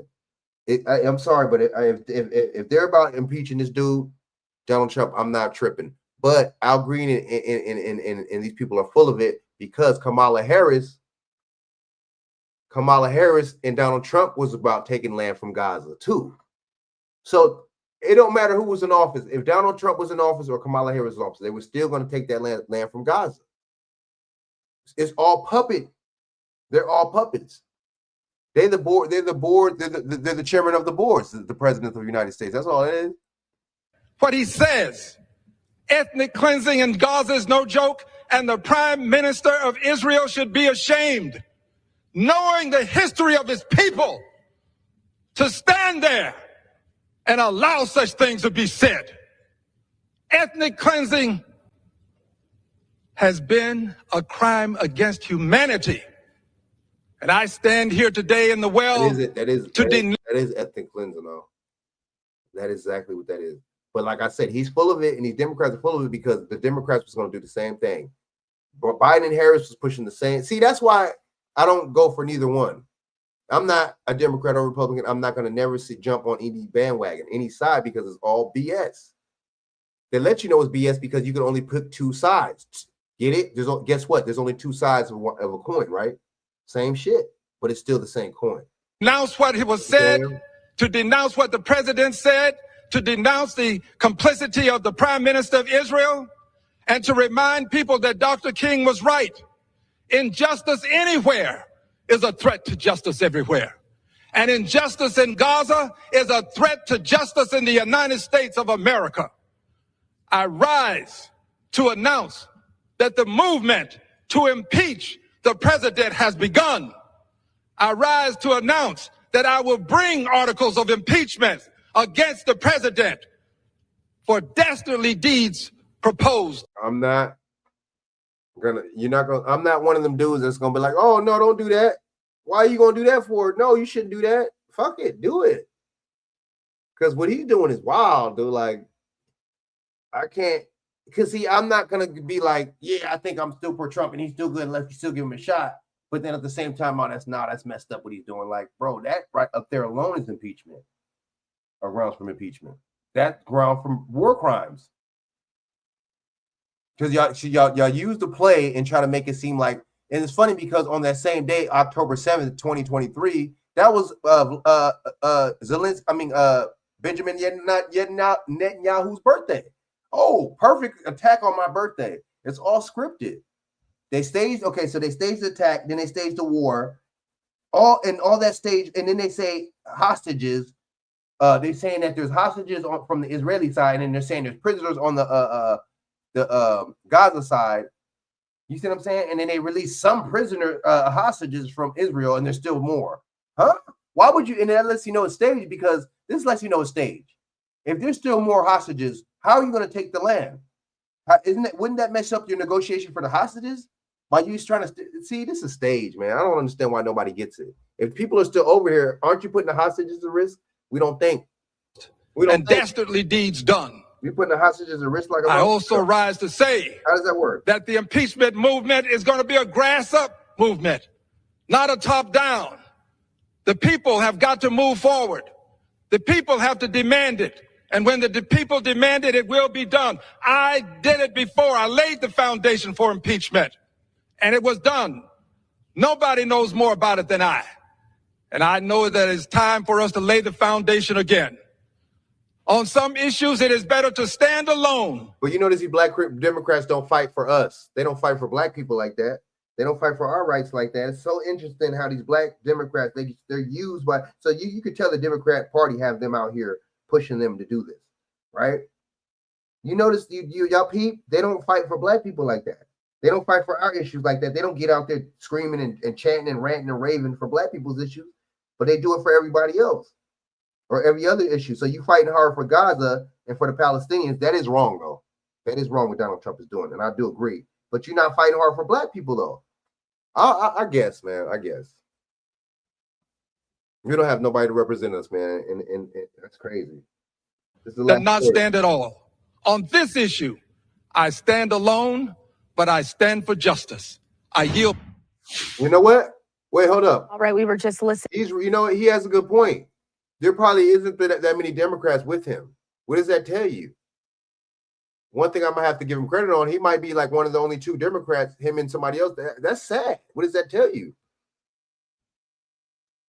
I don't know, man. I just think when you talk about this country teaches bravery and honesty and masculinity and all this, but everything in integrity but everything is theft. It's bribery. It's thievery. You know what I'm saying? It's slavery. It's debauchery. You know what I'm saying? I mean, real men don't really get down like that. It's the crazy thing about it is like real men don't get down like that. You see what I'm saying? Real men don't steal. People with integrity don't steal. People with integrity don't fucking lie. You know what I'm saying? But that's all this country do is lie and steal. I mean, I'm not feeling it. I don't care what anybody say about this. You know what I'm saying? This dude is wrong. Donald Trump is wrong like a motherfucker, boy. I'm telling you. He is wrong for this. This is not cool. I'm going to play a little bit of what's his name, all right? After this, I'm going to play a little bit of civil rights after this.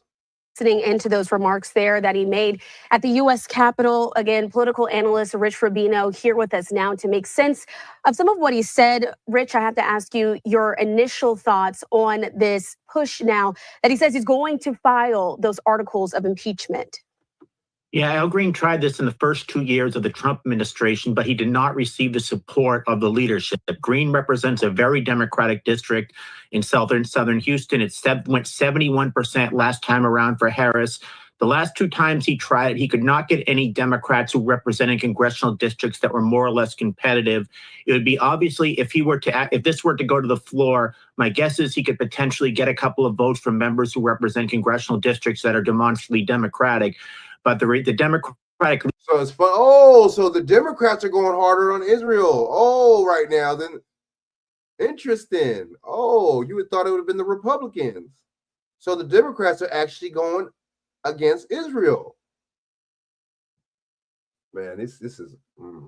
Leadership really has no appetite for this. They're going to election in 2026, and they want to run on a positive agenda. They don't want to necessarily run on being the party that's going to impeach Donald Trump. Now, that being said, the last time around, they did eventually, first of all, when it came to the Ukraine issue, they did receive a groundswell of support within the Democratic caucus, and then finally, the January 6th impeachment, which happened actually right before he was about to leave office, he received pretty much every Democratic member of the United States vote to convict him, as well as 6 members to convict him. So usually, this is kind of a grassroots move. And see that they did all that, wasted time, wasted taxpayer money, all that because all that January 6th was inside. It was an inside job, straight up.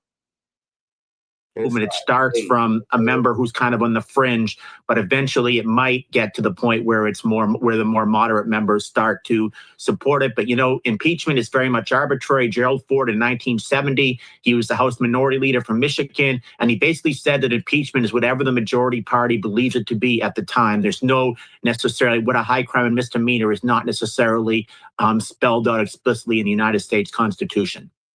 And it is something, as we're taking a live look there at the White House, we've already gotten some responses, Rich, as well, from some other congressmen on the other side of the political party. Do want to show you this tweet that we have from Fox's Chad Pergram. Want to read it out for you as well, because this is the GOP Oklahoma Senator Mullen on Fox Business.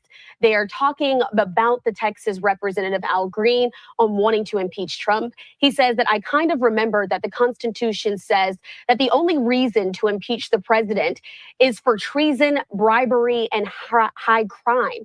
I didn't know that dastardly deeds done and dastardly deeds proposed was one of them. No, that's not. That is a high crime. Ethnic cleansing, that's not a high crime. That's not a high crime. Yes, it is. So you mean to tell me what Bush and the Bush administration did with Iraq in Afghanistan? That was an article of impeachment too. That was high crime, and that's why George Bush got convicted of war crimes. That's why he can't go to other countries, right? I guess these white conservative. Let's go. Those, it is absolutely laughable. He says, I mean, third time's a charm. I guess I don't on the planet, the white conservatives. Let's go. even know what to say here. We'll stop there for now with that statement, but it sort of hits on what you just mentioned. Again, the articles It is high crimes. of impeachment, the idea of impeachment has changed so much throughout history as well. But this is, if he does file these articles, will be Trump's third time to be brought up on these impeachment charges. What are your thoughts on that overall? I think it's very slim. Again, you're talking about a senator from Oklahoma. Oklahoma is a state where Donald Trump literally won every solitary county, all 77 counties in the last presidential election. It's obviously in his political interest to defend Donald Trump. My guess is if it did come to the floor, he would probably get about 50 to 60 votes, potentially Democrats, no Republicans would vote for it. It would be, it's almost. Why not? What did that tell you about Republicans? It's almost impossible right now. It's for me to envision a scenario where it goes to the entire House of Representatives, which is controlled by the Republican Party, and somehow the Democrats all vote ecumenically for the impeachment, and then Republicans come along and vote for it as well, and then it goes to. He has a good point. The House and the Senate are Republican. That's why Donald Trump is doing this type of stuff he's doing right now, because he's really showing his ass right now, really showing off. He knows that House and Senate are both Republican. Very interesting. United States Senate, and then it gets passed in the United States Senate. Now, that doesn't mean there won't be something there won't be a more serious impeachment article later on in the Trump presidency. There probably will, but it would have to be something that would have the support of the Democratic leaders. And just like in 2017 and in 2019, when Al Green proposed impeachment for Donald Trump, he did not have the support of the Democratic leadership for that effort. Oh boy, a bunch of sellouts. All right, so all right, this is my last story, and I'm out of here, man. All right, so let's go over here real quick. Let's go to. All right, let's go here. Let me put like 10 minutes of this, and I'm about to be out, man. It's called "How the Civil Rights Went Left." Check out dude Blackjack, his channel, man. Check him out. Didn't I just check him out? Oh, man, I gotta get up.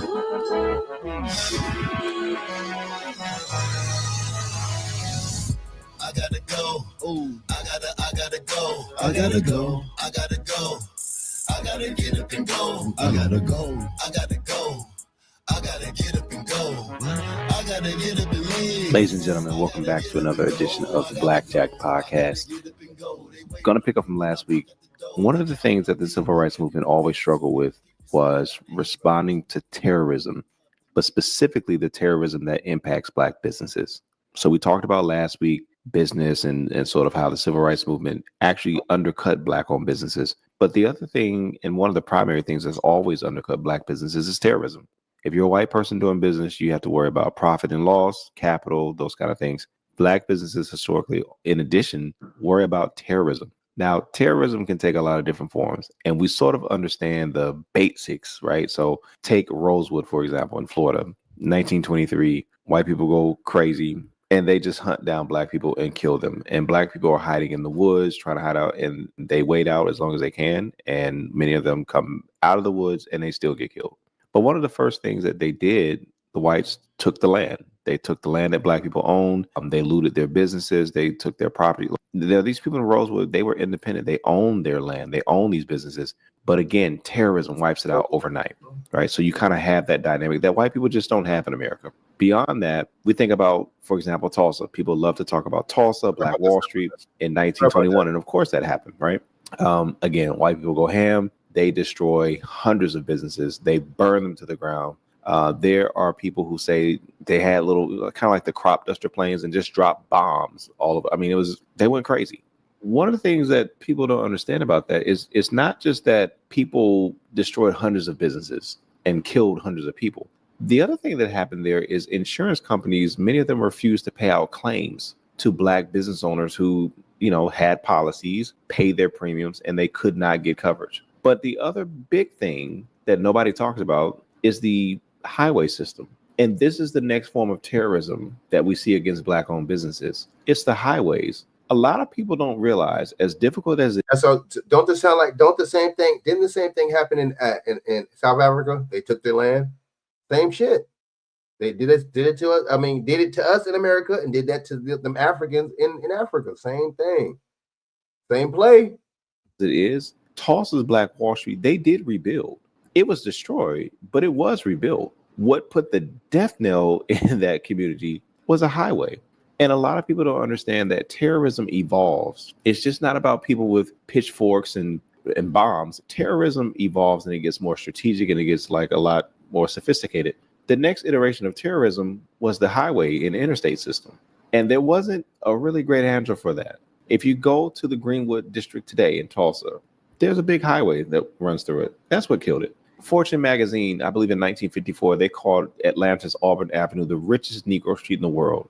You had Black banks, Black insurance companies. What killed it? An interstate, I-75-85, the connector in Atlanta, bisects the neighborhood through the middle of the neighborhood. It is said that in Nashville, when they built I-40, 80% of the Black businesses were destroyed. You see this theme over and over. If you go to Detroit, there was a Black business district called Black Bottom, a highway. With hotels and vacation rentals, Booking.com has something for everyone. Seashells! You got anything more boutique? Oui, right this way. Yeah, we're talking. What about something more family friendly? Maybe a resort with a water park? Or somewhere less family friendly? Yep, one Vegas hotel for the bride-to-be. What if we hate everything? We have free cancellation. Find exact. It destroyed, like, this is the next act of terrorism. Now, we talked about in episode 4, the NAACP, they're trying to contend with terrorism. They are working on anti-lynching legislation. They see clearly that Black people can build, we can do things, but we have got to stop terror. But again, in episode 4, we discussed how the Garland Fund, this white foundation, came along and said, you know, you don't really want to do that. You want to look at education. So let's focus on that. And so the movement never really deals with that terrorism part that's affecting particularly Black commerce, Black businesses. And here's the next wave, the interstate system. Again, you can go all across the country. You see the same dynamic. If you today go out in a major city and see an interstate, just know very likely a Black business district was destroyed to create that. That's just what it was. There wasn't a really great answer for that. And to be fair, what would the answer be? Like, what were civil rights organizations going to do about the federal government putting highways through Black communities and Black business districts? And then you see that compounded with what we call urban renewal. So we talk about Black Wall Street in Tulsa. There's also Black Wall Street in Durham, North Carolina. Urban renewal killed that one too. So you see this dynamic, interstates, urban renewal, etc. This is the next form of terror attacks. And the movement doesn't really have an answer because the Eisenhower interstate system, 90% of it was funded by the federal government, 10% by the states. So this is definitely the government committing terror. And there's just not an answer. There's really not a great solution to protect Black businesses and Black property, frankly. The movement doesn't have an answer, doesn't really have a way to pivot towards that. But as the movement matures, particularly as you get to the late 60s, coming into the 70s, there's the thinking that now it's about politics. It's not about marching in the street. So you see people like Andrew Young, who was a lieutenant of Dr. King. He runs for Congress, right? You see people like the Jesse Jacksons running for office. You see this becomes the thinking that now we have to go from here to there. And the route is through political action and political power. But the problem with the politics is, we talked about this again in last week's episode 9, it doesn't target the concerns of Black commerce specifically, but there are some people who try. You really have Black mayors trying it, frankly. Good example of that is Mayor Marion Barry in Washington, D.C. He gets elected in D.C., I believe in 1979. I believe, I could be lying. I hope I'm not lying. I'm not looking at it, but I believe it's like 1979. And he gets elected to his first term. He is an alum of SNCC. In episode 3, we talked about Ella Baker, how she helps organize these students. He comes out of SNCC. So Ella Baker influences Marion Barry also. He gets elected mayor. He does an interview with Black Enterprise in 1986. And he says this, and I quote, "For Blacks, it is much easier to get political power than it is to get economic power." Oh, yeah. And that political power don't really mean, kind of didn't really mean shit because these politicians are bought and paid for. And they do the bidding of white people, not Black people. So, yeah. He also goes on to say this, and I quote, "Blacks in politics should see to it that more economic power is distributed to the Black community." And then he says, and I quote, "As one of those with political power, I feel that my job is to see to it that this power is achieved." Now, Barry is not just talking, he actually walks it. One of the things that he does, he requires all of his city agencies to ensure that 35% of the dollar volume of their contracts went to minority firms. 35% of the dollar volume got to go to minority firms. He makes that the rule. You have people like Maynard Jackson in Atlanta. He's, I believe, the first Black mayor in the Deep South. He makes that a policy. Again, he wants his agencies to make sure that Black firms are getting contracts. And in fact, one of the... Aren't we still fighting for the same shit now? And the same stuff we was fighting for the 60s, we fighting for now. Wow. Interesting. And still not getting it. Oh. The things that he was legendary for is when they wanted to expand the airport, he made it clear, if Black folks don't get a certain percentage, we ain't building nothing. So you have these mayors, the Richard Hatchers in Gary, Indiana. Hatcher was in 1968, Carl Stokes, 68 in Cleveland. Those are the first two. But these Black mayors, they realize that white people don't want to live by us. And so they're leaving the cities. Guess what? That gives us political power in these cities and we can control city politics. But they realize, many of these mayors realize it's not just about getting elected. This is about money. Where are the dollars going? And so they use their platform, they use their power to make sure that Black folks are getting dollars through government contracts. And you see that start to work in some places. You see some effect. Now, it wasn't a fantasy. It wasn't, getting everyone out of poverty, but it was a start. Let's use what we have. We have segregated cities now because, again, whites leave. We can vote. We can control these contracts. We can make sure Black people... Look, the dummies didn't even know. Look at it. Get a piece of the pie. But then you have the next terror attack because there's a Supreme Court case in 1989 out of Richmond, Virginia. Richmond is another one of these cities that has a lot of Black people. Again, we always talk about DC being chocolate city. Again, these are a lot of majority Black cities. And these mayors are saying, okay, we need to make sure that Black companies are because Black people are paying taxes. We haven't gotten an equitable share in the past. Let's make sure. Now, again, Marion Barry, he's talking about 35%. Most of these things are like 25%. And so it was in Richmond. They wanted to make sure with the construction contracts, 25% of those dollars would go to Black firms. And this is the next terror attack. White people got mad and went to the Supreme Court. They go to the Supreme Court. There's this case and they want to challenge this. And essentially, the argument is this. This is reverse discrimination. Now, think about the irony of that. For generations and generations. So you're admitting that there's a such thing as racism and discrimination. Then. So you're saying you played a part in discrimination, but how fake is that? Black people have been excluded from everything. We couldn't even ride in the front of the bus. We definitely didn't get government contracts. And so you have a few Black mayors who get elected primarily in the 70s and even coming into the 80s to say, okay, let's start to address that. Let's have some equity. Let's just make sure 25%. In a city that's maybe 60% Black, maybe even 70, 25%. This is an oppression. But even that was just intolerable to white folks. And they went to the Supreme Court. And so they have this case in 1989. And the Supreme Court agrees. They say, yeah, this is reverse discrimination. You cannot have these programs that you set aside a percentage to these Black firms. This is reverse discrimination. And they make all those programs illegal. And from that time until now, we have not figured out how to do contracting in a way that is equitable where Black people get their fair share in these cities. Wow. We have yet to figure that out. Wow. We certainly aren't competing on the federal level, but even on the municipal level, you don't see it. This was a terror attack. Again, terrorism evolves. It doesn't stay the same.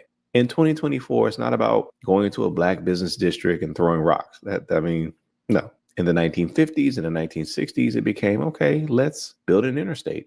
Let's do urban renewal.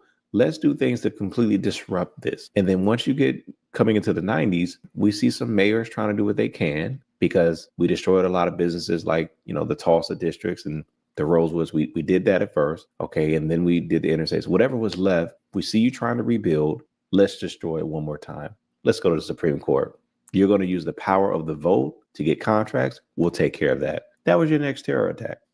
Last week, we discussed as the movement is taking off and Black businesses are getting involved and they're promoting the movement, they're funding the movement doesn't really do much to sort of reach back and say thank you. And how do we push Black commerce now? How do we push for policy and priorities that really help Black business? See, and you talk this stuff, people think you complaining. This was a direct attack on us. This is a direct attack on us, directly targeted. It's a terror. So you mean to tell me you disrupt these programs? You know what I'm saying? And programs that these people are getting, and disrupt our program because you know what I'm saying? It's basically putting back into commerce anyway, and putting back into the society and in the economy.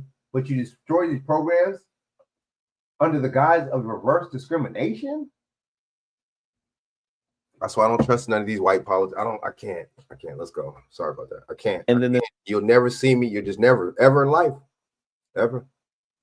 These people, come on. Direct a target. And they talking about you complaining about reparations. You complaining about getting your fair share back. You complaining about grants or whatever. How are you complaining? So these motherfuckers think, and they basically, they want you to not have shit. When they say you confront them with racism and say you being racism, they're basically saying you have to take whatever the fuck everybody throw at you. You're supposed to be the human motherfucking shield. I hate these people. I'm sorry. The next part of that is, as we see terror attacks, how do we respond? The NAACP wants to respond with anti-lynching. That doesn't happen. You see the interstates, you see urban renewal. There's really not a great response to that. I'm not even sure what people could have done. And just for example, there are people who were successful in diverting interstates from destroying their neighborhoods. There were people who stopped it.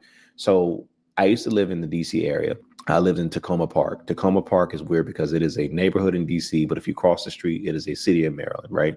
And so there are these white women back in the day in Tacoma Park who want to stop this interstate because I-95 is supposed to come from Baltimore through DC, and it's going to come right through Tacoma Park. And they say, oh, whoa, this is my neighborhood. And they are successful in getting it to divert. And that's why DC has a beltway. It goes around the city.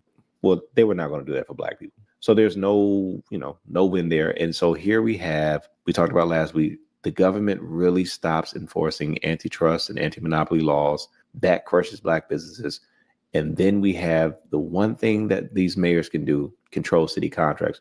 And there's not an answer to that because it goes to the Supreme Court. And to this day, there is no answer. Whether Black people are sitting in the front of the bus or the back of the bus, it is true that without the ability to feed ourselves, produce for ourselves, create an economic base, we're going nowhere. And what we see is that in many ways, the movement really was at a disadvantage. There was no way they could have stopped interstates. But as the movement grows and it begins to progress, it becomes clear that there are no answers to these things. And some of that is that it just maybe was not on people's radar. Again, Black people, you have to understand, they're coming from literally lynchings. They're coming from all types of dehumanization and degradation. Maybe they're not thinking about regulatory frameworks for commerce that may not have been on some people's minds. To the degree that it was, who was going to listen? Again, those white women were able to stop an interstate. Not a lot of listening to Black people, but were those even priorities that Black leaders were pushing? Not a lot of that. And again, it's understandable, right? They're dealing with survival. They're dealing with just trying to get by day to day. And they still dropped the ball. I'm sorry. Some of these other things maybe just slipped the radar, but we live with the consequences. They were getting paid to not do it, man. These people, come on, these are secret societies. These people are in these secret societies. These people are in these fraternities. Why would they got to go in the best interest? You got to go against the best interest of Black people. That's just how that works. You in this secret society so you can get trinkets and all this bullshit and get money and wealth and shit. You don't care about your people. That's the whole point.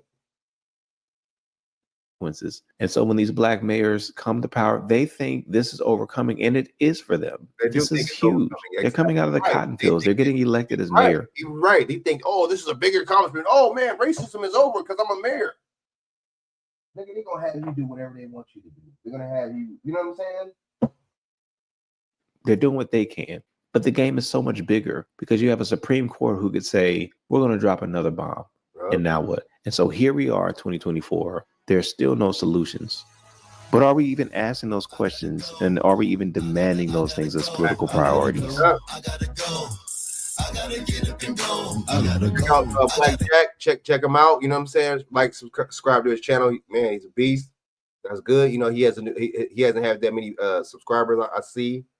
You know what I'm saying? But he salute to him, man. You know what I'm saying? All right. So I'm about to get off here, man. So yeah, man, good looking out for tapping in with me, y'all. You know, I really appreciate that. You know what I'm saying? Everybody coming on, BJ, Shaq, you know what I'm saying? Pianki, y'all can holler at me, you know what I'm saying? Salute. And other than that, man, you know what I'm saying? Holler at me. I'm gonna I'll do another show, if not Friday, Saturday. All right. I might do an early one tomorrow. So yeah, y'all can tap in with me, man. Just let y'all know, man.